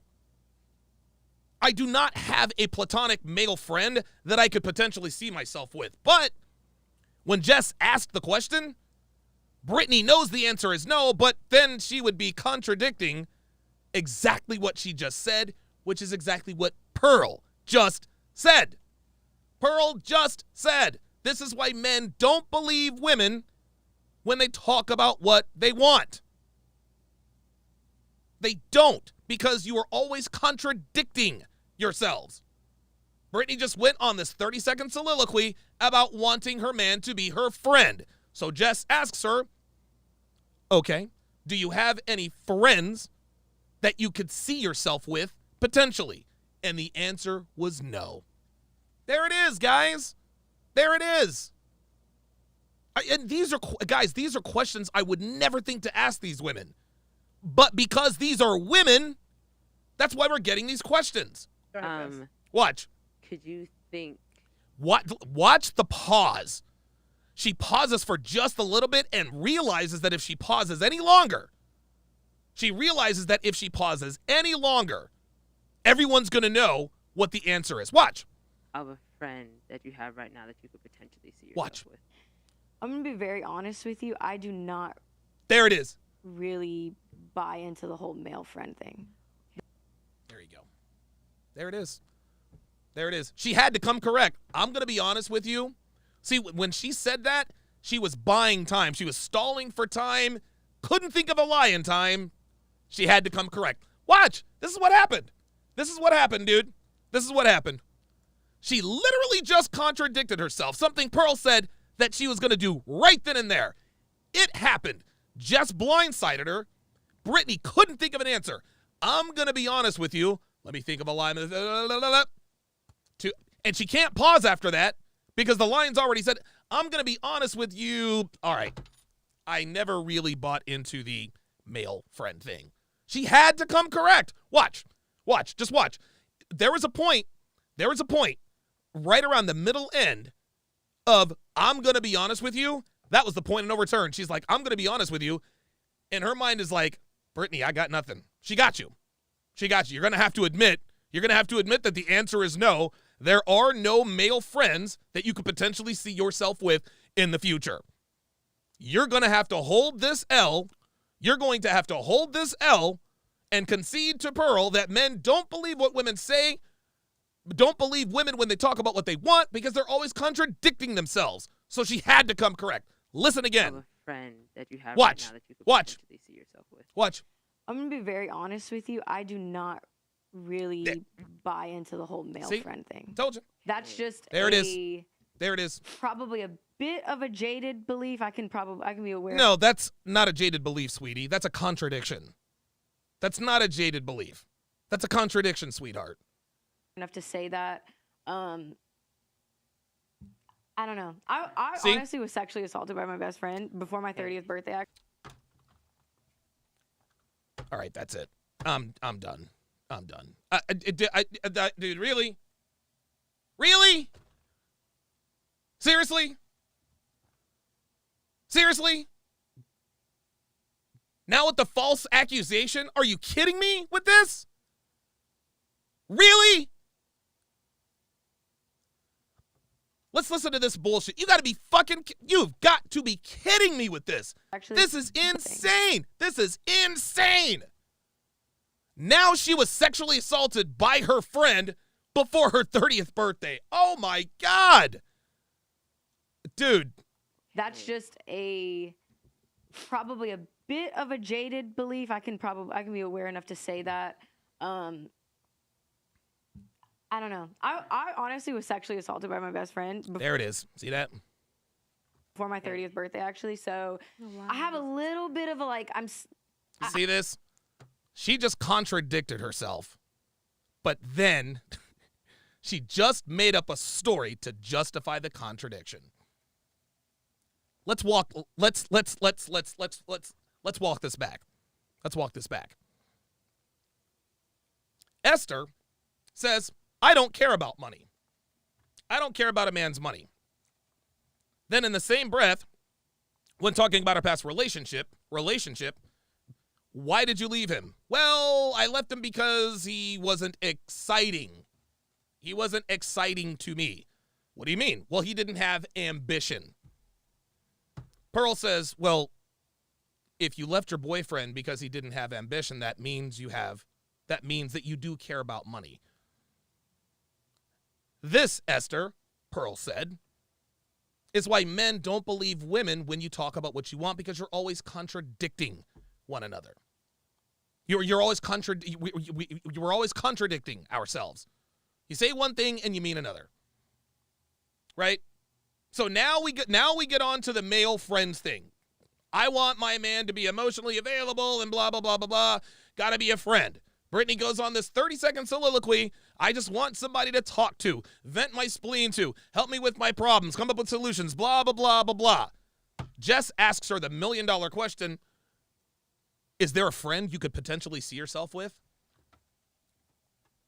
Brittany tells the truth and says the answer is no, but the reason the answer is no is because she was sexually assaulted by her friend. Guys, you can't make this shit up. You can't make this shit up, dude. Girls will do what, dude, they will say whatever they have to. They will say whatever they have to avoid accountability and to avoid contradicting themselves. Well, actually, to avoid accountability. She will say whatever she has to avoid accountability. What Brittany is doing here is she is lying to avoid accountability. Accountability for what, Donovan? Contradicting herself. She tells Pearl, I want my man to be my friend. Jess says, is there a friend you could potentially see yourself with? No, but I've never really bought into that because I was sexually assaulted by my friend. She is not taking accountability for contradicting herself. At this point, this is a mental illness, guys. It's a mental illness, man. This is insanity. This woman cannot take responsibility or accountability for anything, even something as non-inconsequential as contradicting yourself. You can't even cop to that. Holy dude, this is incredible. I don't want to close that part of my heart off, but any doubt I had about it, it felt like it was confirmed a little bit. I'm like, if I'm drunk and you're given the chance, you're gonna finger me in my sleep, and that's like literally what happened to me. So get the fuck out of here. Get the fuck out of here, man. You see that? Do you see how she just steered the conversation away? Do you see how she just steered the conversation away? She just contradicted herself. She just did that. She realized she contradicted herself. And came up with a story to not only avoid being accountable for contradicting herself, but to steer the conversation into, I was sexually assaulted. Oh. Big Slayer, $20 super chat says, Andrew Tate just got arrested. Please inform us, Donovan. Yeah, I'm trying to get information. I am. I buy into that just yet, but never say never. But you know what? Can I just say something? So the reason why she doesn't buy into your friend is your man the reason she doesn't buy into it doesn't have anything to do with the fact that it's unattractive and useless. No, it has to do with the fact that you fell asleep and somebody fingered you. Dude, this woman is incredible. This woman is incredible. This woman just sat here and lied. This woman just sat here and lied about being sexually assaulted to avoid accountability. Where have we heard that before? That is quite interesting, yeah. Ridiculous. I grew up having mostly guy friends because I was a tomboy. I played sports and everything. I used to be with the guys. Tomboys. That is why, even though I have a more feminine image now, what's inside is quite different. And one thing that I understand very well, and one thing that they told me, and one thing that I've picked up along the years, what happened in the nail salon a lot of the time is petty. And I'm not trying to say this because I'm trying to be rude to you, because I know, and I have girlfriends. And when they come to me to talk about what happened in the nail salon, I'm like, wow, exactly. how is this? Look, now, we know this woman is full of shit, but what she's talking about right now is the facts. What we're talking about right now are facts. Brittany wants somebody to talk about what happened at the nail salon. No, we fucking don't, because the shit that happens in the nail salon is bullshit. That's why. The shit that happened at work is bullshit. That's why. If Devin were to come to me and be like, hey, Donovan, look, I really need to talk to you about something that has really been bothering me. Oh, well, really, what is it? Well,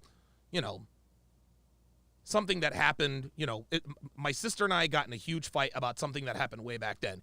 Guess what? I'm all ears. You want to know why? Because that matters. That's something worth listening about.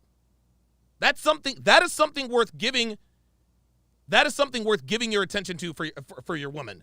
But this inconsequential bullshit at the fucking nail salon, we don't want to fucking hear it. It's going to add to my life. This is mental clutter. Do you know that I have this to do tomorrow? I have this to do tomorrow. Thank you. I have big things to worry about, and you're trying to chew my ear off over something that is so petty that if you took 2 seconds to think within yourself and reflect, you'd be able to let it go straight away. Thank you. And then instead of us spending 5-10 minutes talking about something pointless, we could be talking about something that is more productive and something that is more substantial. And I think that a lot of the time, what we girls get, and I say we girls just so that I don't single myself out, but what girls tend to do a lot of the time is waste time talking about nonsense that doesn't mean anything. There we go. There we go. There we go. Thank you. And look, even Brittany agrees. Look at her face. She's like, okay, you're right. You're right. I don't care about what happened in the nail salon. What's that doing to advance my life? You can say, do you know what? These people in the nail salon was so damn rude. You know, babe, I need to go to the next one. I need to go somewhere else. Actually, do you know what? Next time, what do you reckon I should say? That's a great way to get me involved. But even still, there's no point. I think the point is, like, relationships work better if, as women, we can unload our problem, like, and talk to other women about our problems. And go to our men about, like, problems we want to solve. There you it's go. It's not to say you can never talk to, like, of Dude, course. Yes. Problems you want solved. Right. I don't give a fuck about Kathy at the office who drank all the coffee. I don't care about Ashley, the office slut, who wore a skirt so short you could see her kidneys. I don't care about that shit. I don't. What I do care about is your mental and physical well-being. If any of that is in danger or in question, I'm all ears. Otherwise, shut the fuck up. Bitch to my dad about Tracy. Right. Thank you. Tracy.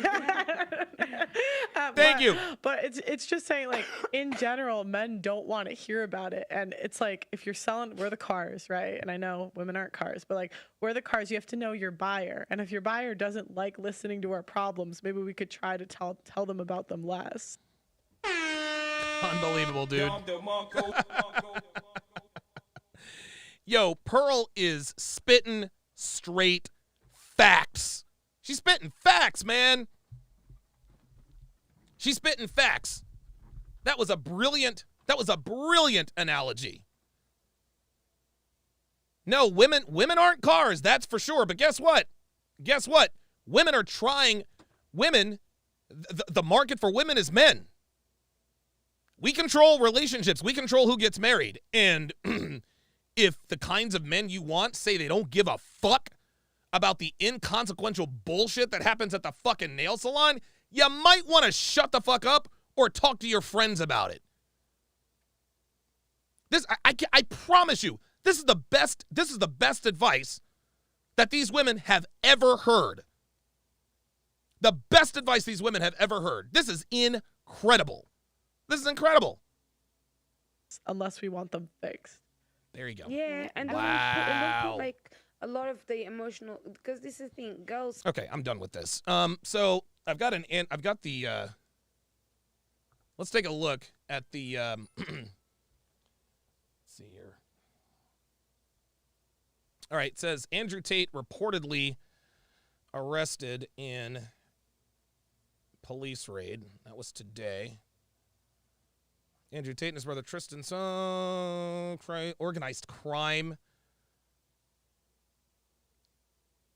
Okay, it says that they were taken into custody. It says they were taken into. It says they were taken into custody.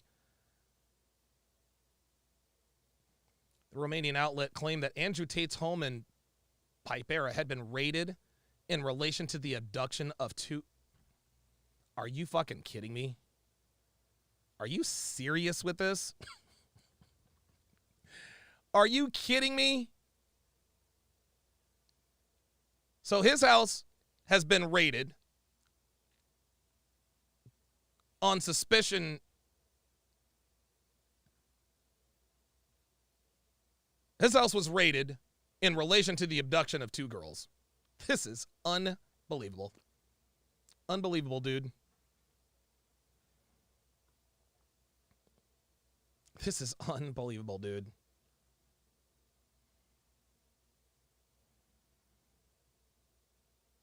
On suspicion of human trafficking, rape, and organized crime relating to a cam girl business. Here we go. See?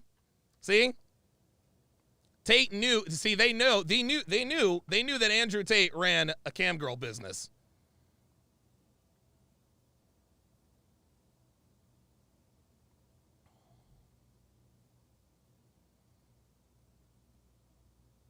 They said Romanian newspaper Gandul has reported that Andrew's clash with climate activist Greta Thunberg played a key part in the authorities confirming that both brothers were in the country at the same time. This is unbelievable.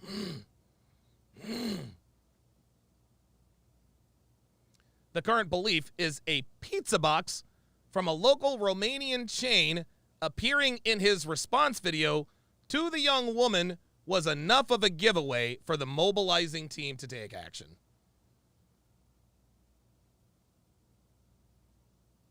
Human trafficking. You've got to be kidding me, man. Yeah, so he's basically swatted. Oh, look at this. However, Tate stated that issues arose from the swatting event. He says, I was not arrested. What happened is I suffered from a case of swatting. It's very popular with people who are large on the internet. Yes. Yes, they also do this. They also did this to Mike Cernovich. They also did this to Mike Cernovich. He continues, people turned up, they investigated, they realized nobody was in the house against their will, there was no crime committed, we had to go to the police station for 45 minutes for pieces of paper, we filled them in, and we were let go. There you go. There you go. There you go. Andrew Tate wasn't arrested. He was wrongfully detained. Unbelievable, dude. So Greta Thunberg, whoever the fuck she is going back and forth with Andrew Tate and couldn't take the heat and decided to swat this guy. Dude. Yeah. Dude, we are going to... Hang on a second. Hang on.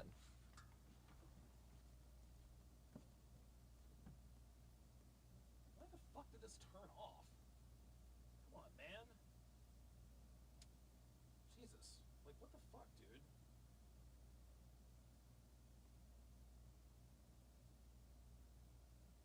Having all kinds of camera problems. I don't know what the fuck that's about.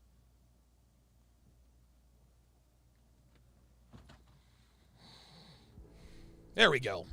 There we go. Okay. Fuck, dude. I don't know what the hell's going on with my camera. Dude, ugh.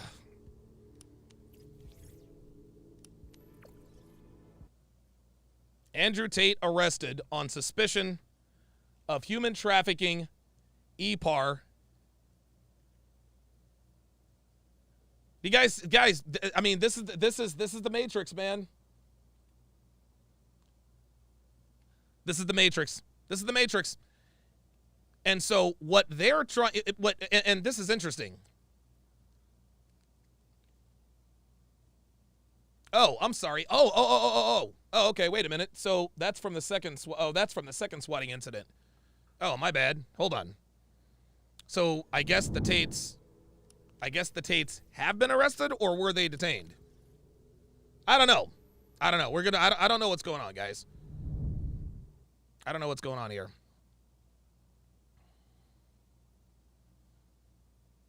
Yeah, back in April of 22. Oh, okay. Gotcha.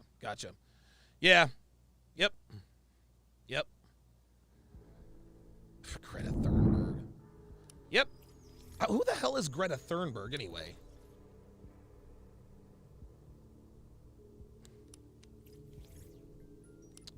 Yeah, look, I'm not gonna play. I'm not gonna do this. I can't do this crack detective work, guys. If anybody knows what could be going on, it's Myron. I shot him a text, and any information he gives me, probably any information I get from Myron, I'm not gonna disclose. So that's just how it is. Big Slayer, $5 says, seems that the powers that be are really trying to get him. Now he's lost his 2 lives that he said. Scary time, man. Thanks for the work, man. Yeah, man. Jesus fucking Christ, dude. Ay. Today is Thursday.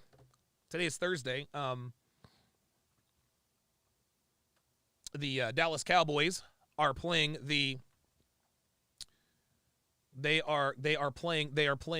Tennessee Titans. The Cowboys should absolutely they better curb stomp the Titans. The Titans are without Ryan Tannehill, Derrick Henry, and like half their defensive starters. Like, dude, honestly, the Cowboys need to boat race the Titans. Like, this game needs to be over by halftime.